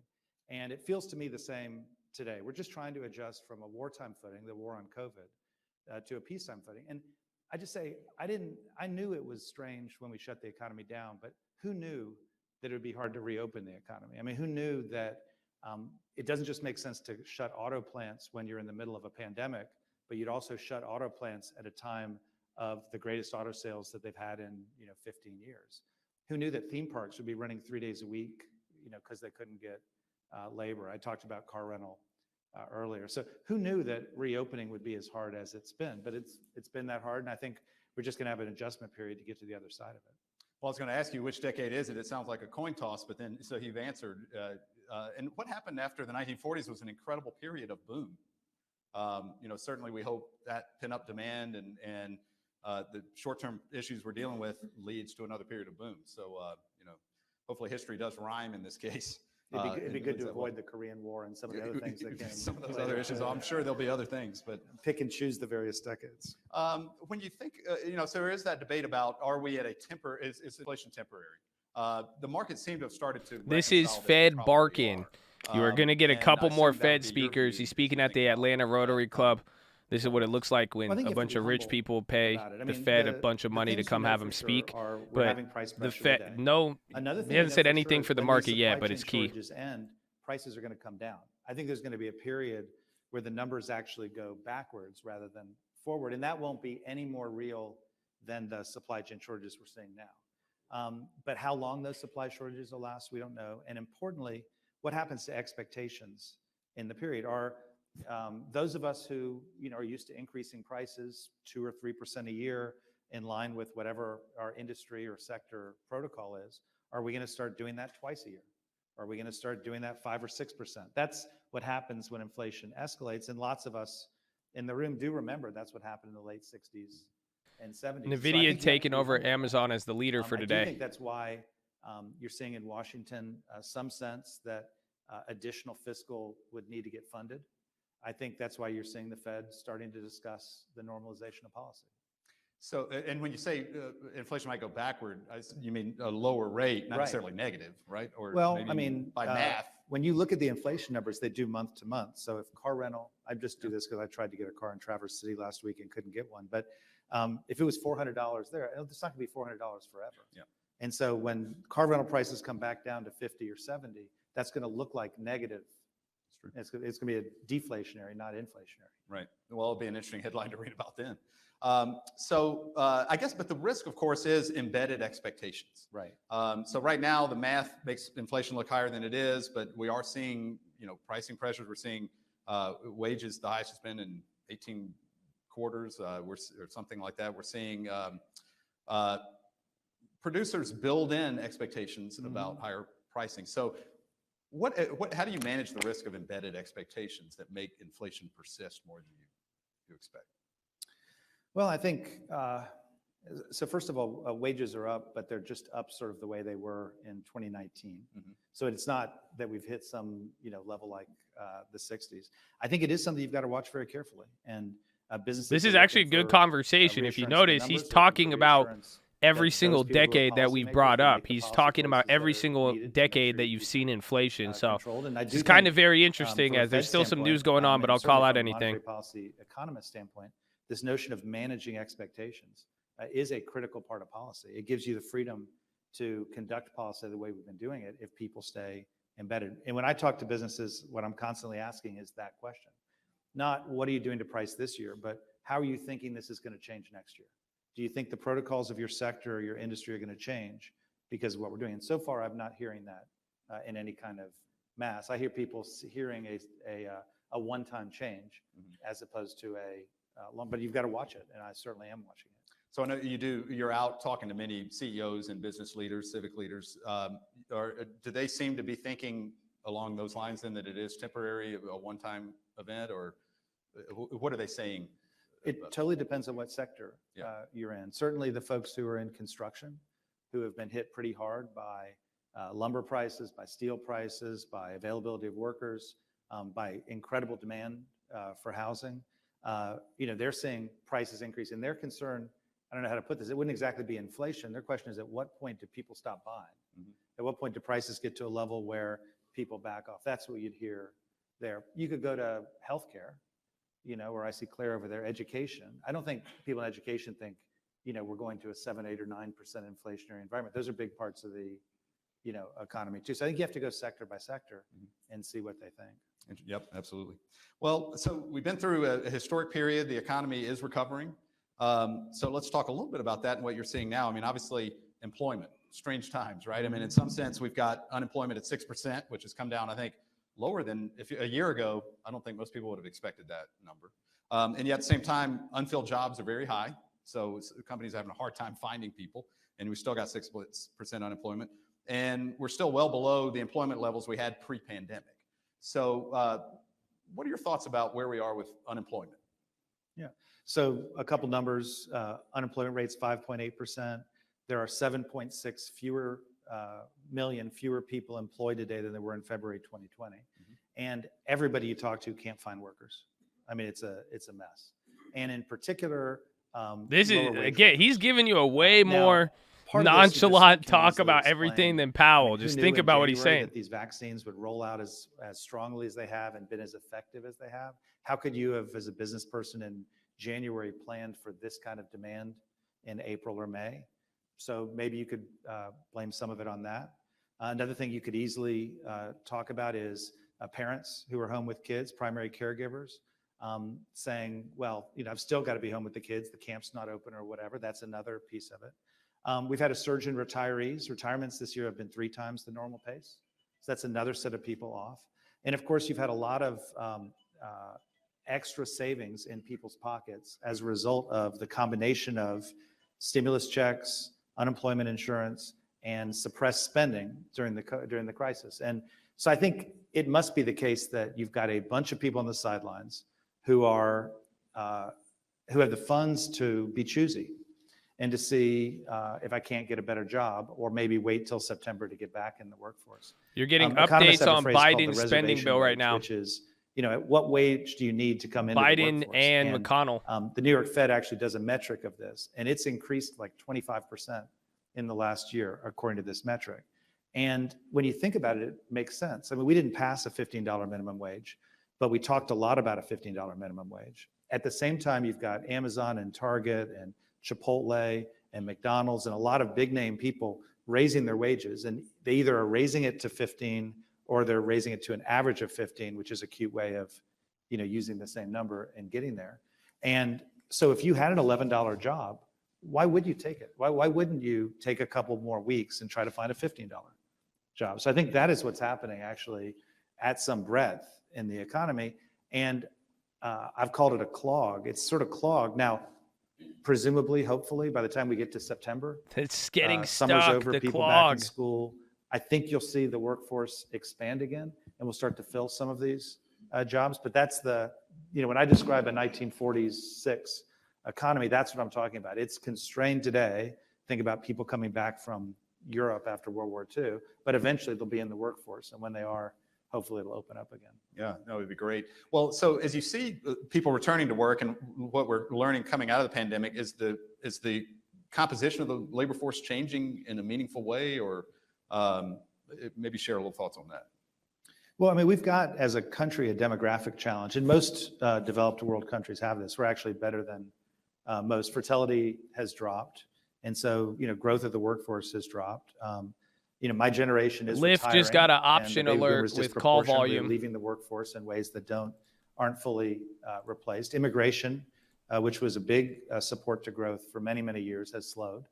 And so you just have a fundamental size of workforce challenge. You might then say there's an uncertainty about how will primary caregivers live their lives differently post-COVID. Will people reassess their lives and leave the workforce? Will parents decide to spend more time? Who knows on that one? But I think you've got a real supply shortage over the medium term coming if and when demand comes back as strongly as I'm thinking it will.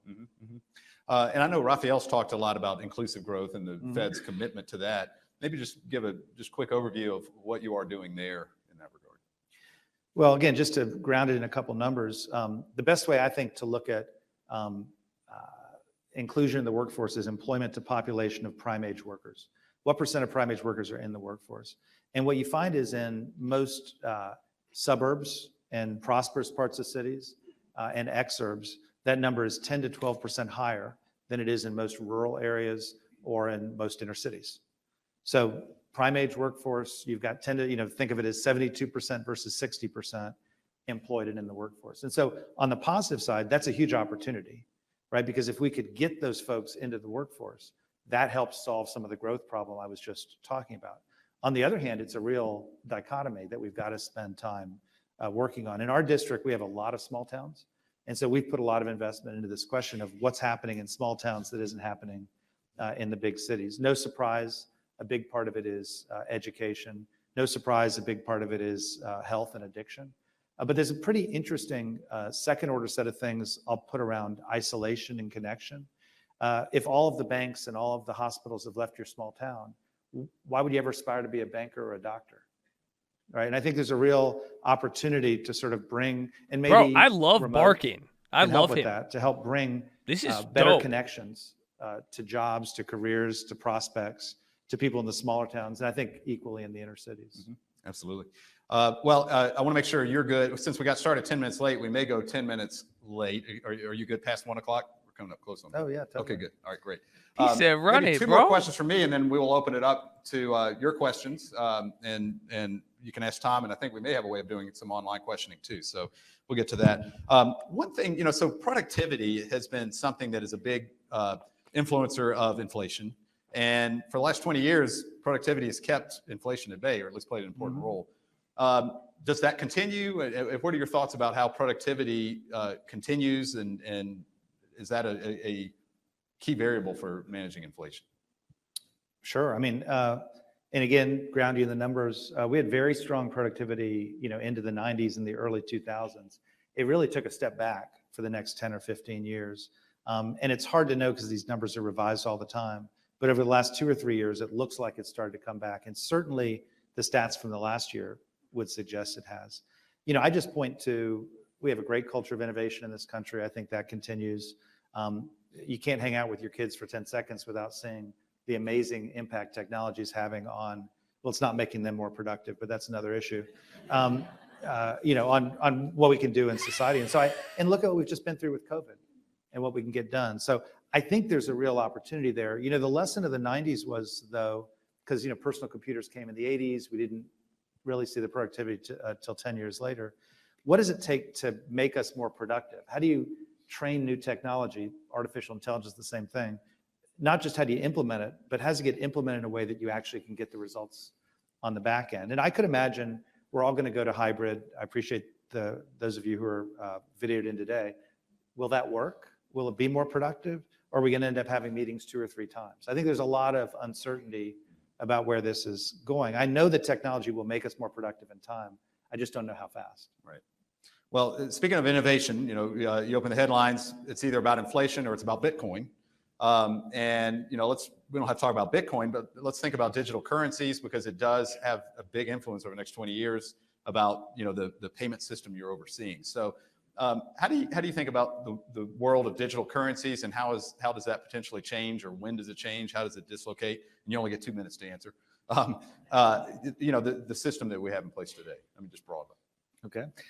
So the Fed has said that we're going to be publishing a paper in the next couple months on digital currencies and what the role would be.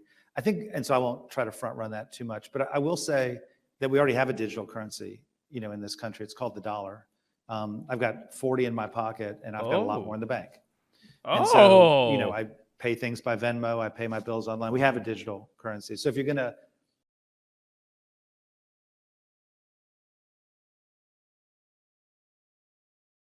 Wait, why did you? I think it cut it off because he was supposed shortage to. Damn it! That mother effer. Oh, it's because the event went away. Because he was supposed to be on 10. What's it called? Because he was. They started him 10 minutes later. That was barking. Yeah, Fed Quarles is gonna come up here soon. No, I think he's already on.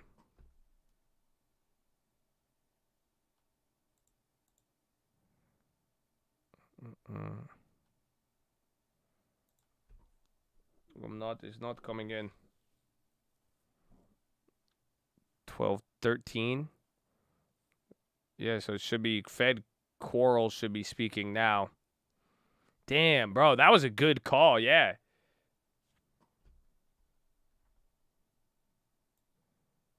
I think they're waiting on here. Here's Fed Quarles, but it's not, the audio's not coming in. No, that was good though. Yeah, that was he talked about a lot. I mean, he didn't say anything to move the market, but he really, that felt like the realest conversation that we've had towards this whole scenario.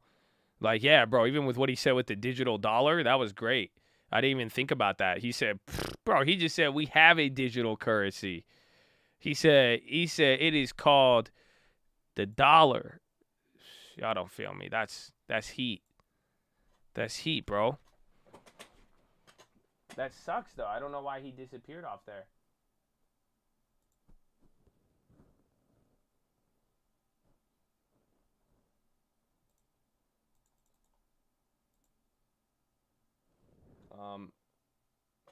Oh, they're listening in. That's why.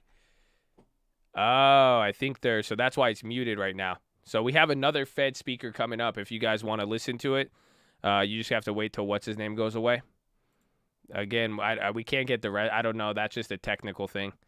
Because the event was supposed to be over, so that's why the event stopped at that time. He was about to get questions, too. That was Barkin. Remember that name. I'm still unconvinced there's a compelling reason for a new digital currency. He likes Venmo. He does. He does. That was a good one.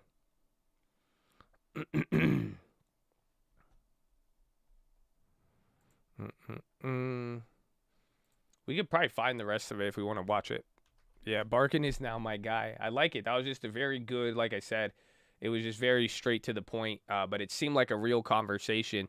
He didn't say anything that would move the market, but he did give us the, he talked about every single generation and saying, it could look like the 40s, the 60s, 2000s, that the 70s. He said we're not quite at the 70s. I liked it. I liked it a lot. So that was very, very good. Let's see. Who is this? Bostic? Bosick?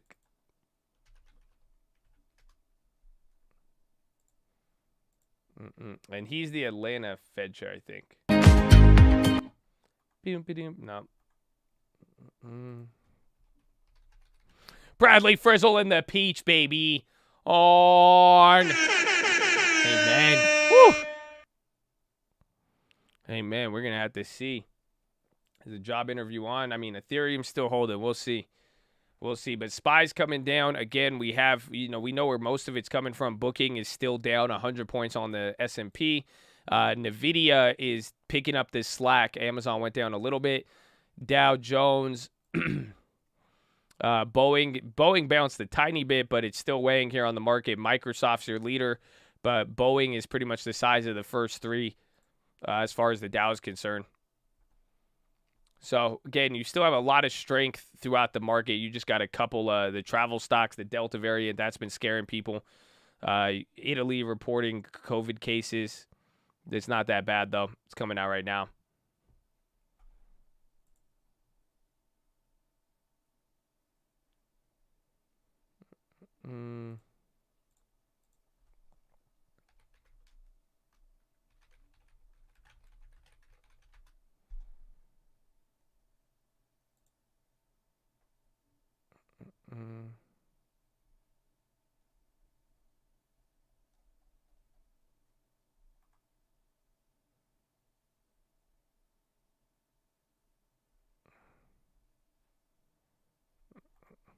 No J Powell today. You got Bostic, Williams, and a couple of other people. I think there's 2 or 3 today.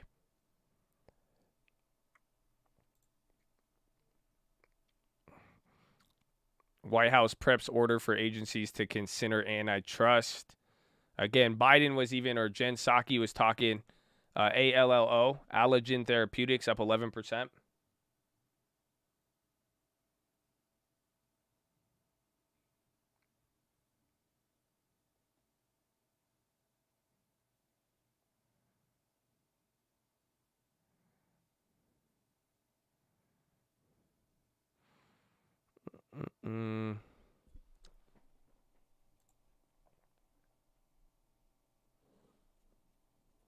Bostic will pour. We'll see. Wait, wasn't that just Who was that? That was Bostic we just heard from, right? I'm pretty sure. We're about to get Quarles.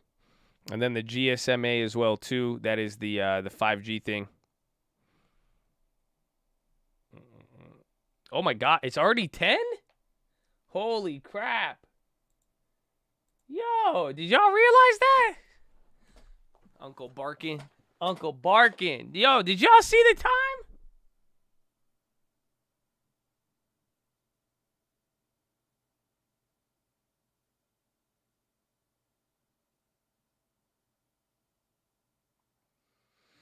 That's crazy.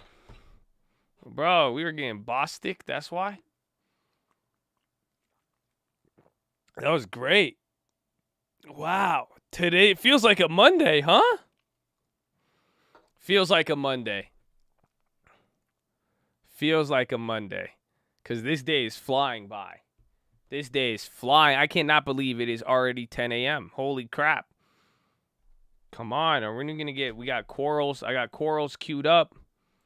No other news so far. There's a lot of news. I mean, hopefully you guys realize, how much news you got coming in throughout the day globally. So there's still news, but as far as or stuff that's moving the market, not too many right now. A lot of different things coming in. Again, a lot of people worried about just travel is weighing down, travel stocks weighing down on the market today. Other than that, it is looking pretty good. No, there's not been any GLSI news. We tried to look into that earlier today. I believe they are getting ready to announce the enrollment of the second quarter, but otherwise, still been doing good. It was up a lot more today. So we will see. We only made one play today. Let me see here.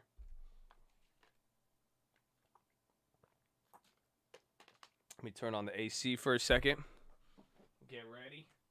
Get ready. I can't believe it's already 10. What is happening to today?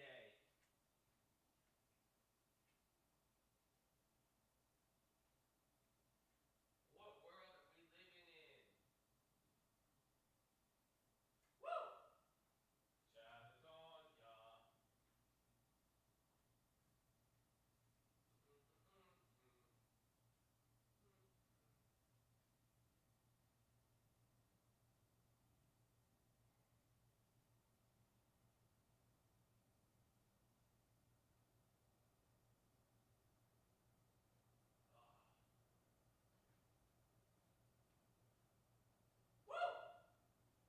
We in there, Chad. We in there. Oh, that's crazy. 10 a.m. already.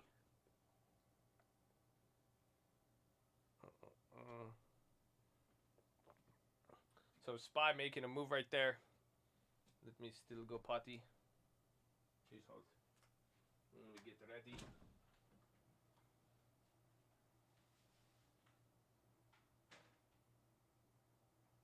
To the oceans, white with snow. God bless California, my home, sweet home. I'm pleased to announce and welcome our next presenters to the stage.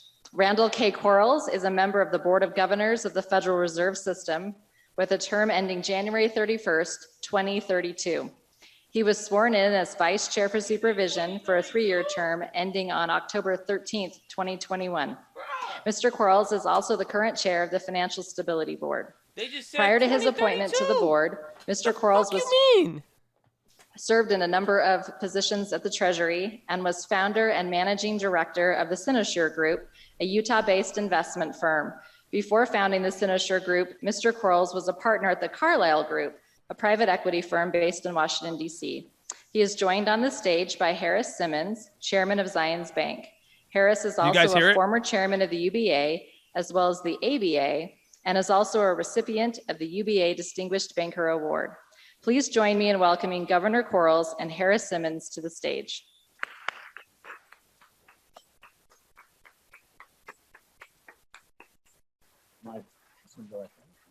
Bruh, that was the awkwardest sounding clap I've ever heard. We are really delighted to have Mr. Quarles with us today. It's really a privilege to have a Roy High Royal representing this industry and all of us back at the Federal Reserve Board. So welcome back home. It's good to have you here. Good to be here. I understand you have some remarks you're going to make, and we're going to have you go ahead and do Nah, that wasn't me. Turn it into a little bit of a chat session here. So Super. let you go ahead.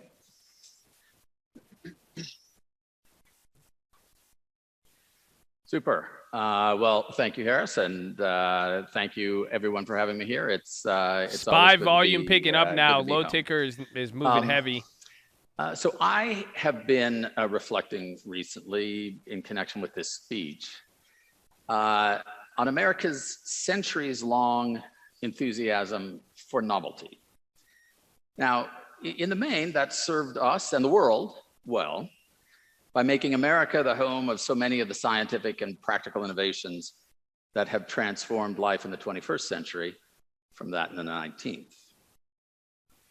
But especially when coupled with an equally American susceptibility to boosterism and the fear of missing out, This feels like the sometimes scene also led from The Big Short to a where the mass bankers suspension are of at our the critical conference. thinking, Doesn't it give you and the to same vibe? occasionally impetuous or deluded crazes or fads. Sometimes the consequences of this in hindsight are merely puzzling or embarrassing, like that year in the 1980s when millions of Americans suddenly started wearing parachute pants. But the consequences This is can exactly also be like more it. serious, which brings us to my topic today: central bank digital currencies, or CBDCs. In recent months, public CBD. interest in a digital dollar has reached fever pitch. A wide range of experts and commentators have suggested that the Federal Reserve should issue, in fact, may need to issue, a central bank digital currency. But before we get carried away with the novelty, I think we need to subject the promises of a CBDC to a careful, critical analysis. Now, in offering my views on this, I'm speaking for myself as a member of the Board of Governors, not for the board itself or for any other Fed policymakers. But let's begin with a basic question. What problem would a CBDC solve? And to answer that, we first need to define the term CBDC and assess the current state of the US payment system. The Bank for International Settlements has defined a CBDC as a digital payment instrument denominated in the national unit of account that is a direct liability of the central bank. My first observation is that the general public already transacts mostly in digital dollars by sending and receiving balances in our commercial bank accounts.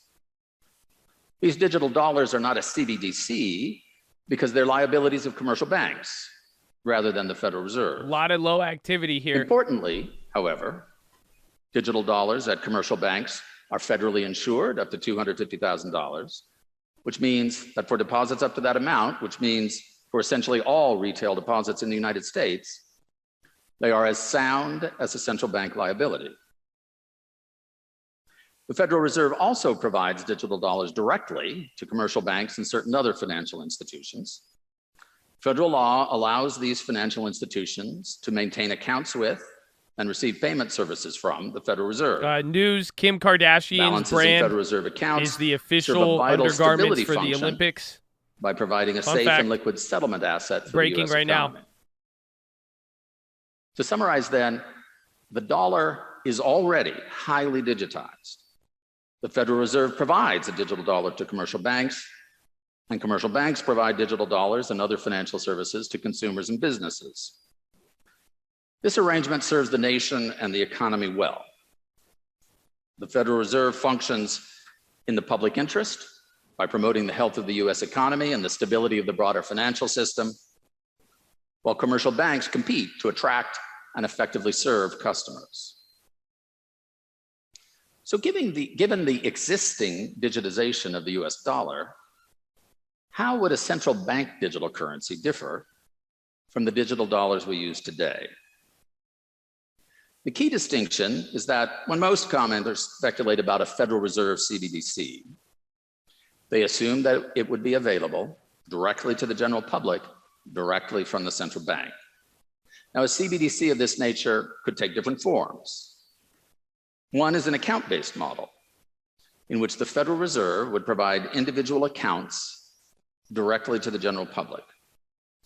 Like the accounts that the Federal Reserve currently provides to financial institutions, an account holder would send and receive funds by debit or credit to its Federal Reserve account. A different CBDC model could involve a CBDC that's not. Yeah, I don't like this one. We'll get that was just a different vibe from. You see, that one was more like he's giving his speech. Compared that to what you just saw with was it Bostic? Like Bostic was shooting the shit. He was telling us what was too much weed talk in that one. No, but that one you had more. Yeah, that was like a class presentation versus because again we'll get headlines on it. So again, it could be important, but I think I was able to get a lot more better data out of, compare the two. He's focusing on digital currencies, whereas, it was Barkin, excuse me, not Bostic. But Barkin was talking about the actual inflation, the transitory, the data, this stuff more pertinent to the whole situation. I think the digital currency stuff would affect cryptos and all of it, but we'll see. No, I was saying Bostic, not Barkin. Barkin, Bostic, Barkin was chill. That one was just more of a Q&A. It wasn't, and again, it wasn't it was more focused on inflation as opposed to digital currencies. You see how he kind of got into that at the end and then it cut. So, overall, pretty good, pretty good.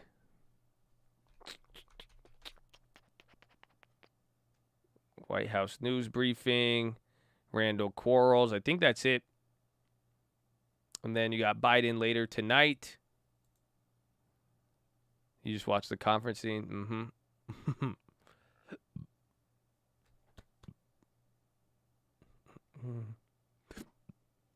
Woo. But spies coming down in the mix to this. Oh, I keep burping. Excuse me. But what we were saying here is I think the travel stocks are still down, but now some of your tech stocks are losing a little bit of steam. So now you're starting to see the negative effects of some of these the down companies today. You're seeing it have this play. Spy coming into the thick of it. Into the thick of it. Dum, dum, dum.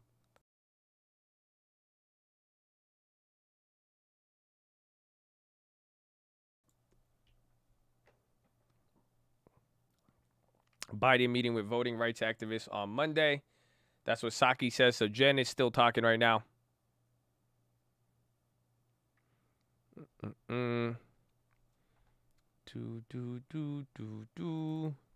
Booking is sad. Booking is killing everything.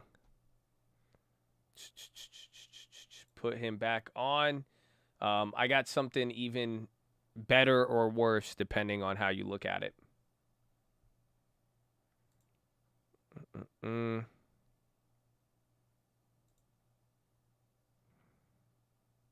Oh, look at this. Oh, beautiful.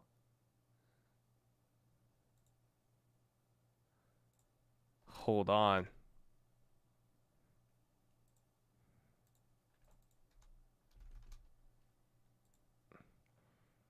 Damn. We need to know how to say this, but here's high and lows on the day. So, the Hindenburg, this is it right here. So new lows only 15. You're not getting any new lows, but then you have 117. So the breadth is still, you are just getting weighed by some of the bigger names, but the market breadth is showing you that things are actually pretty chill. So that's good. Very, very good. Able to get the healthiness of market. You could see it today a lot better, even though the market looked like this. It's still a pretty good day. You are mainly bullish. If travel stocks didn't have that weight, it would have been good to go. Market breadthing steadily.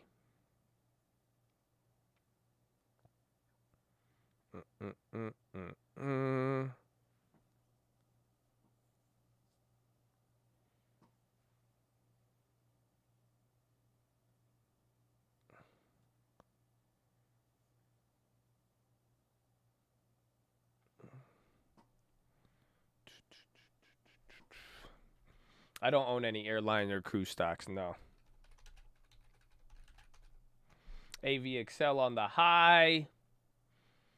Ba-dum, bum, bum, bum, bum.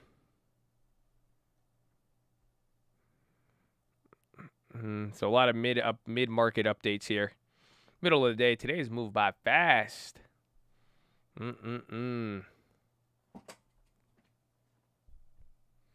Guess what? Guess what?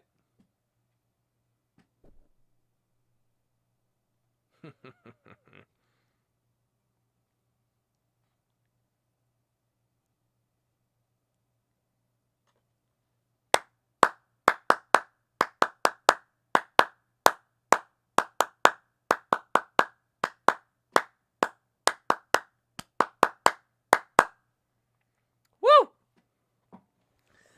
Ladies and gentlemen, boys and girls, how y'all feeling? How y'all feeling? Y'all feeling good? Y'all feeling good? Y'all should feel good. It's a beautiful Monday. It's a beautiful Monday. You're going to get a beautiful PHILO brought to you by Mama Answers. You know, just some good vibes to send your way here. So if you don't like personal development, if you don't like anything but 24-hour live market news and stocks brought to you by Carl's Jr., you're not going to like this moment, but we try to give you a heads up on it. We don't want to mislead anybody here. We don't want you to waste your time, but in the process of all of this, we are always looking at the news and plays, baby. We are in the game. So if you can stay in the game better than us while doing whatever, then feel free. You may not enjoy this moment, but the Chad still has the eyeballs moving. So we're going to talk about some personal development. This one is going to be I'm going to give you a summary of a Bible story. Me and my mom were talking about it. She shared something with me, and it kind of blew my mind. So I thought the least I could do is pass down the message to the chats, you know. And this is a message from Mama Answers, okay? You know, she has a good message for y'all. You know that? She has a good, y'all going to get it. It's going to be good. I'm really excited for this one. I'm really excited. So, are you ready? Are y'all ready for it? Are you ready for it? I'm not going to tell you what Mama Answers said. I'm going to tell you what story we're going to talk about. It's from the Bible. So, yeah, it's a little Bible study here. Okay, ready? The prodigal son. Have you guys ever heard that story? It's the prodigal son. It's a story in the Bible. There's two brothers. We've talked about it before. And there's these two brothers. And one of them, he's like, I don't want to wait for my inheritance. He said, give me my money. Give me my half of the inheritance and let me do my thing. And he went out, took his money. He started blowing it. He started getting all these hoes. He started partying. He started hitting up the club, bottle service day and night, you know, and then the women all around him. Then he was like, oh, let me get some fly kicks. He decked out his carriage, you know what I'm saying? He put 22 inches on the wagon. You know, he was like, look at her. They keep spinning. Look at them spin. See, I get really into this. I get really into this story because I try to see it in a more realistic fashion. I don't know if they had that back in the Bible. I think they had some equivalent, you know what I'm saying? You go to the village center, they would get them like wineskins, and they would pop like real fireworks. I don't even know if they had gunpowder back then, honestly. I don't know, but they spinning.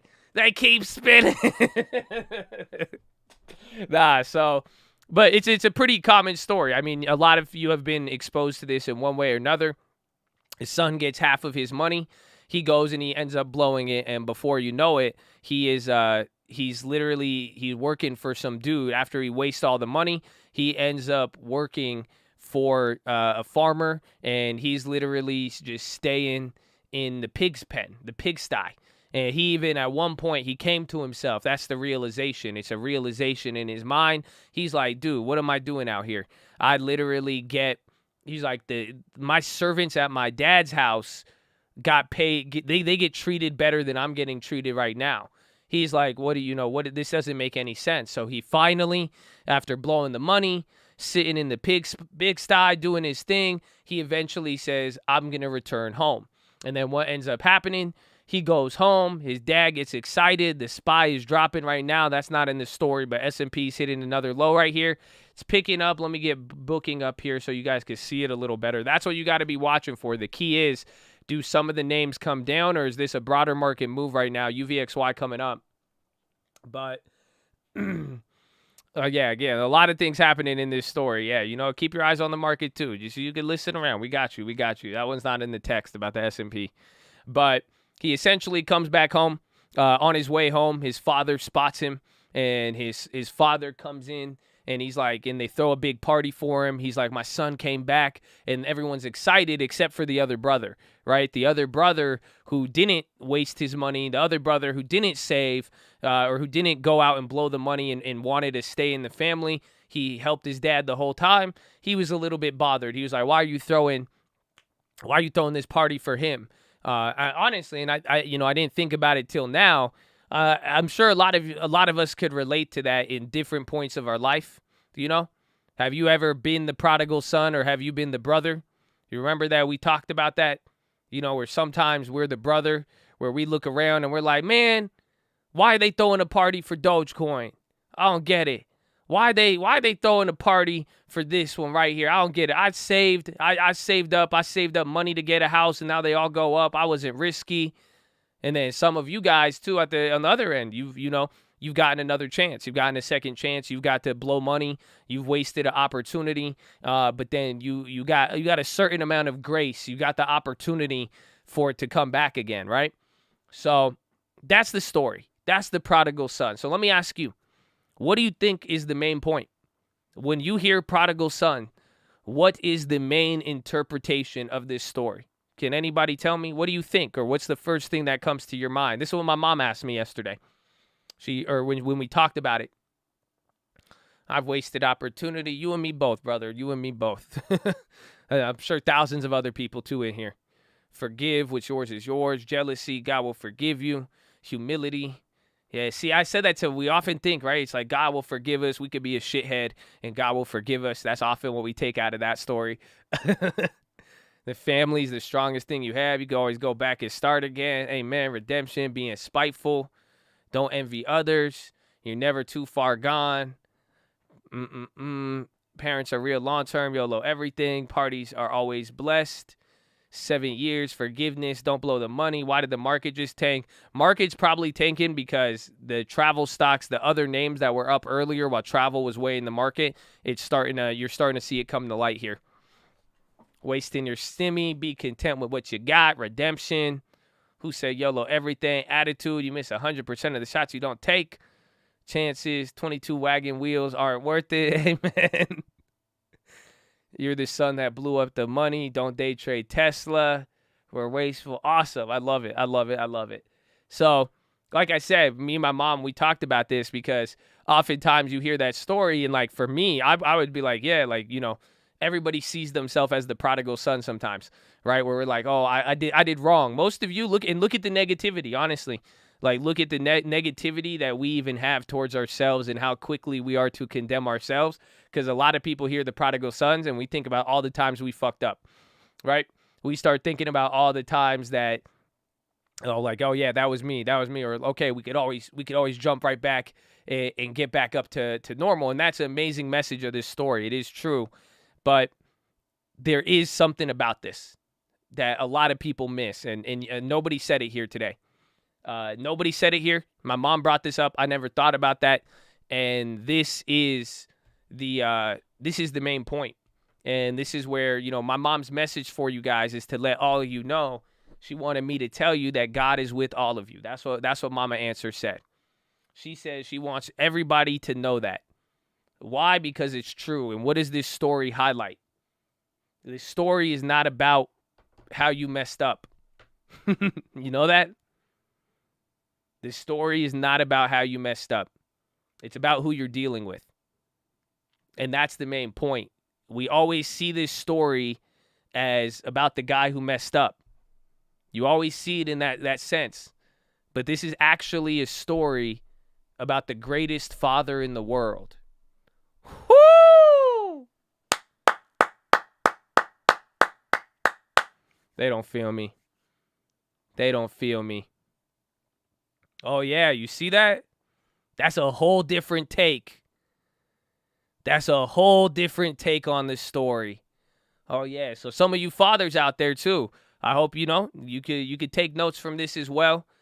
Even if you probably didn't have the best father, you could still take notes from this and understand who's really on your team. But this is the main point. It's the greatest father ever. And the whole point is, why is this story highlighted? Because my mom was saying, go look at everything throughout the Bible. Go look at the fathers of the Bible. They sucked, believe it or not. So some of you be like, well, my dad was shit. Well, don't worry. The Bible actually speaks on that. Think about it. The first father ever, Adam and Eve, right? If you're going based on that biblical timeline. Adam and Eve, right? Adam and Eve. Adam was a shithead father. He didn't even care. His sons died. Remember, like Cain and Abel? And then his son died and he got another one. He said, oh, I got a new son to replace the one I lost. He didn't really care. Adam, very, very bad father. Abraham, man, Abraham was about to go kill his kid. We won't even talk about Abraham. But even then, Abraham didn't want to wait on God. And then he ended up getting into the relationship to have the other son. And then they had one son, Merkin. So you could go down the whole list. Even Isaac, again, Abraham, and then Isaac. Yes, this is where the original daddy issues stem from. 1,000,000%. Yes, men and women. You got to look at the history. The history just shows it. Isaac was awful. Again, he did the same thing. He didn't listen. He would go and then he kicked his sons out. He kicked the wife out and did all that. Then they would have to do the blessings. I forgot which father would lie with the blessings. One of them, right? And then who's the final one? Jacob. Imagine what Jacob did, right? When we keep talking about Joseph, he singled out one of his sons as the one he loves. He gave him a colorful coat. His other sons were criminals and sold the other son into slavery. Woo! Do you get the idea? Go through the whole book of fathers Job was pretty cray-cray. All of them. And then comes the prodigal son. That's the story of the prodigal son. But what do we always look at? We look at the behavior of the son. You see, that's why my mom shared this with me and it hit me. I was like, damn, I've never heard that before. Never in my life. I've read that story. I've listened to that story so many times. But now when you look at this story, you got to really realize it wasn't about your error. It was about who you're dealing with. And that was the key. The key was you're dealing with the greatest father, and that's the idea now where, let me ask you, where does your opportunity lie? Depending on what you believe. Again, if you don't vibe with me on this, I understand. I get it. Some of you do like to take the perspective, and I think it is a great perspective, and you can see, what comes from the world, and that positivity and what you attract with it. But at the end of the day, who are you dealing with? So that's all this PHILO is here to tell you about. That's it. I want you to go. You could go listen to and go reread The Prodigal Son, but just understand the real basics of this. That story is not about your error, because your error doesn't matter when it comes down to your father. In this case, because think about it. Doesn't matter what the son would have done. If the father did react any different, it shows something there. And, honestly, if you want to boil it into a simple concept, because even if you don't believe in God, the laws still apply the way I view it. So that means everybody has a second chance, and that's where the prodigal son starts to hit. So that means don't give up. It means keep going. It means stay ready, stay focused. But it means that everybody essentially is dealing with opportunity. That's why, whether you believe or not, whether you're good or bad, whether you think you're a perfect person or an evil person, do you see that? It doesn't. Everybody still gets an opportunity. The rain shines on the just and unjust alike. So I think it's pretty exciting. I think it's pretty exciting, and I hope you know there's a market force out there, a worldly force. I call it God. You could call it whatever you want, but there is a force out there that is excited for you to get that chance. And when you got to think about it. You know how good of a father he was in that story? Do you remember in the prodigal son what he wanted to do? After he got his ass up and started, he was like, I'm going to go to my father. He said his plan was to go to his father and say he finally humbled himself. He finally was like, all right, I could do something better. He said, I'm going to go ask my dad for a job. He wasn't even trying to get his, you know what I'm saying? He wasn't even trying to get back into the family like that. He said, I messed up. I blew it, you know? So he went back and he goes and says to him, hey, I'm going to go and tell my dad I want a job. Let me work as one of your servants. But do you realize the difference?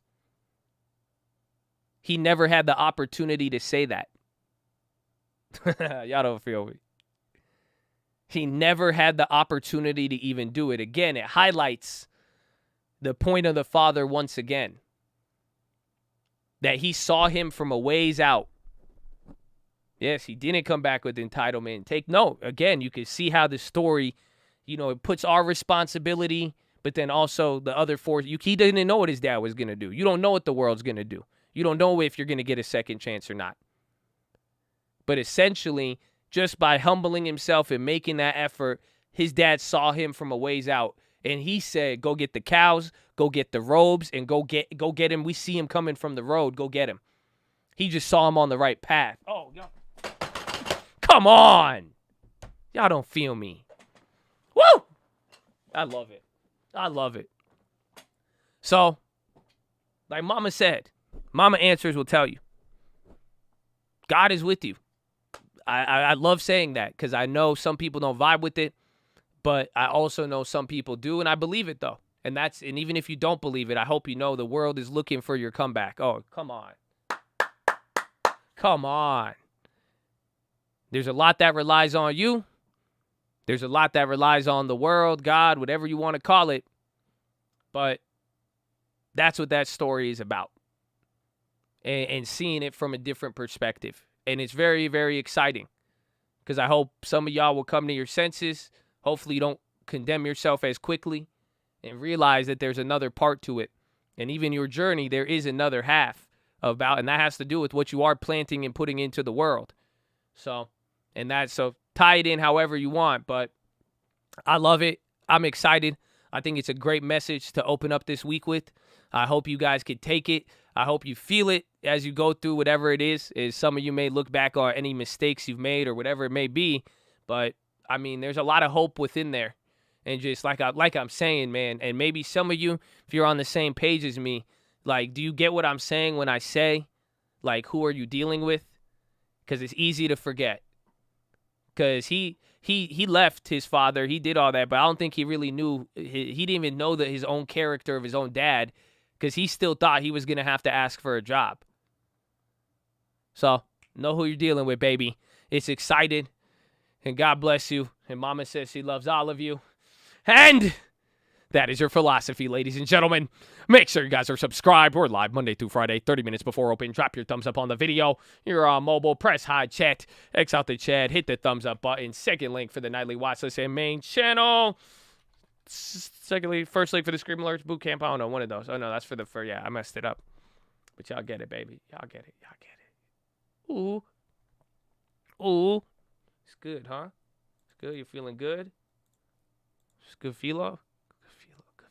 Good PHILO. Good PHILO. Good PHILO. Send in the UNC. Let's get an old new banger. Make moves, like somebody trying to take it out of place, fool. You just scoring, mine's messed the bar. Looking like I'm homeless, but I'm worth a couple million. Put a little in the options and a lot into a building. It be dropping, it be popping, watch me profit off the difference. They be constant with the talking, how I know they never did it.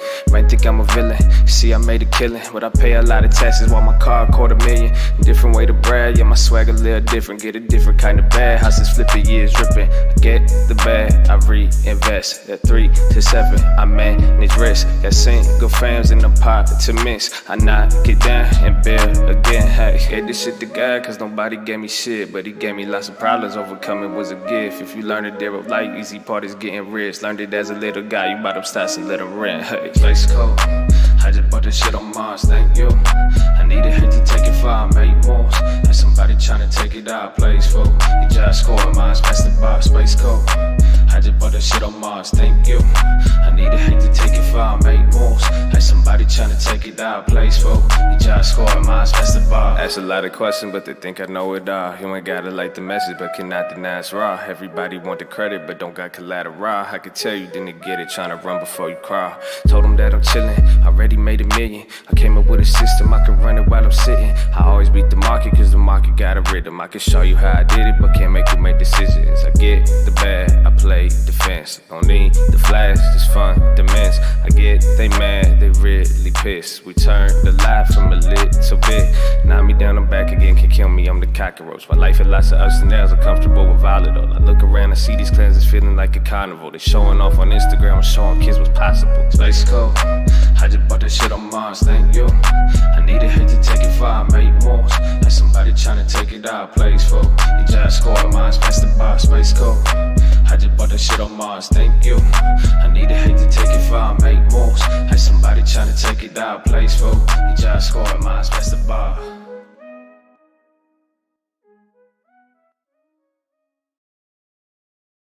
Space Scoop. Oh, Uncle. Uncle. That's all Uncle. Oh, Uncle. We back, baby. Uncle Answers on all streaming platforms. Let's get it popping, baby. Ooh. Look at that. Someone made y'all made a nice PHILO meme. This is beautiful. Alex B just killing it with the meme. Look at that. See? I knew the prodigal son. He had something like that. I had to look like that. You know what I'm saying? Put the wagon on, like, those are like 82s or something, bro. That's what I'm talking about. See, thank you. You brought the visual to life. That's what people don't get it. Like, he took half the inheritance. You know what I'm saying? Like, he was balling. You know, you got flex back then. They ain't have wagon rims like that. Those 80s, but they clean, they spinning. I hope only my OGs understand the spinning joke. If y'all don't know, y'all need the OG Chris Rock in your life. They keep spinning. They spinning. It's great. It's great. It's beautiful. It's beautiful. First solar, but we're back, baby. We've been watching the news. Nothing else. I mean, you just saw a little bit of a lot of this steam that you had gave up. Again, travel just weighing down on the market. Everything was doing good except for a lot of the travel stocks. So you saw that it would weigh down on the plays, but everything kind of came down a little bit. So you saw the effect more, then it came right back up. So we just got to watch. But otherwise, don't get distracted by today. It's pretty bullish. I don't know if you guys see it. We've been talking about it a lot, but you're real. I mean, you see it with the breadth. We're looking at kind of the underlying metrics here of the market. Everything is holding up there. So it's beautiful. Ethan Destasi, welcome back. Success 824, baby. 824. Woo! Bro, I seen that Jewel headline probably 100 times today. They just start re-putting out the same news over and over again.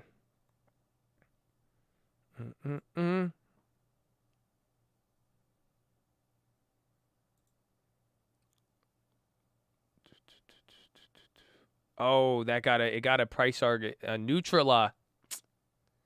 Damn, they just gave a price target increase to Neutrala again. So it already had the pop today, but it didn't have it hasn't had an effect there. It came in 2 or 3 minutes ago. Price target raised to 159 from 81 at SVB.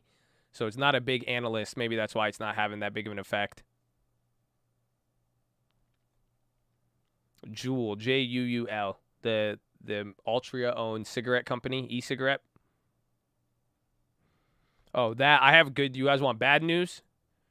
I got some bad news for you if you want it. I don't know. It's related to one of your long-term companies.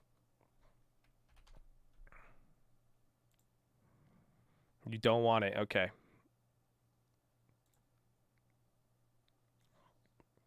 Let's see. Space Cope. on Mars. Thank you. I want all the news. It is MO. MO. So I was going through it. I mean, that's it, bro. It's so bad. I've been spending so much more time I've been nerding out heavy. You have no idea. I don't know if you guys will be able to tell because I'm armed with a lot more info now. And now I'm able, and it's just this bad. I just keep going through everything. So essentially, Altria.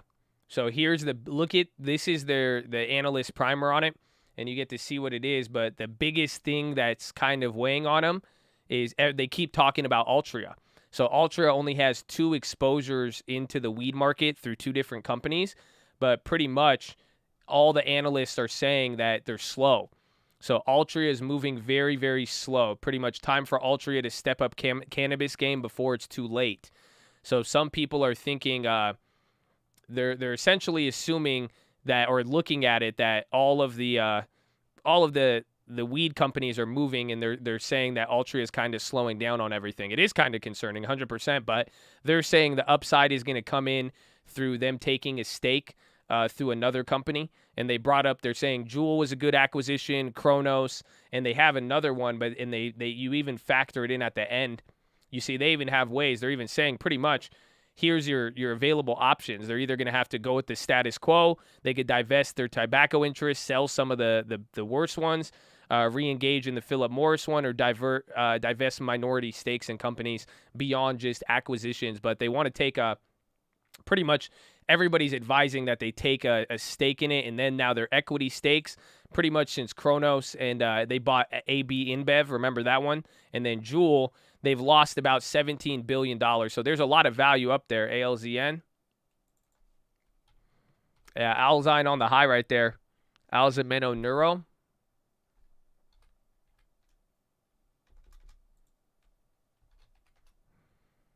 ALZN.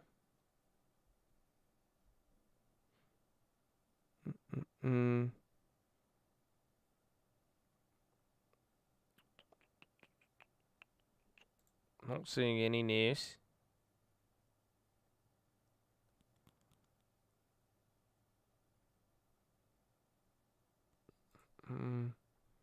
So music get up to 6 million minutes, or ALZN popping though. Is Disney moving off that? Disney moving off Amazon news. So Disney and Amazon doing something.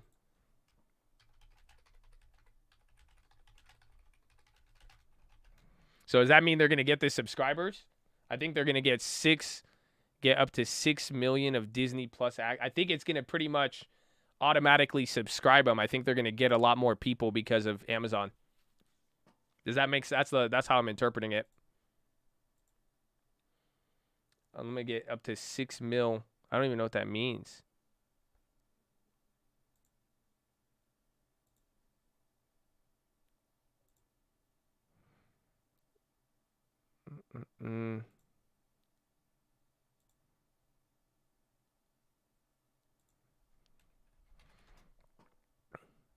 Unlimited customer gets a 6 million of Disney asset, up to 6 months of Disney access. Let's see. Yeah, it's straight from Amazon. So here's it on the website there. So Amazon Music Unlimited customers in the U.S. are eligible for 6 months of Disney Plus, while existing Amazon is active, and then they're explaining what they're going to do. So the market's probably reacting because then that'll add to owners, but this is from Amazon.com. From Amazon, that's the first drop of it, and then news headlines started picking it up.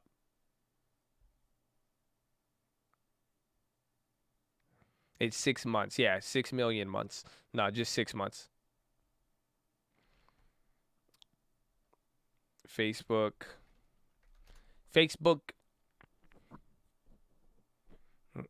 Wish Pop.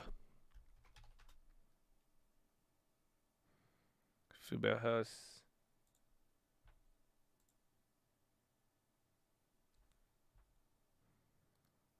Snagged a 185, 205 debit spread, $50, July 9th, not bad. Not bad. When's Disney's earnings? That's what I want to wait for on them, or to see if I'm going to look there. But I like Disney a lot. Disney has been an again, I can't wait to see the updates from Disneyland.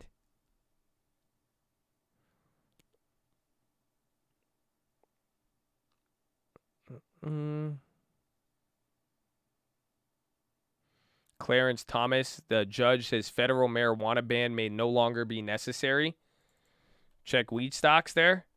You might get a pop there. Hold on. Let's see. We could be early on this one. Again, I have to get used to it before if we're getting it before the hype, you're going to have to be able to react a different way. But I don't know if that was talked about earlier. Clarence Thomas says federal marijuana ban. U.S. Supreme Justice wrote Monday that federal prohibition on marijuana may no longer be needed because of the government's mixed signals on the interest. He is one of the court's conservative justice. He wrote the opinion on Monday as the court declined to hear the appeal of Colorado Medical Dispensary that was denied certain federal. So that it may not pop off of it now. That makes sense. That was in response to the tax ban earlier. So it may not cause a pop.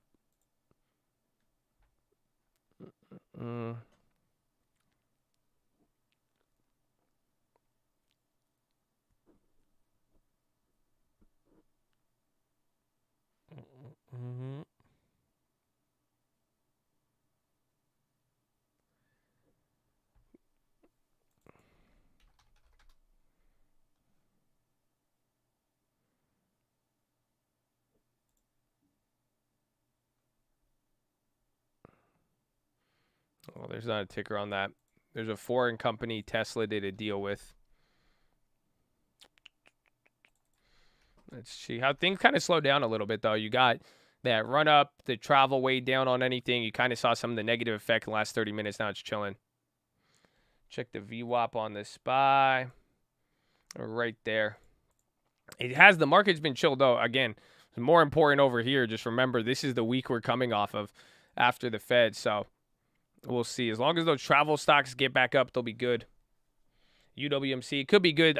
They dropped the shorts 5% today. 5% of shorts covered, or 5% of the volume of shorts covered today on UWMC.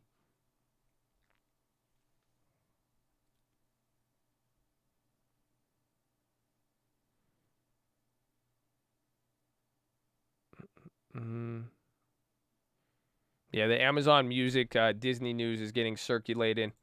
I don't know if it's going to have a continue. Is it having a continued effect? So that news is still, people are getting that right now. Robinhood CEO backs SEC chief's push to modernize stock market and level the playing field for retail investors.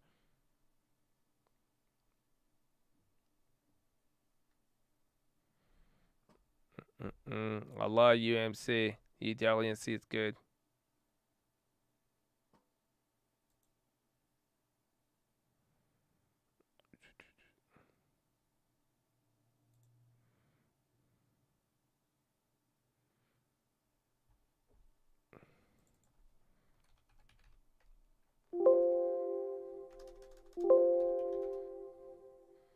United Fire, they just got upgraded to a buy. Maintains price target at $38. So they didn't raise the price target, but it got upgraded to a buy. Don't know what they do. United Fire Group.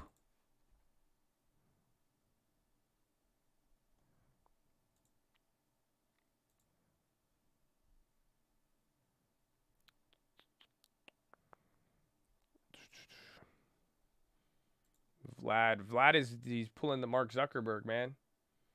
You know, he's getting friendly with the right people. It's called the Mark Zuck.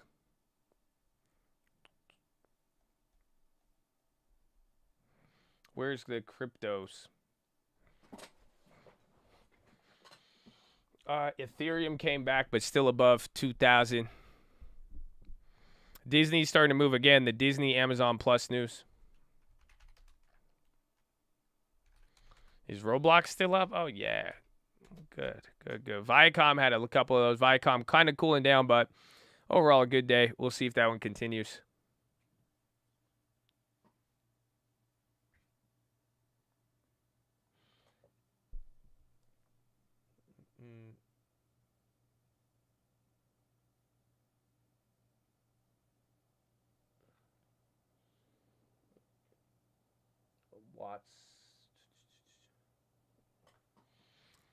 I need help. You're good. You're good. It's a good Monday. I mean, today's flying by. It's already almost 11. We made the random play, but I accidentally bought it on the long term. So, yeah, that was just bad. I don't know what to do. I see I already lost $17. I might just sell it, but because what do I do? It's affecting our $100 deposit.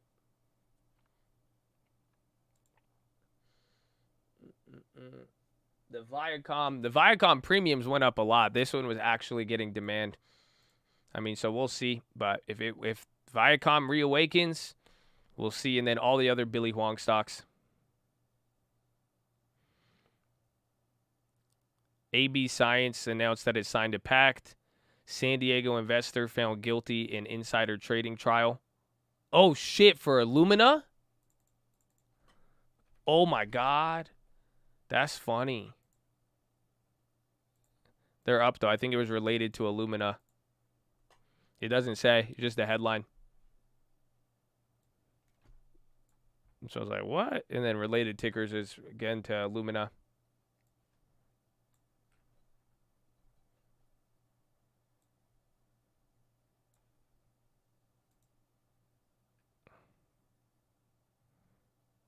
You could sell it and rebuy. I could probably and just lose. I don't like selling things though. Once I get it, you know. I paid $120. What's it at now? 90. I guess we could just lose the $20. Call it a day. Just so it doesn't mess our. I'll do that. Why not? Man, that's stupid. You've made one day trade in the last. That's the first day trade I've ever done. They were ready to clap me right away.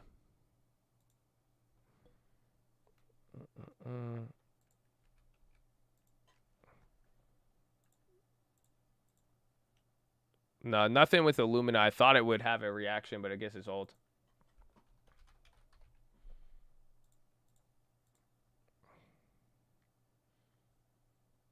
What is it? CMLF?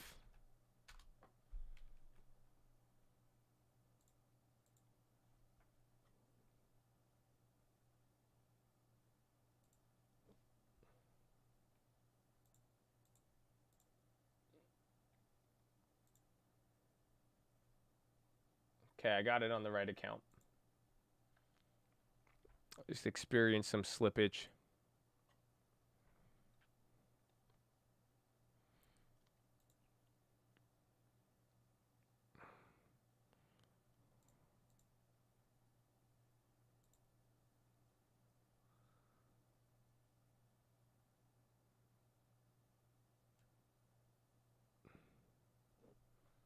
This is June 21st.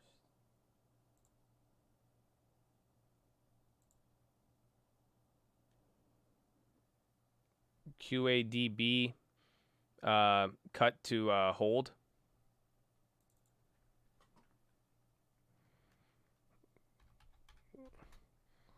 See, that thing's up 80% today. Jeez. This thing went up 80%, then got cut to a hold by analysts. See, there's a lot of stuff that happens throughout the day. Just random names if you think about it. So many of them.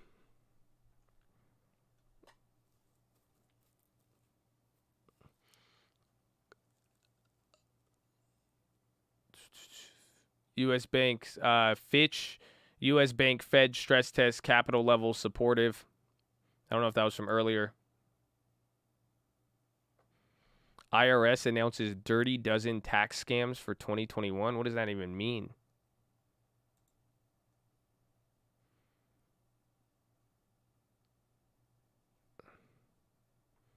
Oh, yeah. So look at this is from the IRS. They're saying watch out for tax scams during the pandemic. This year's dirty dozen are separated into categories: economic impact payment theft, phishing for your information, fake charities, and senior immigrant fraud, and then schemes that persuade taxpayers into it. So yeah, people are just stealing your shit. I forgot. I saw this one. Some guy called us. He wanted help with his property. There's a scam going on. It's a wholesale scam. It's crazy, bro. Every week, every month, I'm getting like more and more just like disappointed with wholesalers. It's so bad. It's getting so bad. This guy was like, hey, do I have to sell my house? I think I'm getting foreclosed on. And we were like, what do you mean? And he was like, somebody went to his door. There's somebody going in and they're knocking on people's doors. They're finding the people in forbearance. And what they're doing is they're making a fake statement. They're making a fake thing saying that they're getting foreclosed because it shows up as a pre-foreclosure if you're in forbearance, but they can't actually move on it. So then, wait, hold on. Deep Green Holders approve merger. SOAC? Is that a SPAC? I think it's really, I don't know. It looks like a deal's already in place. But essentially, this is how the scam works, though. What they end up doing is that they give these letters and they go up to the homeowner and they're saying, yeah, like, you're getting foreclosed on, you need to vacate. And they literally try to evict them. And they said, you need to leave the house. And then they're saying, okay, well, if you could pay us like $2,000, $3,000, $5,000 now, then we could defer the process, right? So then they tell them that if they pay money, that they could just throw any payment towards it, you'll be good. But then they get them to sign something and then pay money. They essentially trick them into cash for keys. So because then that's what the guy asked us. He called us and was like, wait, should I pay them? We said no, because if you pay them, whether it's fake or not, you're essentially, you're willfully vacating the property. So by paying a payment towards it, it's a crazy concept. They get them to pay, but then it's like a reverse cash for keys. But essentially, if you leave and willfully vacate and you do any sort of deal like that and you sign it, then they're taking their homes. They're doing it. It's like crazy. So, yes, Botswana bans alcohol sales. Yeah, I was like, damn, that's grimy. So, new wholesaling scam. If you own a home or you're on forbearance, don't fall for it. Surely it's not legal. Yeah, but it's also very, it's a problem. Like, you know what I'm saying? You're just going to have a court battle.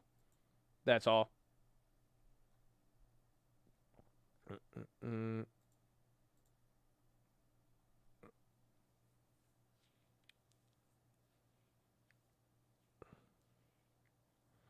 Where was that done? No, this was just a personal experience. We had a client ask us this. So they called us and they said somebody just came to our door and they were saying, should I pay it or what? And we're like, no, like it's a cash for key scam. How many people fall for that? Well, like it said there, like even with the IRS, usually senior citizens and immigrants, or if you don't know, like imagine if you've been in forbearance and you don't know, you got a house, you worked a job, and then you're behind on it and you get worried about it, you would be, you never know. But usually you would be surprised how many people would be vulnerable.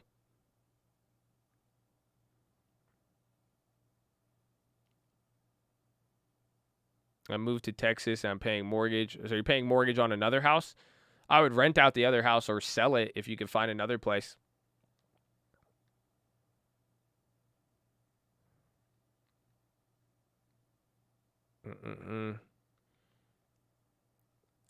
Hearing that makes you furious. Yeah, well, that's why, I mean, that's some of the beauty of the real estate industry. Like those are the nice ones where we're able to help out.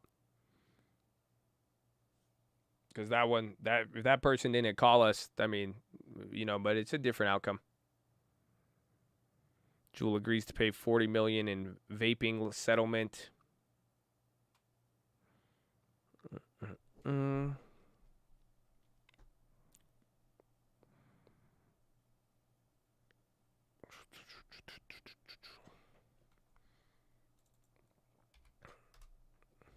That Jewel headline has been coming out so many times. But SPY's coming back up here. Is Booking coming up? Amazon's still low there. That's some strength. Booking kind of, bro. Booking coming up $10 is good. It's good for the overall market health. Another headline: Kim K to make underwear for Team USA at Olympics. Crazy. Huobi prohibits Chinese residents from leveraging crypto derivatives. That was this morning. I even think crypto is going up on that billionaire, the Mexican billionaire dude. He was pumping it. Yeah, Neo, all of the everything went up. Anything related to the autos or EV, Tesla, even Nikolai.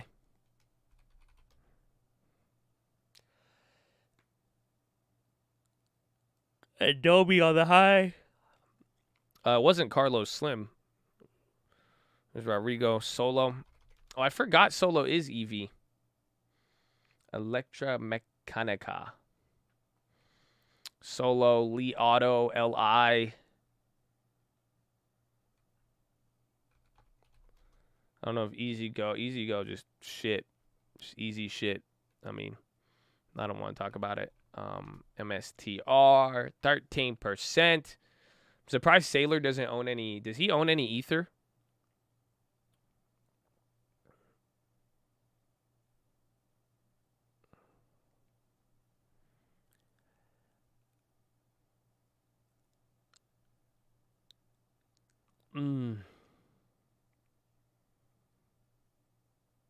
Too many EVs on the dance floor.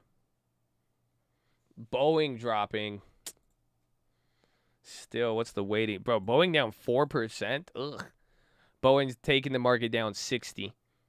So literally at least 10, 20, 30, 48, 50. So all of these, the first 5 companies, Intel, 3M, Apple, CRM, and Microsoft, their effect on the Dow is all wiped out because of Boeing. And then financials are still down. So those are getting clapped.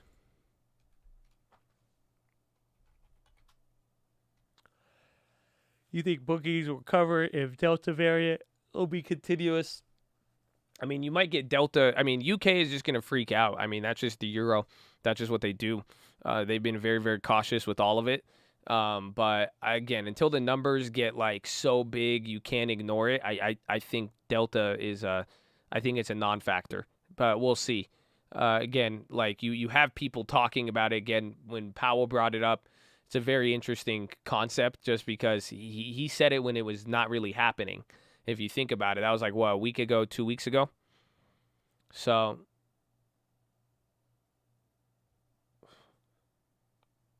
it could dry. You need the numbers, though. It's just like even COVID. That's the same thing when people reacted to COVID beginning. You saw the numbers start to increase, and then people, data will provide in this case, I think. So it's definitely something to, whether you believe it or not, it's something to keep watch on as far as how market participants are reacting. But when it's all said and done, the data will have, a big number will scare people. If not, we've seen Europe go back and forth, and then even what's his name spoke today. What was his name? Jarvis. Was it Jarvis? The UK, one of the heads of the UK, he came on and said that they plan to still reopen, but a lot of the negative news here in travel was because of the lockdowns that they announced today and the Delta variant. Why is Apple, Microsoft in the Dow but not Amazon? It might get added there later, and you have to think the weighting too. So like Amazon's at like $3,000 a share. It would skew the weighting very, very heavily. That's what Boeing used to do. When Boeing ran up to like $300-400, it skewed the Dow so much because it was so big. So that's why like Amazon should probably be on the Dow, and it might get added later, but they'll probably have to split first. That would probably be the only thing. But then I think they said they don't want to split. No, Google said they don't want to split. There's now Delta Plus as well. This sounds like a Robinhood scam. What do you mean? They're like, so you can sign up for normal Delta, or you can spend $5.99 a month and you can get Delta Plus. So if you have Delta Plus, you won't be able to travel as much, but it'll be easier to spot. Yeah. Will I buy more XLM? Probably not. I'm gonna wait. We'll see OPEC though. You got an event.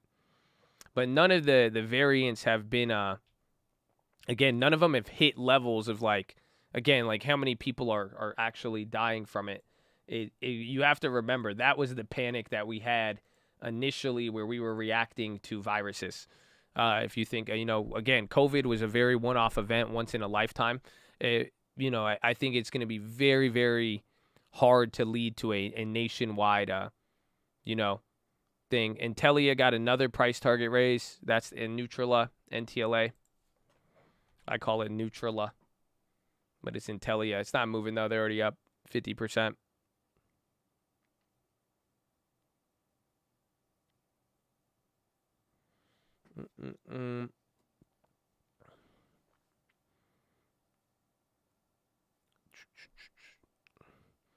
Sounds like Nutella. Intelia. That could help. We could call it Nutella. I would call it Neutrala, and it's Intelia Therapeutics is the real name of it. I call it Neutrala. Some of you call it Nutella. It's up to you, man. It's totally up to you. Just make sure you hit the gym. Nutella make me hungry. Some weird data on the variant. I mean, again, we'll see. I mean, the biggest, if you really want to take it in, this is first reaction, and you just see it here on the market. I mean, just take a look. Finances are dropping because of, they had that fat run up with the Fed, but then UNH, healthcare stocks, they're all coming down there. That's on the Dow, but then you'll see the SPY. The booking scenario says it all. Again, booking is literally everything. So take, I don't even know what NVR is. That's that builder one. Take NVR and NVIDIA. That's the amount that's neutralizing the effect on the S&P of booking. But then food services are going down. Expedia, another travel, RCL. These are top names leading to the biggest point contribution on the downside. So imagine how much Adobe is up. RCL is kind of bringing it down, and then Regen. I thought Regen was going to be up.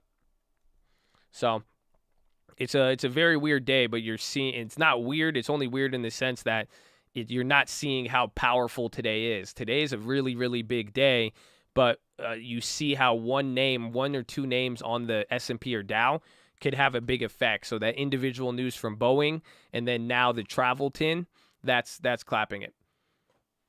The tinfoil is tinfoil is anything turns into another global lockdown, which I just strongly doubt, especially when you're in the middle of you're in the middle of the reopening trade, and you're seeing it. It's so incentivized right now. There's money. There's big money in the reopening trade. People want to go out. You have a majority of the world vaccinated, I believe. So I don't think you're going to run into that the tinfoil is that issue, the Delta variant becoming bigger, but you are getting a clapping overseas. Yeah, Australia, UK, Canada. UK was the one that really sketched people out today. UK is really, but they said even then there's been counters back and forth. So today's kind of your first reaction to all of it. Am I vaccinated? I got vaccinated when I was younger too. I have the polio vaccine, chicken pox. I have a ton of vaccines. I got to check my record. So yeah, I'm a vaccinated individual in the scope of life. I think the amount of Americans, a lot. I think, again, based on the numbers that they said.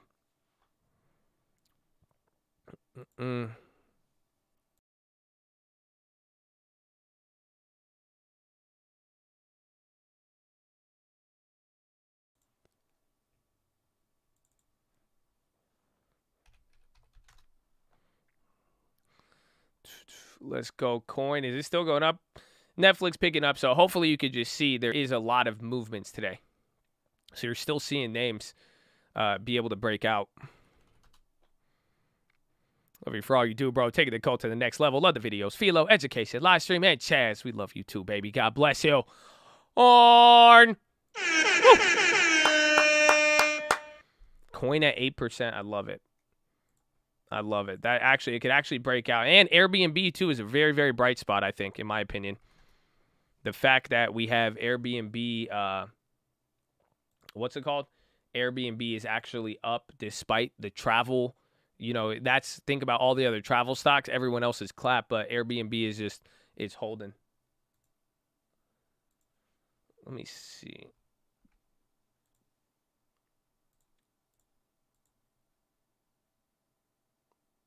my account transactions.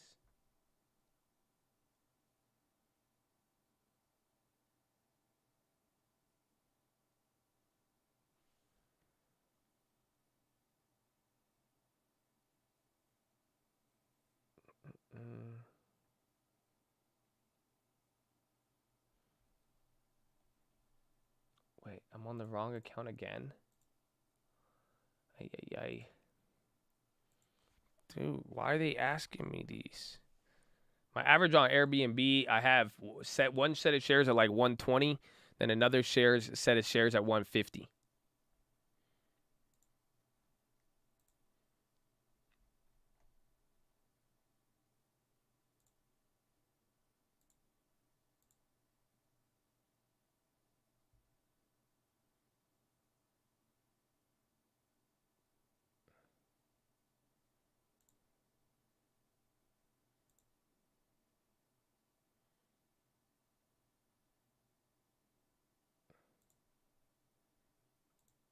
Hold on.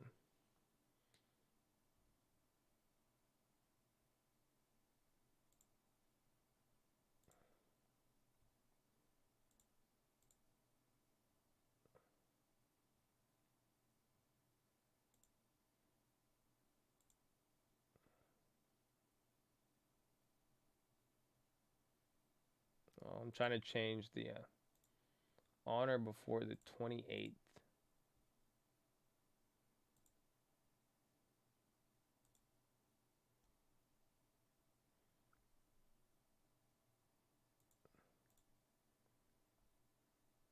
I'm changing my long-term deposits to make sure my because with Thursday, because my deposits usually come in on the second day of the month, I'm gonna set it up to come in earlier so that we could have it. What's it called?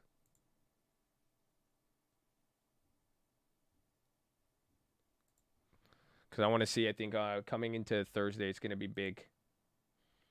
Big, big, big. Wish breaking out. Wedbush price target on Nutella. Nutella got raised again by Wedbush, so they keep getting all these price target increases, but the stock already reacted from the positive news this morning. BA's down because of the letter from the FAA. So they had the letter delaying the 737 or the 777.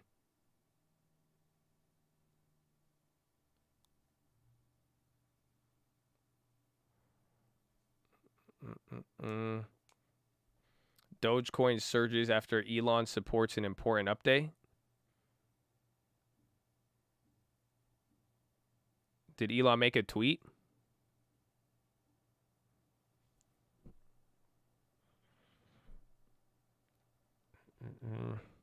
Josh knows everything now. Nah, there's just a lot. There's just a lot more. So it gives us the ability to move fast. That's why.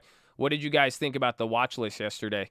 Because I just broke it down kind of simply on the main points coming into the week, but then the company news, like there's a lot of stuff you could monitor with it. So that's just the only difference, I'd say. Fire, do you like? Okay, good. I see. We keep. There's a lot to look at, but again, hopefully you're seeing what's happening though. There's a lot more information, but you don't want to get like it, just like you saw with the Bark box. We're gonna have to. A lot of it now is the strength of interpretation is gonna come into key, like is gonna come into play. So just keep that in mind because there's gonna be you could monitor a lot of things, but what is gonna be actionable and all that. So just be good, okay? Just be good with that. But yeah, watch list, second link. If you are new, you'll see it there, baby. And then you got little pictures with it. You know, it's great. It's great.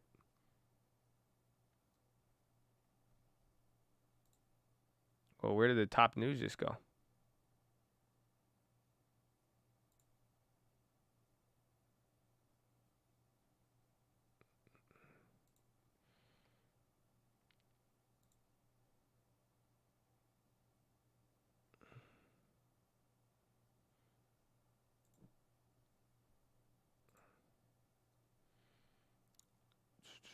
Sumitomo Metal cut to underweight at Morgan Stanley. Mitsubishi Materials raised to equal weight at Morgan Stanley. So now they're getting you're getting a couple activity in the commodity space right now. I should get an Instagram. I have one at the Trading Fraternity. Follow me, bro. Yeah, follow me, man. You can say what's up. I don't really post on there too much, but, you know, say what's up, man. Say what's up. Nah, Sumitomo, not Fukumusha. Or is it Fumakosha, excuse me. Commerce Department to begin requiring free aluminum import licenses.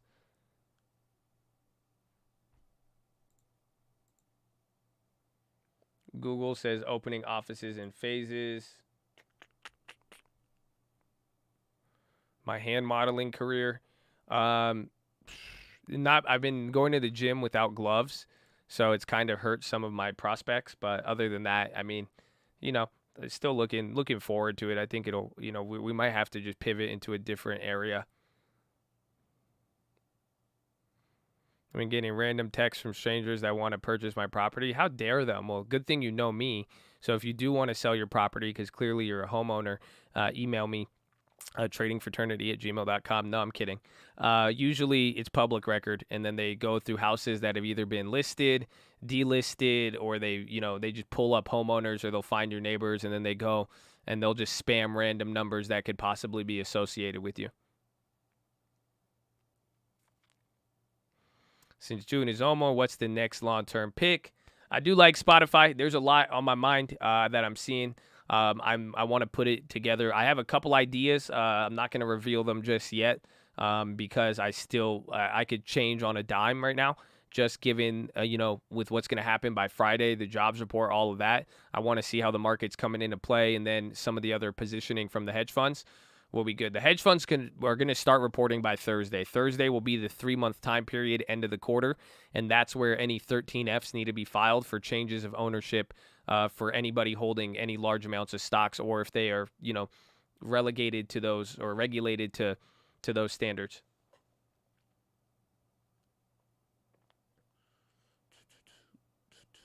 Gonna subscribe. Finally got some extra money. Move around. Biggest gainers. Let's go get the long term. The long term's good too. Build up some equity.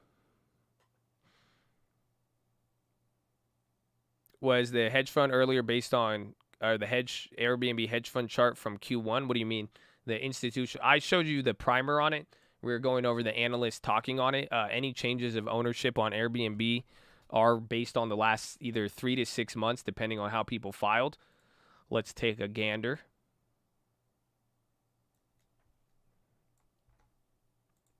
So this is what we brought up a couple days ago with Airbnb. Change in institutional positions has been 30%, but I think like your latest insider transactions, or where is it? Oh, the one I showed was from May. That one, that's the one you're talking about. This is what I showed. Where was it? But then some, like, look at T. Rowe Price. They had the cut, but then these are the ones who, see, this will show you it updated. So this is the one, T. Rowe Price. They're literally flipping Airbnb back and forth. So this, you could see they had a change of 5 million shares. This is the one we showed earlier. So you could see they literally had it at IPO. Their position was like 5 million. And then end of March, they sold out at the high. The stock dropped. And then they just bought in 5 million a month ago. They bought 5 million shares, not 5. It's about $720 million. So it's a crazy amount. They've made changes. FMR sold off 1.9 million as of April. But you can see here, most of them are a little bit later. The recent filings, Brian Chesky, the founder, and then that's about it. Everybody else has been through March. I mean, you got a couple in May. So like Alkian, they made a move. They sold their final shares or whatever. Where was that one? Or no, they had nothing in there. So you have a couple of recent updates. Powell, Catherine Powell? Jerome's girl? I think she sold 5,000. But you can see real big changes that stuck out was T. Rowe Price, and then FMR cut their stake. Market's not quiet. It's just playing a game of balance. I mean, you have the balance between the Dow stocks coming down. or the travel and all of that weighing on things. So you're getting a lot of back and forth.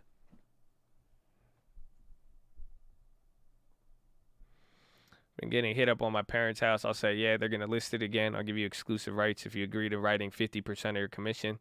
Don't even, though, man. Even 50%, screw that. You get it sold yourself. Get them the money.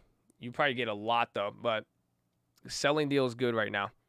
And if you got a property to sell, you are definitely in favor.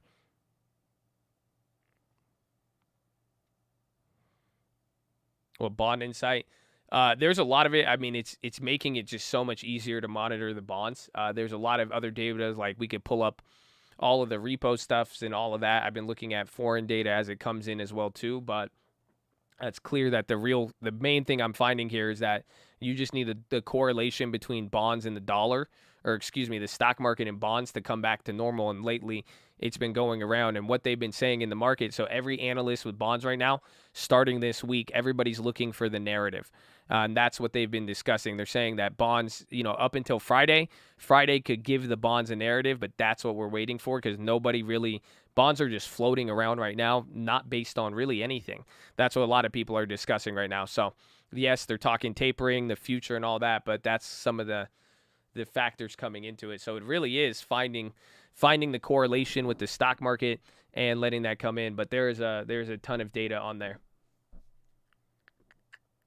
The fixed income shit goes deep though. Like I could pull up every CLO. You know that? It's crazy. This is how what's his name found everything. What's his name? Mike Burry. In the movie where he's like, nobody reads these. Like that. It makes sense. I could pull up any bond offering. I could pull up any CLO, CDO, anything, and I could go watch all of it. I could go read through every single part of it. It's crazy. He just has it organized.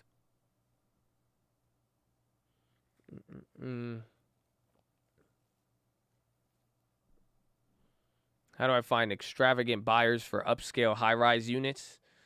It's networking. Go find people who also, it's just the same logic that we said with, getting the listings.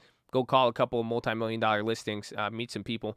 You'll probably, somebody who has a bigger house to sell will probably be in that market to buy one. Oh, excuse me, bro. Y'all hear that one? Dude, ooh, sorry. I need protein. A lot of protein already.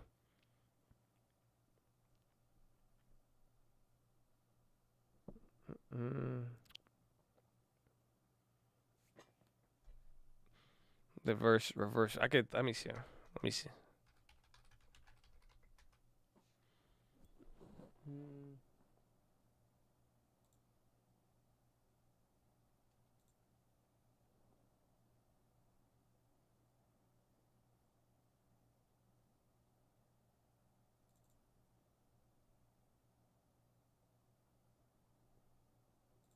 Where is it? I had it up. Let me pull up the Sophie Big Pop. Up there it is. No updates on it.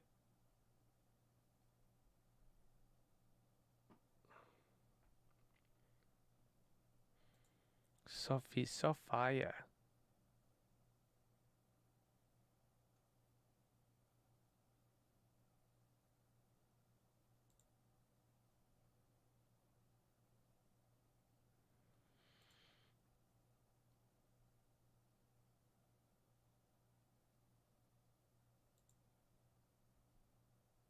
Where is it? I forgot how to find the reverse repo live. I could pull it up. I should have saved it.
see.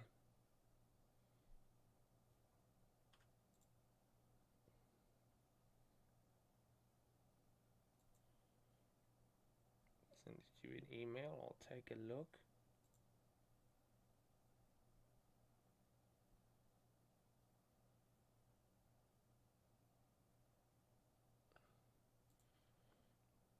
No, I had it the other day. I just can't.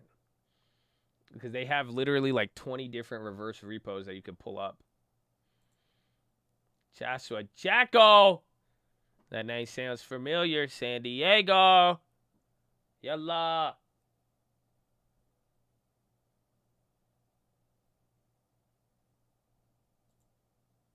This has to be it. No. They got so many of these.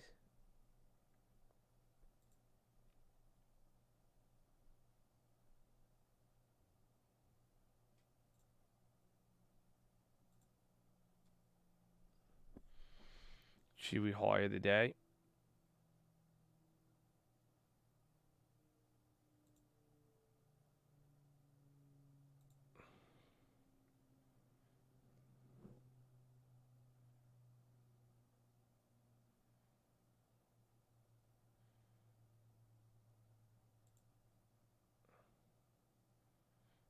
Okay, next time I'm gonna write it. I'll have to find that for you. I show me as the Viacoms. I still do. They're for August, and I just like how it's positioning here with the market. I mean, pretty much if a lot of this hype gets clapped out of nowhere with any negative news, you'll see the market take a dip here, but we'll see. And we need to watch the dollar as well, too.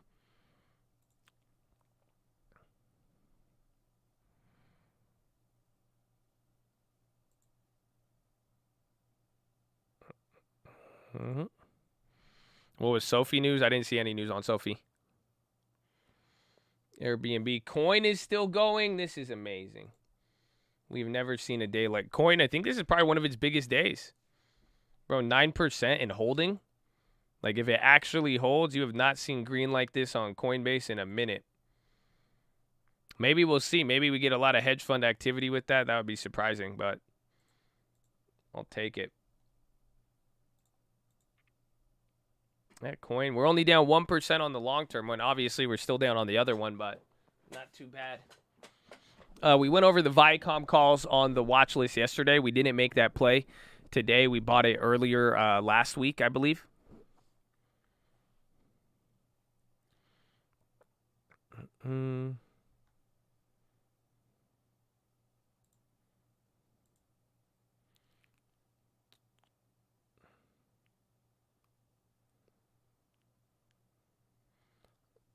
Bigger move in Viacom. We'll see. I mean, I like it either way. I think you have a lot of eyes on it. I think patience in general, best part you got going. You have other reasons for the stock. You see what I'm saying? There's hype behind it. You've seen what this stock could do. You know what it could do. But the best part about it, it's a pure value play. That's all. If it finally awakens from this coma and some of the negative news that it had, this is the opportunity for it to real good. Stable coins not authorized in Mexico. Oh, wow. That's I think Coinbase, that might be good because, again, the Mexican billionaire dude, was it Rodrigo? I'm blanking on his last name, but he's the one who was pumping it yesterday. He's a billionaire. He owns a couple of the banks in Mexico, and he's saying he's going to become the first bank to accept it. Uber's CEO delivered Uber Eats orders for 3.5 hours and made $106, about 0.3 of his daily salary, 0.3%. Interesting. He makes about $33,000 a day working as the head of Uber, and then he tried to be an Uber driver for a little bit.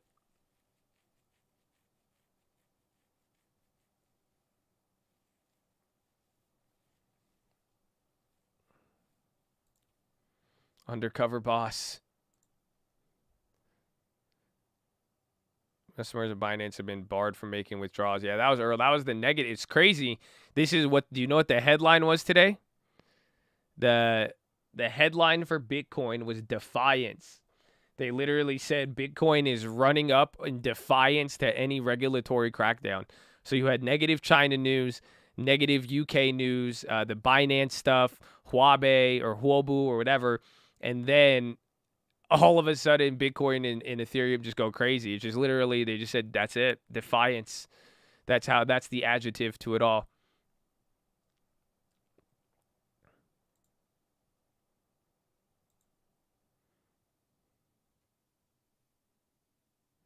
Is my other TV connected? What is that? HDMI. HDMI. It's like a HD.com, huh? Oh no. What is it? Oh no, I need to connect this one. Democrats seek to establish children's savings accounts. Ooh, how's that work? NVIDIA pumping again. Wave number 2. Oh, yep, it's getting ready. Bro, in the midst of all of this, though, we all forgot about Overstock. This thing, since Coinbase IPO, it took care of us. That thing's just been doing its thing. Again, another headline on the Jewel thing. Jeez. U.S. UK travel corridor not seen likely before end summer. What does that mean? Financial Times. Express, Germany COVID nightmare. Delta variant surges. One of the largest owners of Bitcoin, who held as much as $1 billion, is dead at 41. Billionaire Mircea Popescu? Huh?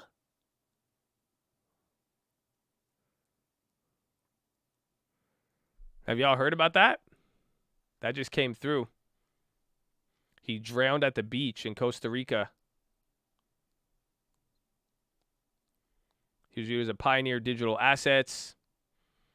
One of the earliest adopters in Bitcoin Magazine by Pete Rozzaro said that Popescu is known for starting MPEX, a Bitcoin securities exchange, around the same time the Coinbase Global launched. They say mid-April, his Bitcoins would have been worth nearly $2 billion.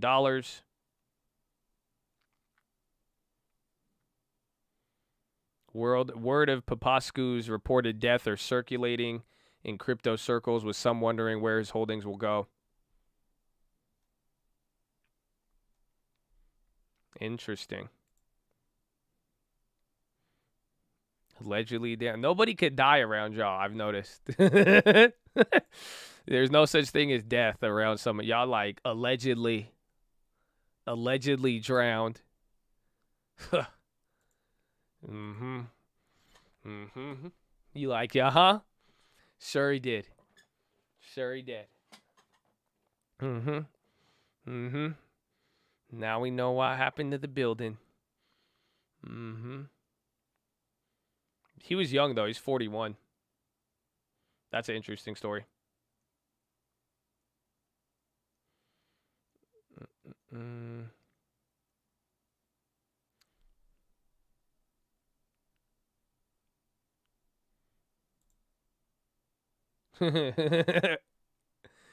Progressive Democrat Representative Jamal Bowman screams, "Fuck that," at rally against Biden's infrastructure deal outside of White House. I'm reading ahead. I'm just reading the uncensored headline to you. This is true. It says again, Jamal Brown gave an impassioned speech at a rally against Biden's bipartisan bill. We got to go big and take it to another level, and this is our moment. He says, stop negotiating with the GOP. They occupy our streets. They mass incarcerate us. They leave us food insecure in transportation deserts, and our buildings and schools falling apart. Fuck that, is the quote. So there you go. That's okay. I feel that's a headline that just came out. Again, another headline. People are loving this one. Again, this is, I don't know, it might be very important. Kim Kardashian, Skims brand, to partner with Team USA for Olympics. It's probably the 5th time I've seen this one.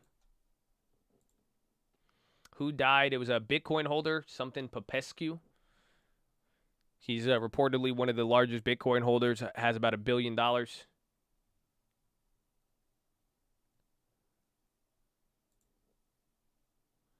UK government, retailers, and emergency talks.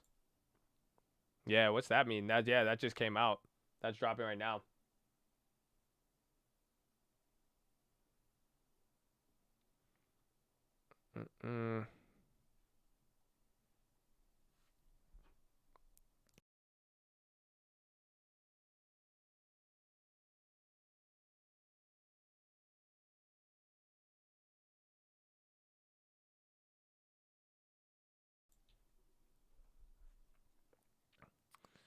U.S. oil prices, lowest sentiment in more than a week.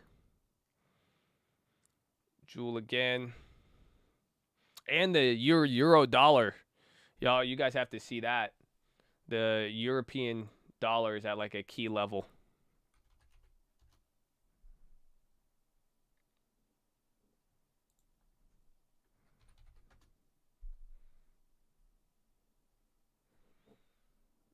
Let's see.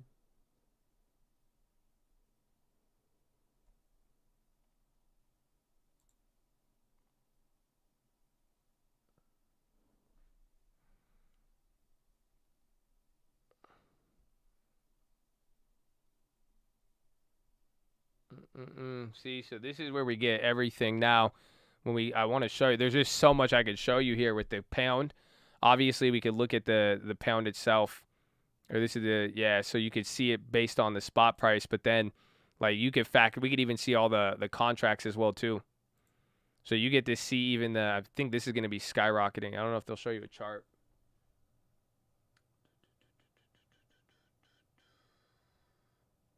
Usually there should be a chart so you can see it, but you can see the prices now of even, we could look at the options for currency. So not only do we get to watch the spot rate, but we could see pretty much as long as everything starts to, you could pretty much see what people are willing to pay in any of the demand. But I'll get some charts for you, make it look pretty. But that is, again, it all has to do with the Delta variant and what you're seeing out of Europe today.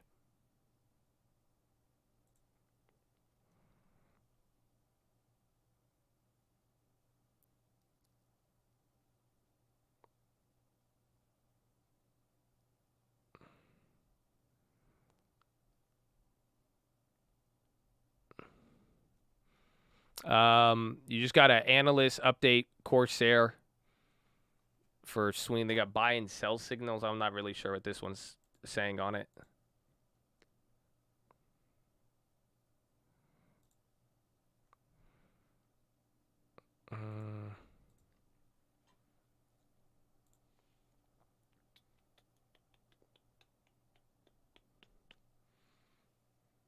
Corals, we got that earlier. Still pretty chilling out now. We're chilling out now. Market is back right near open. You're fighting off everything else. You're fighting off just the negative travel stuff. Pretty cool day, though. I think today's it's kind of an inflection point in a weird way. We're getting ready for the new quarter. You're watching the market kind of react to Powell inflation, another calm thing. We still got important data, but you still, you're seeing today's effect. Wait, I was on 7. I was like, wait, bookings recovered a little bit, so you can see it. Now, remember when booking was at down 111? So now that it's coming back up, I think that's adding some positivity here to the market. Workhorse Chicle.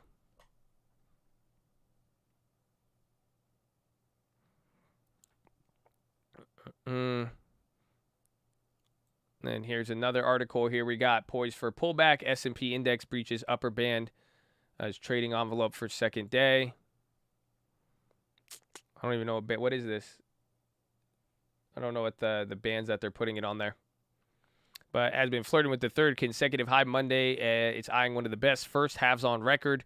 New heights have come with technical warnings that support the doubters. The U.S. equity benchmark breached the upper bound of its trading envelope, a technical measure built around moving price averages for a second session, suggesting a reversion to the mean lies ahead. At the same time, index's breadth, as measured by shares of members trading above their 50-day moving average, has waned over the past month. Cease. Miami calls for inspections at older buildings over 6 stories.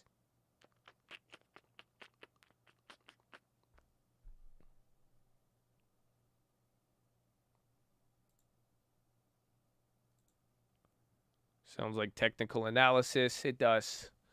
That's what they're looking at. As people are looking, so they're looking at the price of options. The premium went up today. They're saying you're actually getting people shorting stocks right now. And then now those were the quote unquote doubters they were referencing. And now some people are bringing up the technicals as far as where the market is. Again, like today would have been a killer day if you didn't wake up to that COVID variant, and then you would have only just dealt with Boeing coming down, but Boeing might have bounced.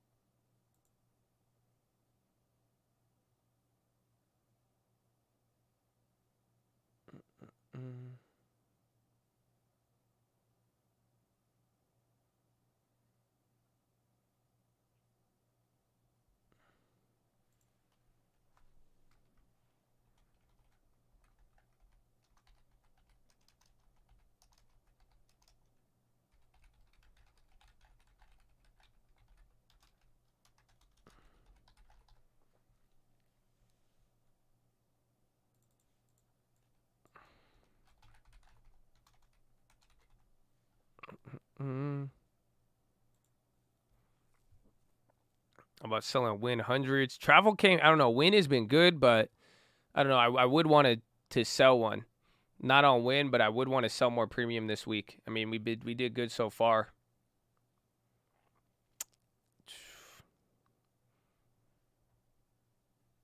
I did not make Viacom for that. Maybe what are the premiums on Coinbase or maybe Airbnb, since I actually like this stock? It's hard to say. But I want a higher probability one. What is it? Facebook rip.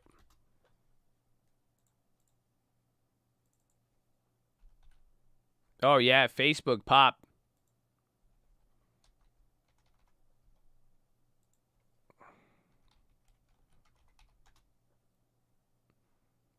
I'm not seeing any news on there so far.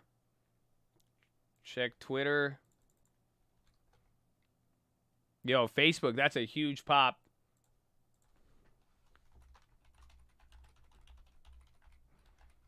Yo, there's nothing on there.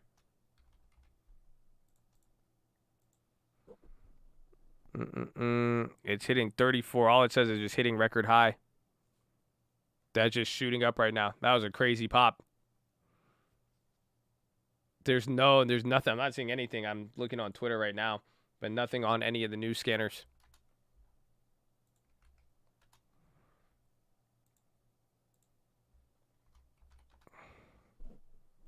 White House antitrust news.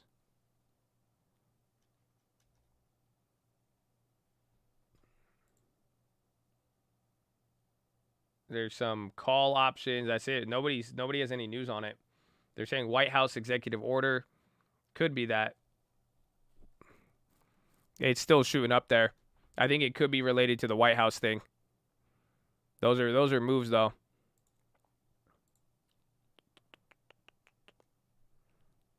Let's see. Before I'm gonna look at the option chain. That's really big. It's coming out, and that's a huge pop.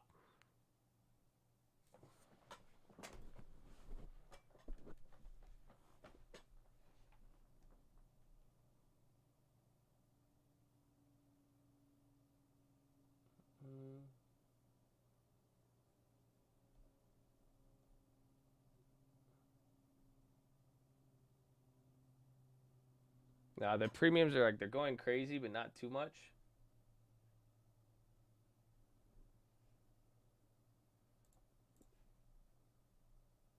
Again, that came up fast, but there's nothing else there. Microsoft evaded antitrust scrutiny. It could be something related to that Snap popping.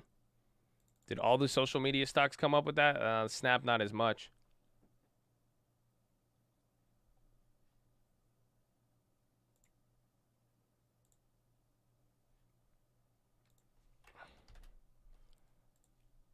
Yeah, it's coming back down. That was a big move, though. That's big volume, big news. Again, we don't know why just yet. It could be related to the antitrust stuff, but House to vote on its version of U.S.-China competitive bills. Nope, I don't think that's it. It's coming back down. The premiums had a jump, and now they're chilling.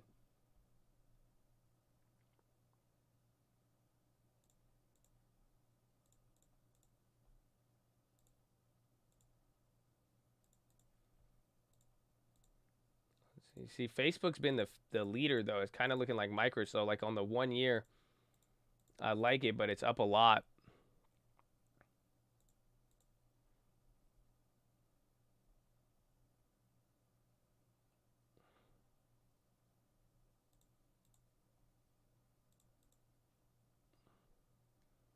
Nope, they're still holding. We don't have the news yet.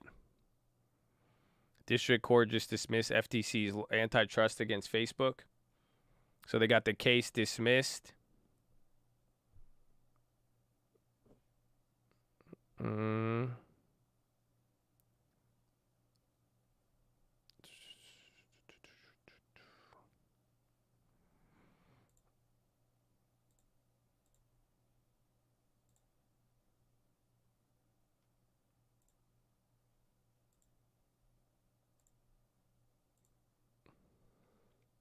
There it is. It keeps going again.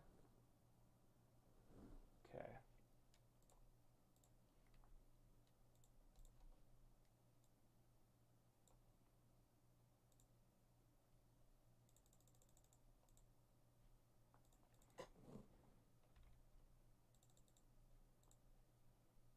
It's shooting.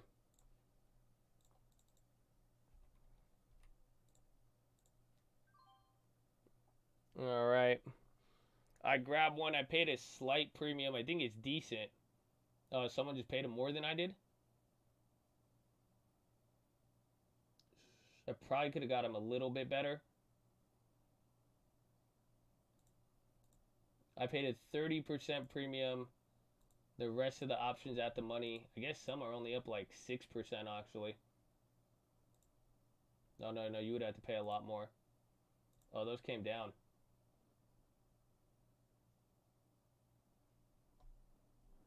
I'm gonna get another one.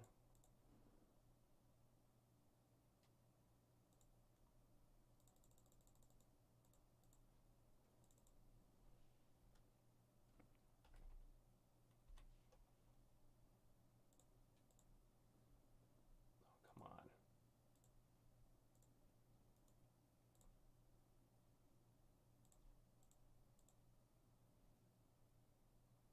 No, it's not filling me on them. All right, I'm just going to take the first one. I made one play on it. I got time on it, if anything. The bookie hint is evolving. I just don't like how it's up so much, but the weekly contracts didn't go up in value at all, or they didn't drop on that, so I said, okay. Oh, shit. Don't tell me that's the... Oh, okay, no, good. I thought I got it on a different account. I was like, again?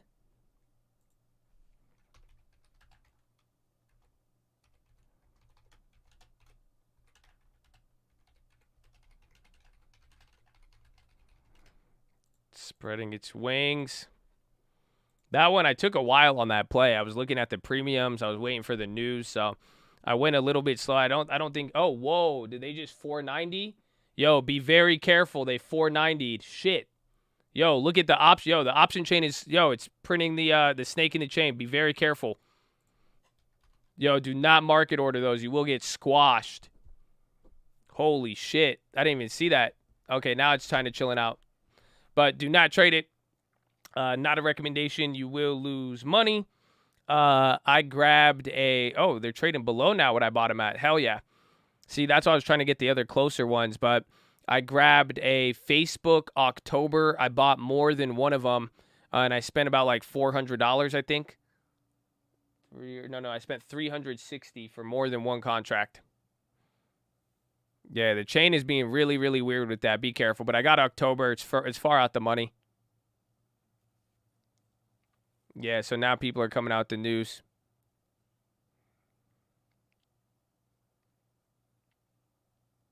I got calls.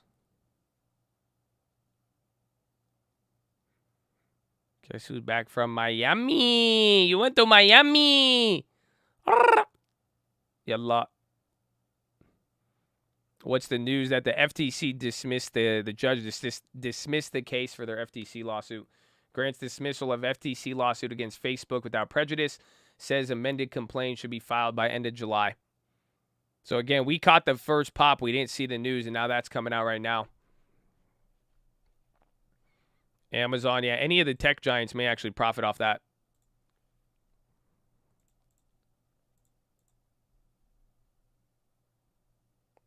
Yep, dismissed. And then Danish media to bargain with Google.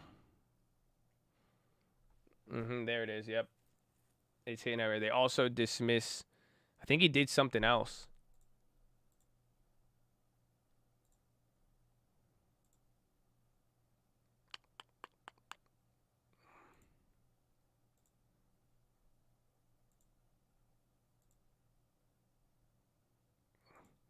But the option change, the options I got didn't go up. That was weird. Judge says FTC can refile complaint against Facebook, so that's not too good.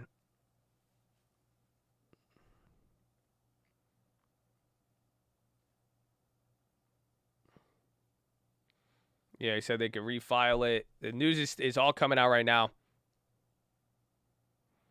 Amazon moving with it. That'll be good for the SPY.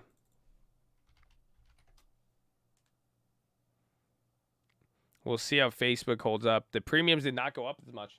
They were already expensive.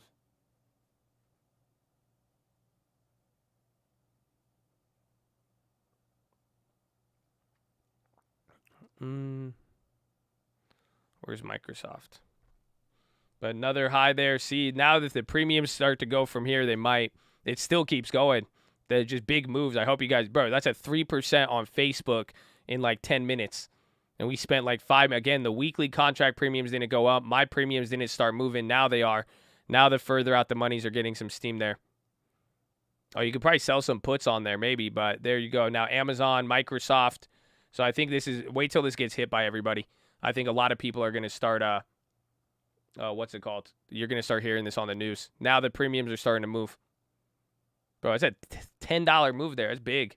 Yeah, the weeklies were crazy. After I thought the weeklies were going to get discounted after they lagged a little bit, and it didn't. That's why I went for the Octobers.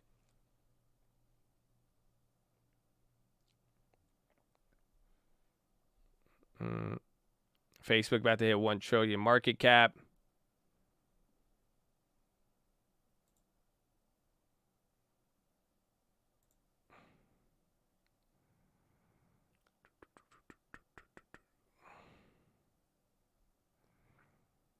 FTC dismissed the information.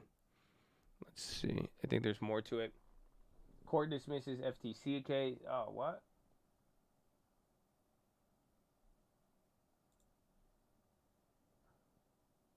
That's it.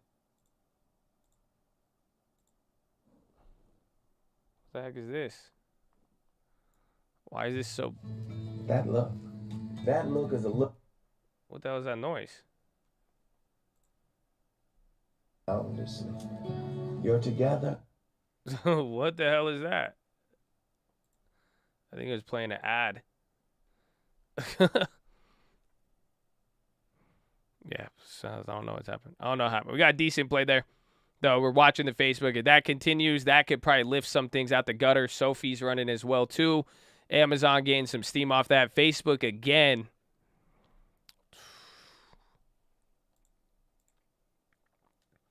Oh, those weeklies doubled? Oh, man. See, I always go for... I keep getting time on some of these plays, but if we keep getting this news too early, I'm going to have to start hitting these weeklies, man. That's... that was really... Man, I'm going to have to start... Woo! That was good, though. Shout out to Chad. You guys called it. That one, we had to... That one took a little bit of work there, but we were, again... very, very early here today. So you guys are seeing, you're seeing this one you had in effect before the news, but damn. It's beautiful. It's beautiful. We'll take it and ride with it. And we waited. Bro, I was slow as hell. We were fast, but again, I looked through the whole chain. I waited. I put multiple offers in. That's why I was like, so now they're starting to pick up here. If it starts making one more leg, those premiums will go crazy. Yeah, so we got like 20 or 30% on the option. Not too bad. Might be able to make one free, hopefully, in a little bit.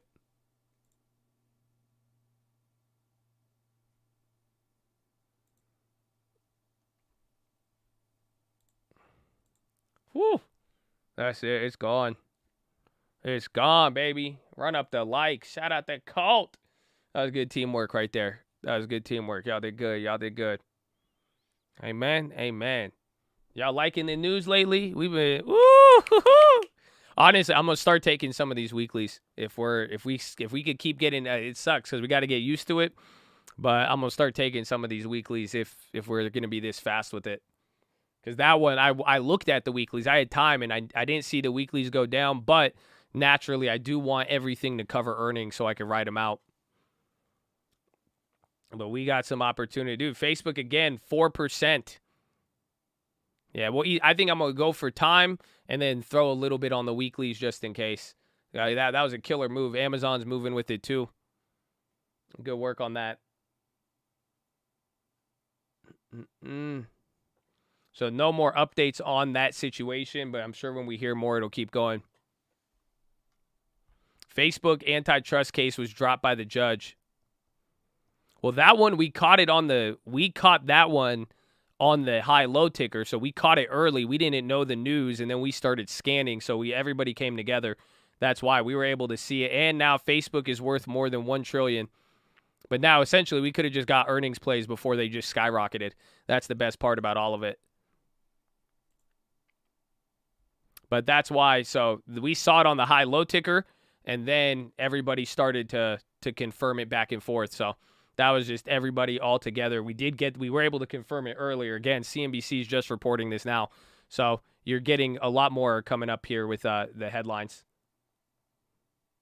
Amazon is following, not as much because this is directly related to them, but it's 5% on $1 trillion. So this is $200 billion of market cap increase in the last 20 minutes. So those plays were slow. The ones that I got were slow, but now they've shot up already.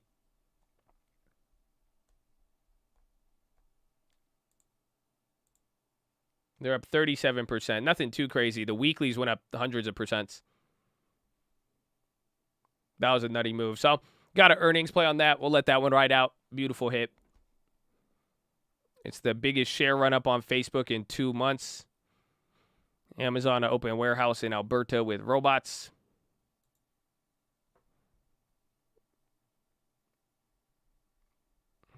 Yeah, it did say FTC could file a lawsuit again, but overall, having a case dismissed without prejudice is good.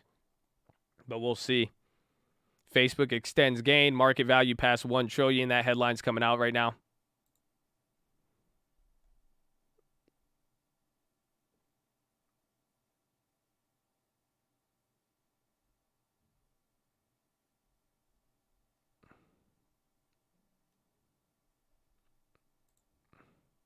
Breaking on MSNBC. Yeah, so we'll see how it plays out. Give it some digestion. It's up 5%. It's probably going to fluctuate. This is the first run up. If it does drop down, watch in between 350. I think that 350 range will probably be support, and then it'll do its thing. Pay the plug, baby. Let's go. Oh. Amen. Amen. Very, very fast stuff today. Very, very fast. Very, very good overall. Now we let Qualcomm hit, and then we have fun. We have the Viacom. We've been very good results so far. It's very, very fun. It feels slow, but it's fast. Isn't it weird? I felt so slow on that Facebook, but it's crazy to see the time difference there. Kind of nuts.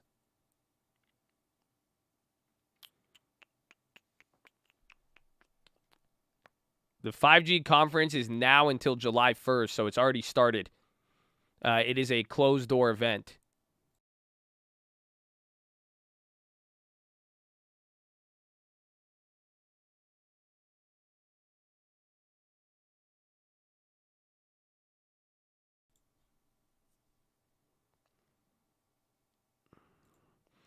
51 jobs downgraded to neutral from buy at Citi.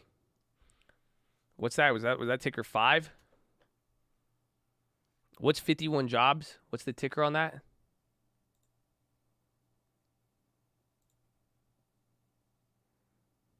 Oh, just jobs is the ticker.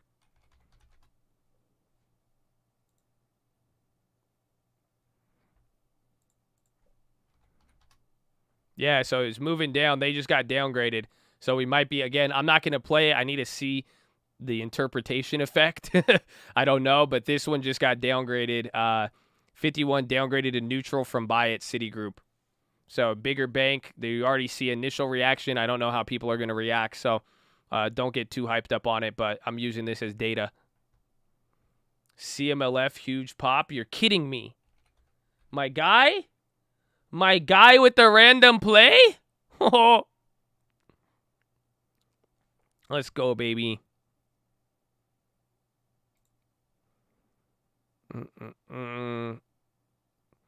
Judge will give FTC opportunity to amend lawsuit.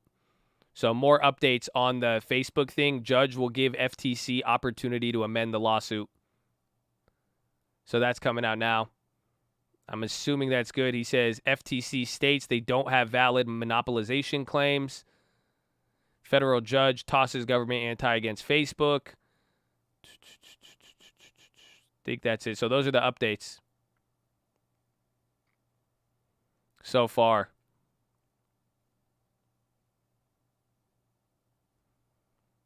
Biden probing Google's display ad business. Hold on. Cold water here. Google. Yep, Google right there. Look at that. First candle.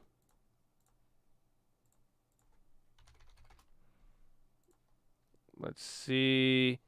Google with the negative news.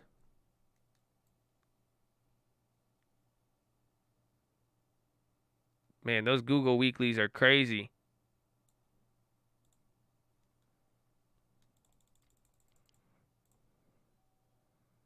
Let's see. Amazon too. Biden probing Google's advertising business.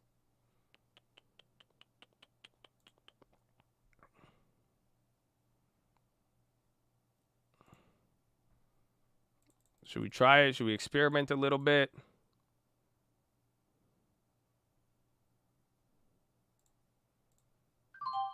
All right. I did a weekly, but it's far as hell out the money. I did it next week. Nah, yeah, I can't do 1,300. I don't want. I put like $200 on a next week play. We'll see what happens. I want to see if it could calm it down. We'll see how it plays out.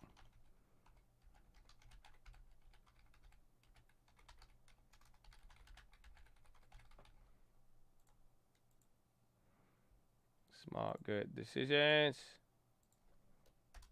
Google, there's news. It's about to come out, or it's probably, again, Justice Department is, they turned the probe to Google now. So Facebook got positive, but then Google just got clapped right away. So let's, again, it's just coming out now. Let's see.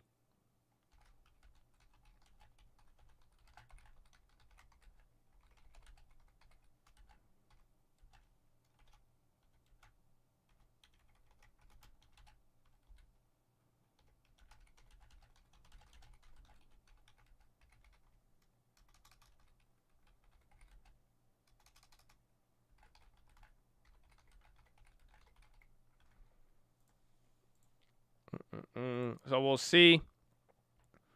Don't trade that. I grabbed, it's not a recommendation. You will lose money. So we caught it earlier and it had the drop. The premiums did move a little bit. But I grabbed a weekly or next week. I didn't do the weekly. I still got to, always get a little bit of time. I grabbed July 9th, 2230 put for $200, 205. Could do a debit spread, or I could sell premium too, now that I think about it. That might be a good way to react to some of these faster while taking advantage of things without having to expose too much risk. But I want to see, because that's early. If that hits again, yeah, now it's starting to hit. DOJ probing Google display ad. I would say sell a call credit or something. There's a huge spread. Yeah, all of them. I mean, I don't think I paid too much on it. I don't think that one adjusted too fast. No, I'm down on that one still. So that put, I'm down 10% on it. We'll see. Just a little test. That's funny, though. Right when the good news on Facebook comes out, Google gets clapped. So it's going to be kind of counter to the news here.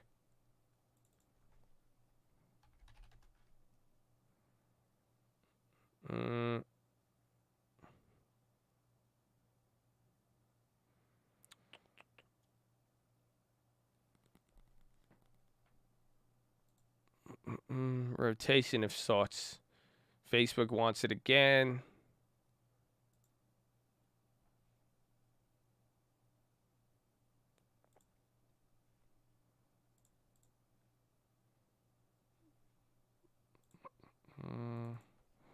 Oh, look at the Viacom.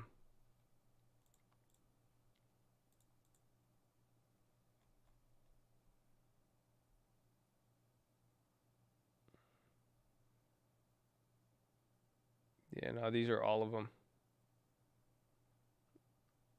That's what I say. You can't go anything on Google is just stupid expensive. That's why looking at the last trades, it's not like even before the news they weren't going for much, and then you see where the bids are at. So I'm still pretty far at the money, but it's not. I mean, it's literally reacting to the news here. So we will see. Oh, I have food at my door. Please hold. Please hold.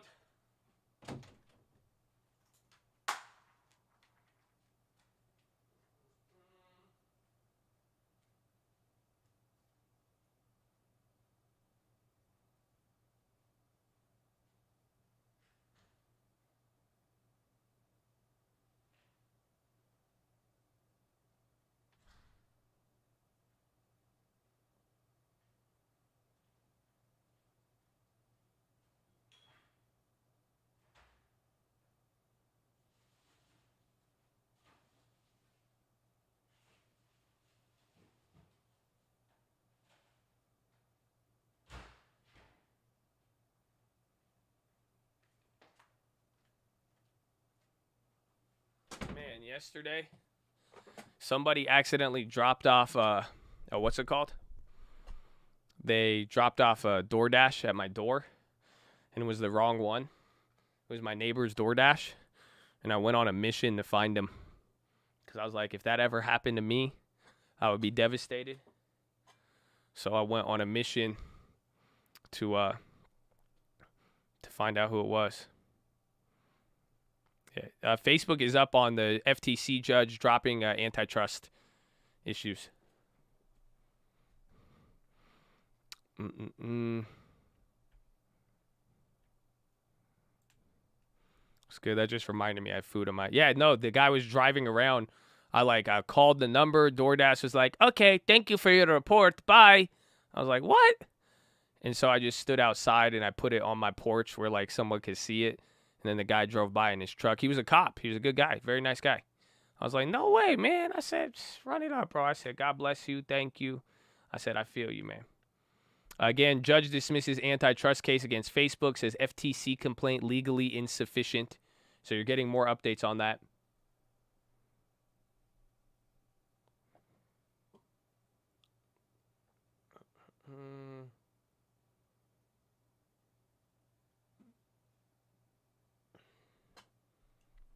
Amazon, Google. So they all had to run up. Facebook still holding up.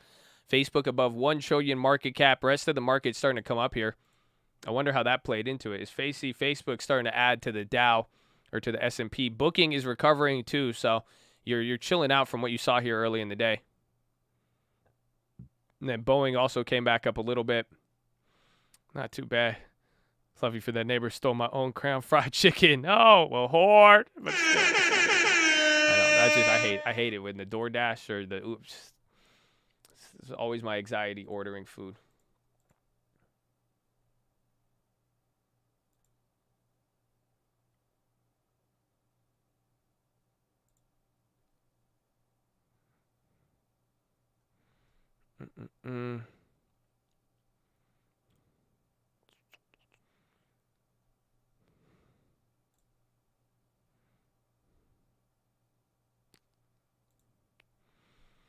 Amazon's next. I want to see what happens with that Google. probably got jumpy on that one with my little experiment. Google right after. Google was benefiting off of the Facebook stuff. And then right away you got the, what's it called? You got the report that Biden is opening up antitrust. So that's squashing me right there. The Qualcomm, I haven't looked at the Qualcomm. Etsy's leading. That's a market leader here today too, believe it or not.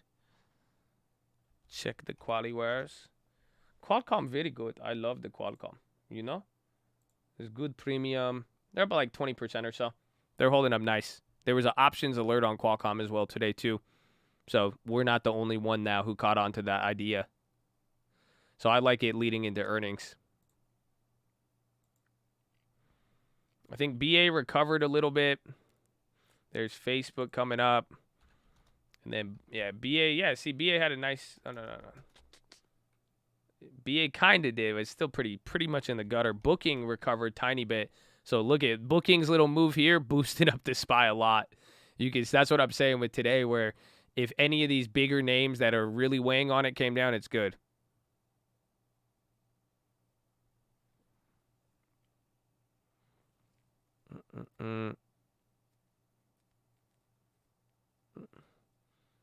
What if there's Booking coming up there? You get ready for the SPY to rip, because Booking is your leader here. Leader on the downside, so it could give some good steam there to the market. What time? Oh, wow, it's already 12:20? Ay. That's crazy. Bro, it's already 12:20. You got 40 minutes left. Qualcomm premium shooting up right now. I don't think there's a stock moving. Yeah, premium on Qualcomm's going up. Colt could have set off the option, but I doubt it, in the sense that we bought the play on Friday. So it came in with more activity coming through today. So, and then there was 2 sets of options, both the weeklies and then the Augusts. I think I could find it.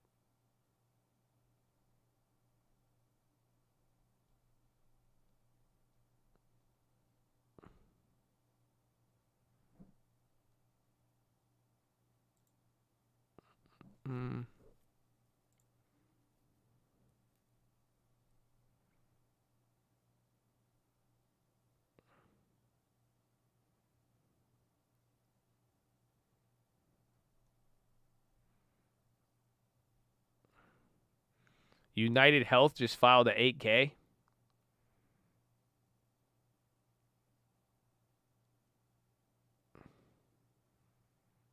I think UNH is selling bonds or something. Oh, wow. Look at that volume on Qualcomm. UNH just got an 8K. Something about a definitive material agreement. I don't know if it's to sell securities or buy somebody. Ethereum, big candles.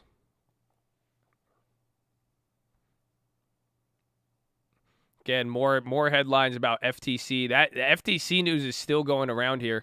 So now look at, you're getting a reversal between Google and Facebook. This is what I want to watch here, because essentially case got closed for Facebook and then reopened one here today with Google, but it was a different case. Again, you had a judge already presiding over Facebook, so just think about that. FTC won't let me be me, so let me see.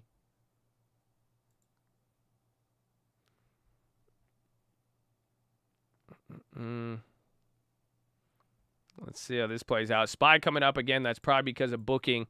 Like I'm saying, it just so you could see the effect here. This is why it's not like a lot of other things, but NASDAQ all-time highs? Yeah, it has to be near after Facebook. So Facebook's still going. How are our plays on Facebook, Ian? Those are still up about 20, 30%.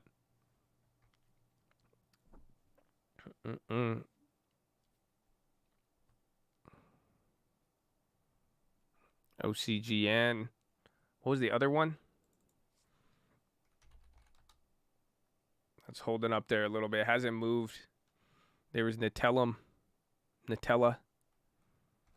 Yeah, Intel, AMD. They all look great today. A lot of the chip makers, semiconductor stocks killed it.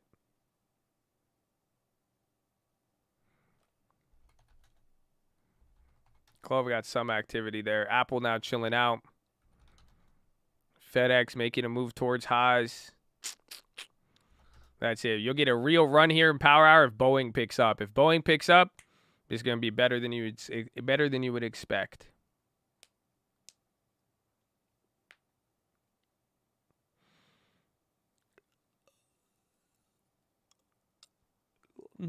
What a day. Coin's still up 8%. Bro, coin is about to... Bro, we've never seen Coinbase. I mean... Oh, that's why Ethereum ripping again. Ethereum just shot up almost $100 in 4 minutes. The defiant cryptos, baby. They defied all negative news today. Wow. You think coin probably bottom? I mean, you don't know what's going to happen. Coin is going to bottom after this week if and only if you see hedge funds buy in. You see what I'm saying? Because now it's getting positive crypto. It could move off of positive crypto, but at the same time, we'll find out here by Thursday. If you'll find out who bought into crypto who bought into Coinbase at this price. It'll be the first report you're going to get from anybody. You don't know who bought. You think about it. You have no idea who owns crypto or Coinbase because it IPO'd in April. So a lot of either they already owned it or not, but pretty much you're going to start getting updates on Coinbase by the end of this week. So that will be the answer, my friend. That will be the answer.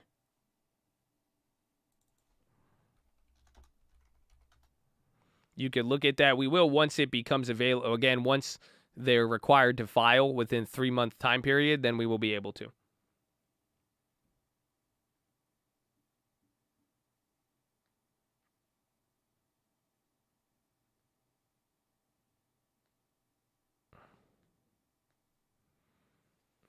Mm-hmm.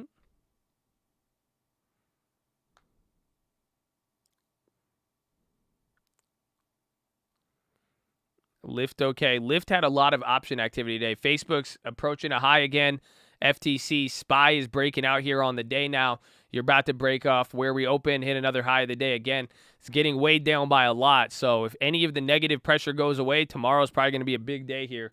Or you might even get a little bit of the flip-flop.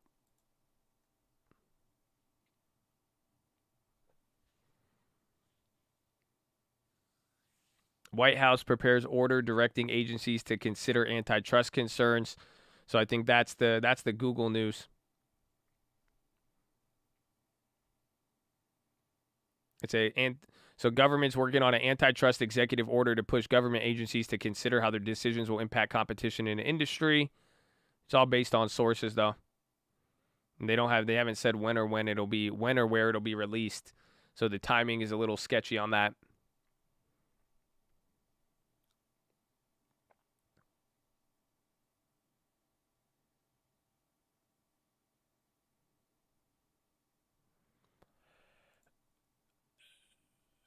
There's Facebook, new high.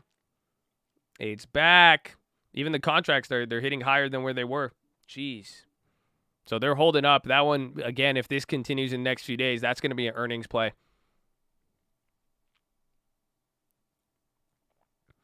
So you could see it. Google's not moving with it. Let's see, as Amazon. Yeah, Amazon's not as watered down, but Google just got watered down from the news. Lee daily high.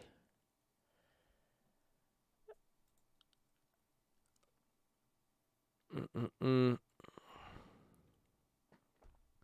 Google gets antitrust, good for TTD. Let's see how they're reacting. They're kind of doing their thing. They're up 5% still, though. Holding nice.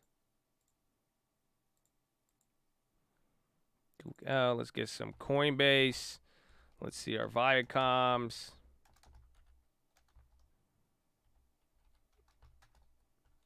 What else was there? Roblox today. I think there's one more. Oh, yeah, Teladoc. That play was nice today, too. That one held up. Facebook. BBB. I think BBBY, I don't know about earnings, but I think you're just going to get hype on it. That one was traded a lot or talked about a lot this morning.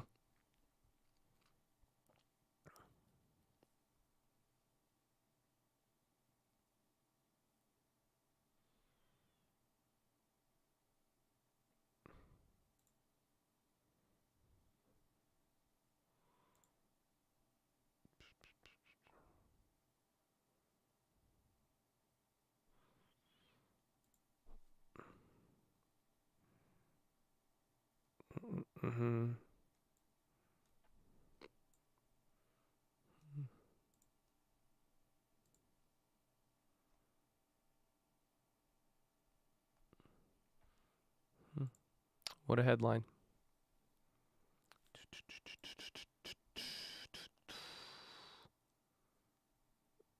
Boeing, Goldman Sachs. Nope. Nope. What time is it? 30 minutes remaining. Facebook going up. Are any of the other social media stocks? Google's coming up there. Let me check Snap. Let's see. Did it destroy the weekly? Kind of.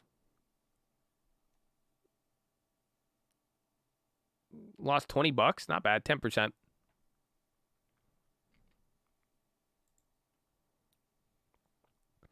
Facebook, 1 trillion market cap.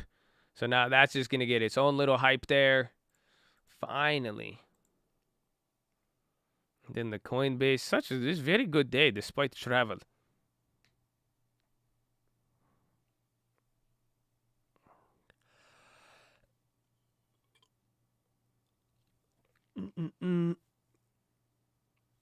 New core options rise.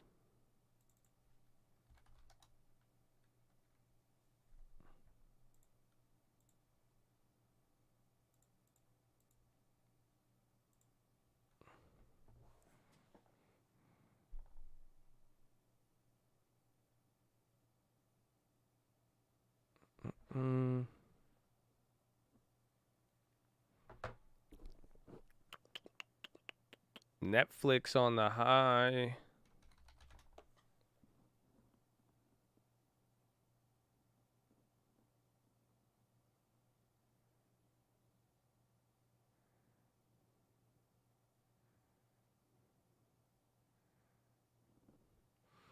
Clove is going. It was, you guys called it out there a little at the bottom. Kind of. It wants to. I mean, it's barely down though. It's about, so maybe it's right at it's right at green. So if you will see with that one.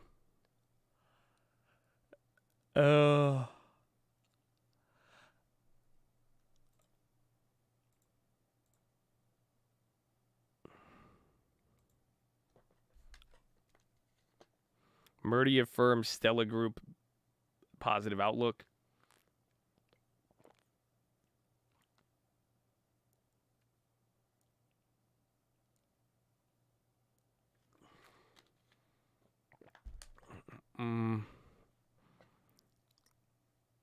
Clove pump. Well, Clove is actually shorted. Facebook again, another 52-week high. The premiums are going up, so those are it's slowly but surely because the moves are small but big at the same time. So we got 47% on that play now, and that's October. So just imagine what the short terms did. If you did an out the money October up 47% in 30 minutes an hour, you got 500% on the weeklies. Easy. 2K? Oh, man. Woohoo! Whew, whew. That's a killer move. Market imbalances, 250 to sell side. It's probably imbalanced towards some of the travel names. Facebook's still going again. I could even look at the weeklies from when yeah, the weeklies are up over 500%. I caught them here. Here was the first drop right here. This is what I was like, they didn't come down, so I went for the Octobers, but you could have bought them in our window. We could have got these for like 70 cents, and they would have been worth like $300 a pop. Amazon's on the high right now, so we still have that play. And then I just have the weekly put on Google, but that one's not going up as much. Check MGNI. What you got with MGNI? So big tech running. It's picking up the SPY right now. Magnite up 0.7. Looks decent. I don't think there's any news on there as well. Again, Amazon's killing it right now. Amazon's breaking out from the high up 1.3. So this is going to start changing the skew and just how we're weighing out now. So Microsoft, Apple, that's the Dow still. Boeing is still bringing it down. S&P now. So take a look. Bookings is gained back half of most of what it had today. But now look at Amazon is now backing up NVR and NVIDIA.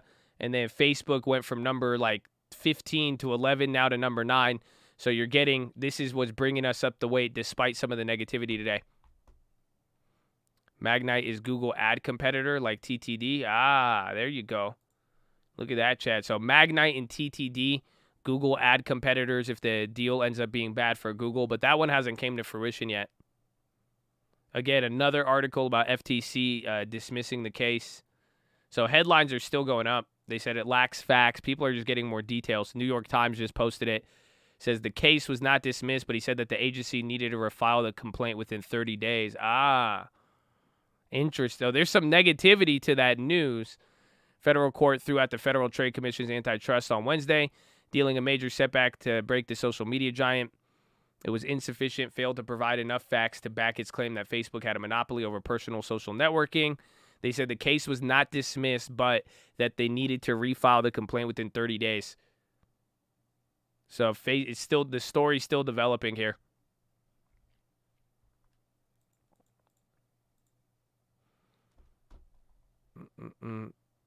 I thought TTD made desks for traders. What you mean? This is crazy.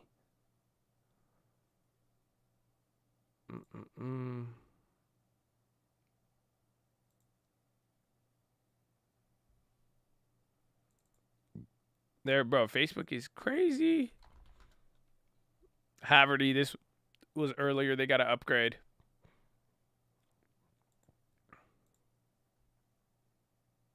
Okay, more headlines on the Facebook thing. So a lot of people are just New York Times, Wall Street Journal. They're all coming out with it right now.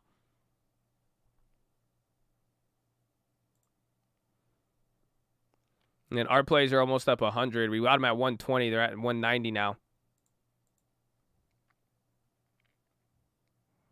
UAL popped.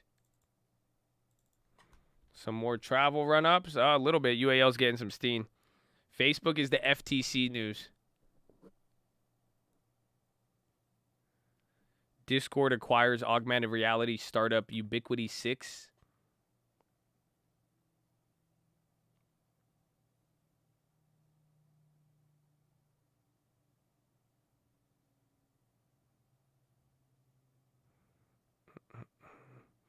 Discovery could come back if you get all the Billy Huang stocks again, but we just got what's it called instead? Young Viacom.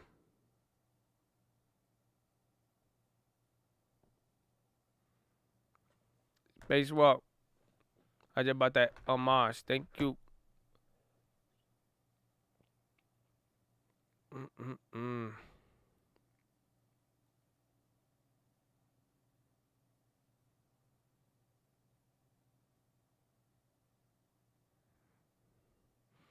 TTD rip. Where?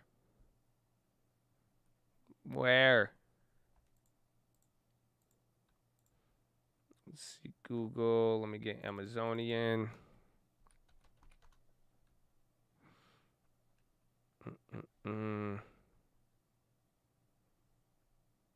Amazon's coming up towards highs. Facebook still holding. 22 minutes remaining. CNBC reporting Facebook has $1 trillion market cap for the first time. S&P safety or session high.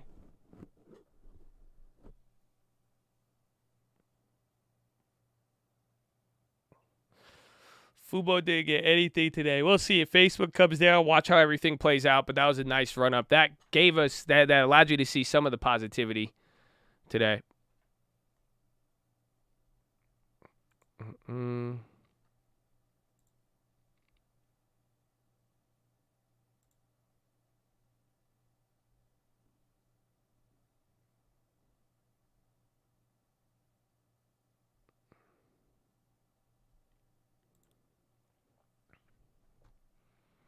Those weeklies on Facebook. I'm excited. We're going to have that's why, I'm glad I even took the that Google play. We'll see how that plays out, but I'm starting to, we still got to get comfortable with this because we're getting a lot of stuff a lot faster.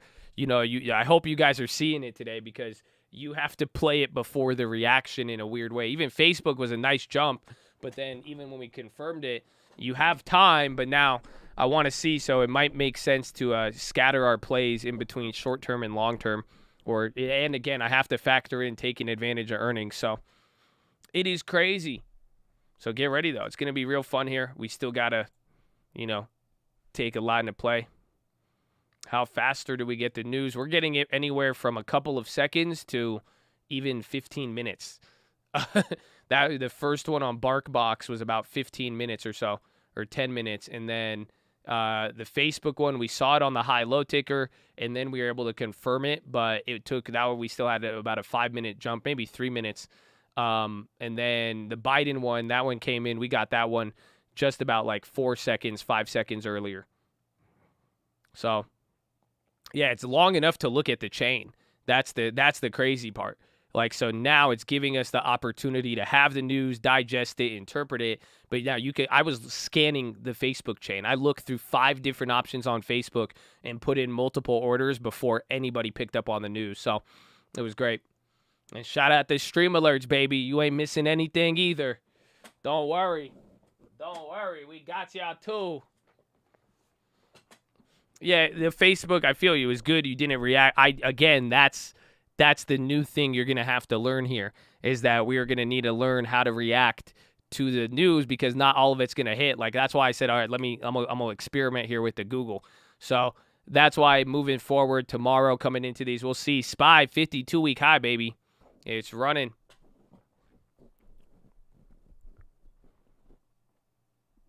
The BarkBox, they got a price target upgrade, but we caught the upgrade about 15 minutes early.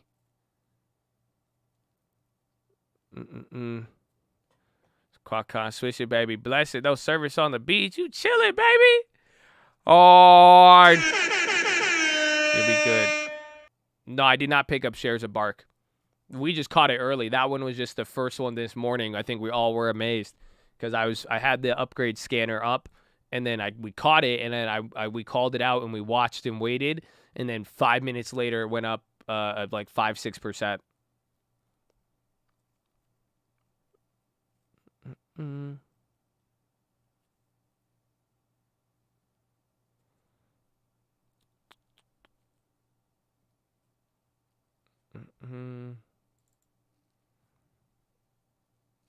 Forces serious attack by multiple rockets.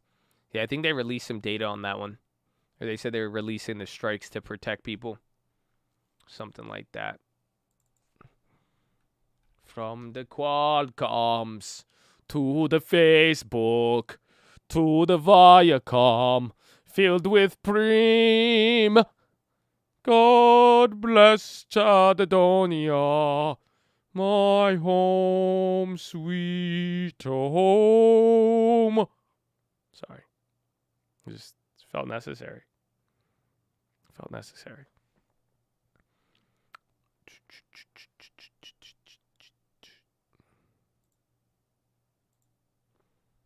Coin is still going. Whose man is this? TTD. There you go, baby. That's Wolf's hit. It's coming in there. TTD's coming while Google's kind of stalling, so it's just moving a little slower. And then that other chat posted MG&I, another competitor to Google, or Google Ad Business. Again, another headline, U.S. judge dismisses FTC case against Facebook. I think I'm just going to start repeating the news on here because I know a lot of people keep asking, but even then, every time I repeat it, it's coming across a news headline right now. Again, Facebook wins antitrust lawsuits, at least for now. Another headline.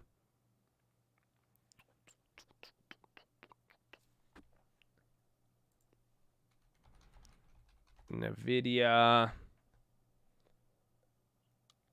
Facebook stock hits high on antitrust ruling. Valuation tops $1 trillion. Yeah, Microsoft didn't pop too much in the midst of this. Then Coinbase up 9% today. TTD still going up on the high.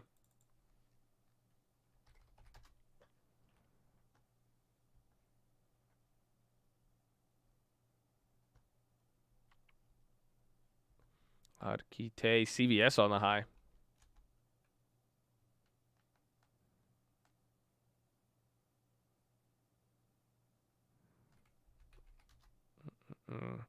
Lander pop. Oh, a little bit, not really. You'll probably get upgrades on Facebook, but again, every single case or every single news headline is saying the case is not done. So it still needs, like, there's still updates. They could still refile, and we're going to see what happens with everything else. So we'll see. That's why I wanted to get time on the play and make sure it covered earnings, because then we'll be good.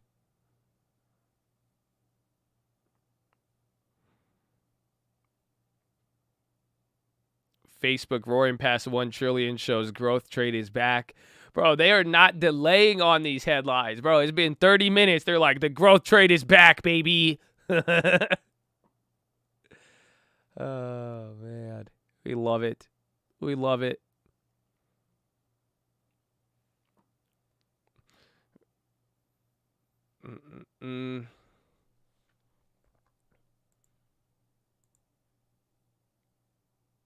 Coin giving you FOMO. Coin trades like this, though. Remember, last time I bought it into the high, and then it had a little bit of a mini run-up and came down. This is just a good one-day event. The big headline for today with Bitcoin and crypto is that it defied everything. I'm using what they're saying. They say defied, and I love it, just because that's literally what happened. You had a lot of headlines this morning. You also had very good headlines for crypto, but you also had negative headlines that would have clapped it. But I think Mexico is going to get big into Bitcoin now after that billionaire, and then kind of talking about it and what he was saying. I think that was giving it a lot of positivity there. But overall, it defied every single bad piece of news today. Like, it didn't care. That would have been news a couple weeks ago, a couple days ago. It would have clapped Bitcoin and Ethereum. Instead, it did the exact opposite. So that is a very it's a shift for sure. Not to mention you got a big financial supporter and bank at the back end. Microsoft VP to testify at House Judiciary hearing on Wednesday.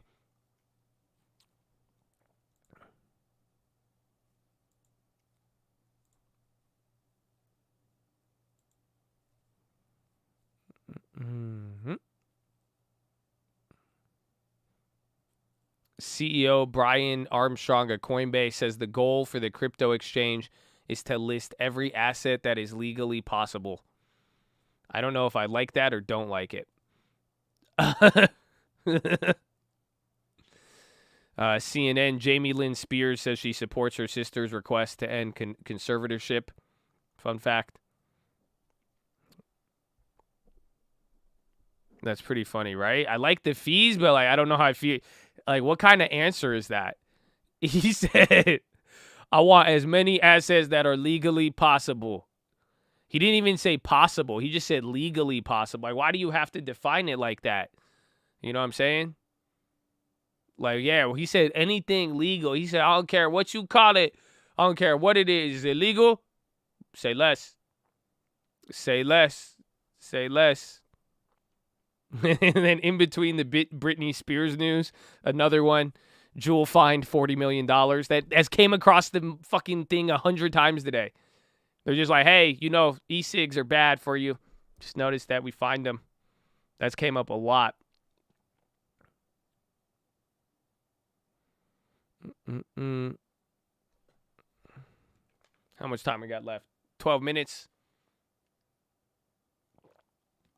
For stream alerts, thank you for all the things you do. Worth 10 times all the thing. Well, God bless you, baby. Hopefully it benefits you. Shout out the cult. Shout out the stream alerts. You won't miss anything. And even if you're here too, I think being here live, you guys are able to learn a lot, and you guys are getting to watch some cool plays as we are getting news in a lot more productive manner. So thank you to everybody as well who's been working with me on the news, posting information, verifying all of that too. That's what we need, baby. So we love it. We love it. I meant this singer Juul, that Britney Spears. Oh, Juul. Oh, Juul. Not yet. Juul gets confusing for a lot of people.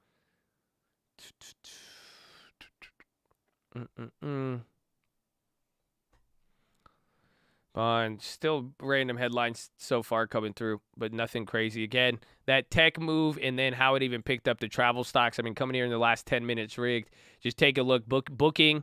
You could see it. I'm sure. I wish we could document this over the day, but you saw Booking kind of come back here in a lot of the travel stocks, so that picked it up. And then Amazon, Facebook, big tech. Facebook's slipping a little bit, but it's helped with everything else in the market. And then Coinbase is, bro, 9%. Again, 8% I said I'd be happy. So if it's holding up, it's good. Coinbase might be hinting at NFTs. That's crazy. That would be killer, though. I feel like if Coinbase adopted NFTs, that's like money. I would actually it would be easier to buy an NFT. You see what I'm saying? If you had, custodian, if you had somebody who could hold it and you had to easily, you had a marketplace, but there's so many of them. I'm swinging BA. It's they're going to get news here. Again, it's a rumor, but a lot of people are looking at this. SPY pop on the 10-minute rig, but United Airlines is going to announce a purchase of 200 airplanes, so that should help Boeing, and they're down a lot today. It might be a good bounce one. I'm waiting before I make it, but Boeing, as you see it, it's the center of the Dow in the last coming days, so any big moves, I mean, you're probably going to see it out of Boeing. Hibits. A lot of random stuff coming out right now. A lot of different newses. Oh, 10-minute rig. How is this bouncing it, huh? Look at that sell side, my ass. They don't sell nothing. They bite it all, huh? Look, NVR. This thing, NVR is leading Amazon and NVIDIA. And then Booking is still just clapping the S&P. 10-minute rig. Look, very beautiful. Very beautiful to the top. Coinbase still going. Viacom. Everything held up, too. Any of the big run-ups that you saw today, they all held up.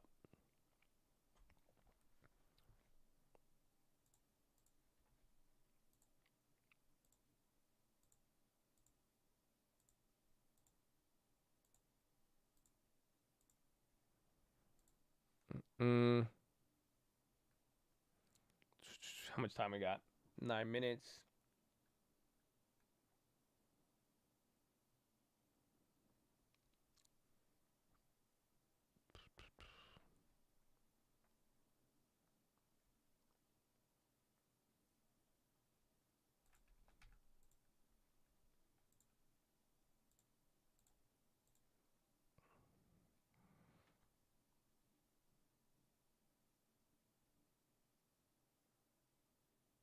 Wait, I'm checking the long term.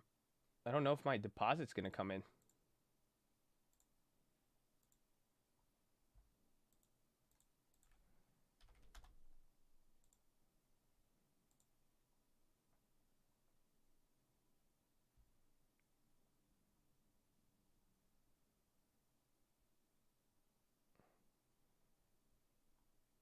Oh shit, it might double hit. It might double tag. If I get in some big candles.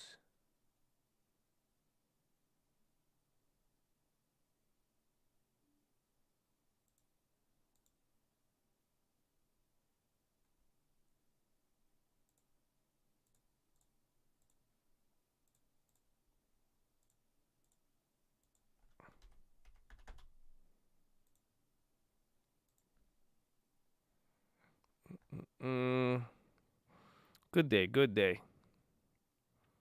Shout out to chat for the news, baby. I mean, if anything, I hope you guys are excited for tomorrow. It's a great start to the week where there's a lot of different data, a lot of things coming in here. So we are going to be able to run up a lot. And then we haven't even got the hedge funds this week. Just get ready, baby. Just get ready. We got long-term deposit. So I'm making sure my deposit's coming in.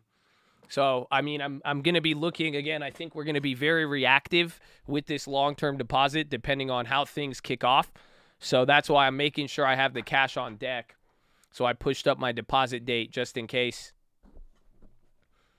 I think we broke even on the big account now with Coinbase. So if we see here, yeah, we are now up. We're up 0.17 on the long term. Remember, we used 2 months of purchases to build out a growth position on Coinbase. So now we're actually up. That's the power of averaging down there and, using the time to our advantage. We waited on there so you could see Coinbase. We only got 60. The bigger account, we're still down on it, granted, but these have, we got $5. $5 profit. $5 profit, baby. Little by little. See, and that one was just buying back the ones we were down on. So we will see. You got 5 minutes still. Oh no, I'm still down heavy on the other one. Don't get it twisted. You think You think you're going to get out of the Coinbase jail that easy? No. They don't like us like that. We got clapped. Where's Coinbase? It's probably up here today. Ooh, it's still down 30. Still not even. How you gonna make 1,300 and still be down 30? These guys crazy.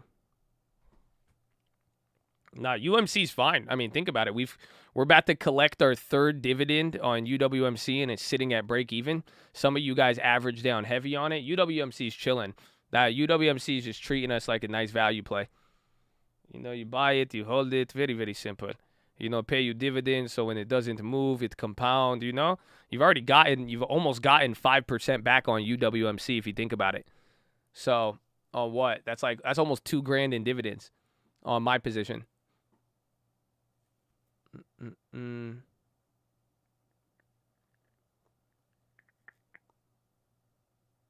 lot of SPACs filing right now. Yeah, more Facebook stuff keeps getting brought up. Yeah, Disney is going to be that one. They had the Amazon news. That'll be good. Coinbase is up 10%.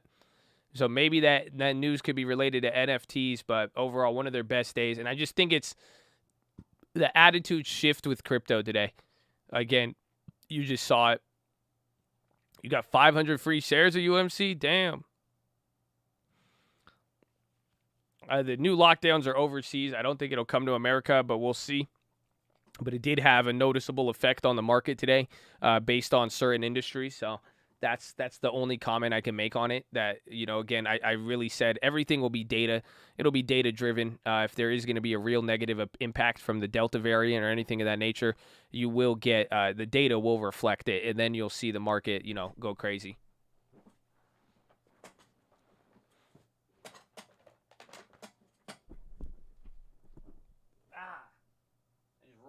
Toe. Ow. Oh, got me. Those Facebook are free. Eat.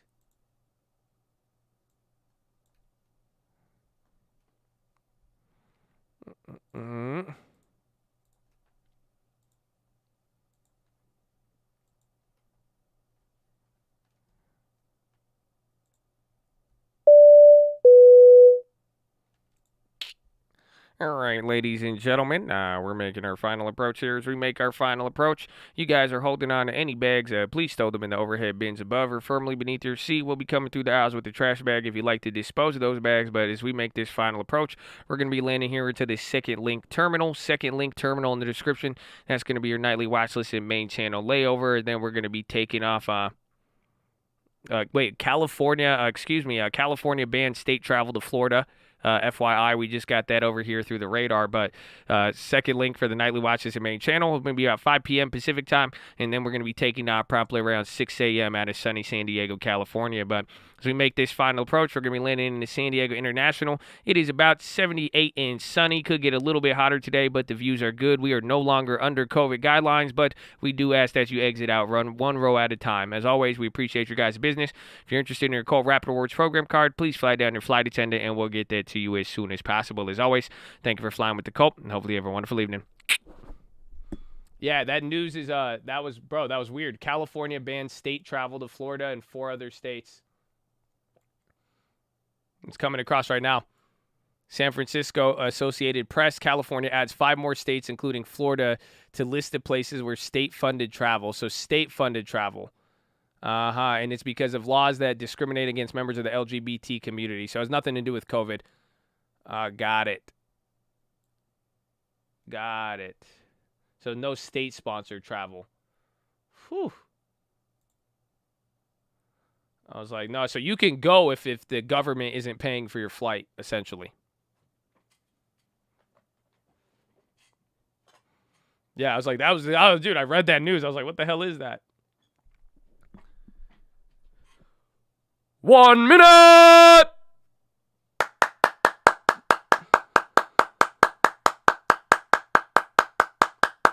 Come on, you had to have heard that. That was no crack. Bro, that was beautiful. Bro, that was held.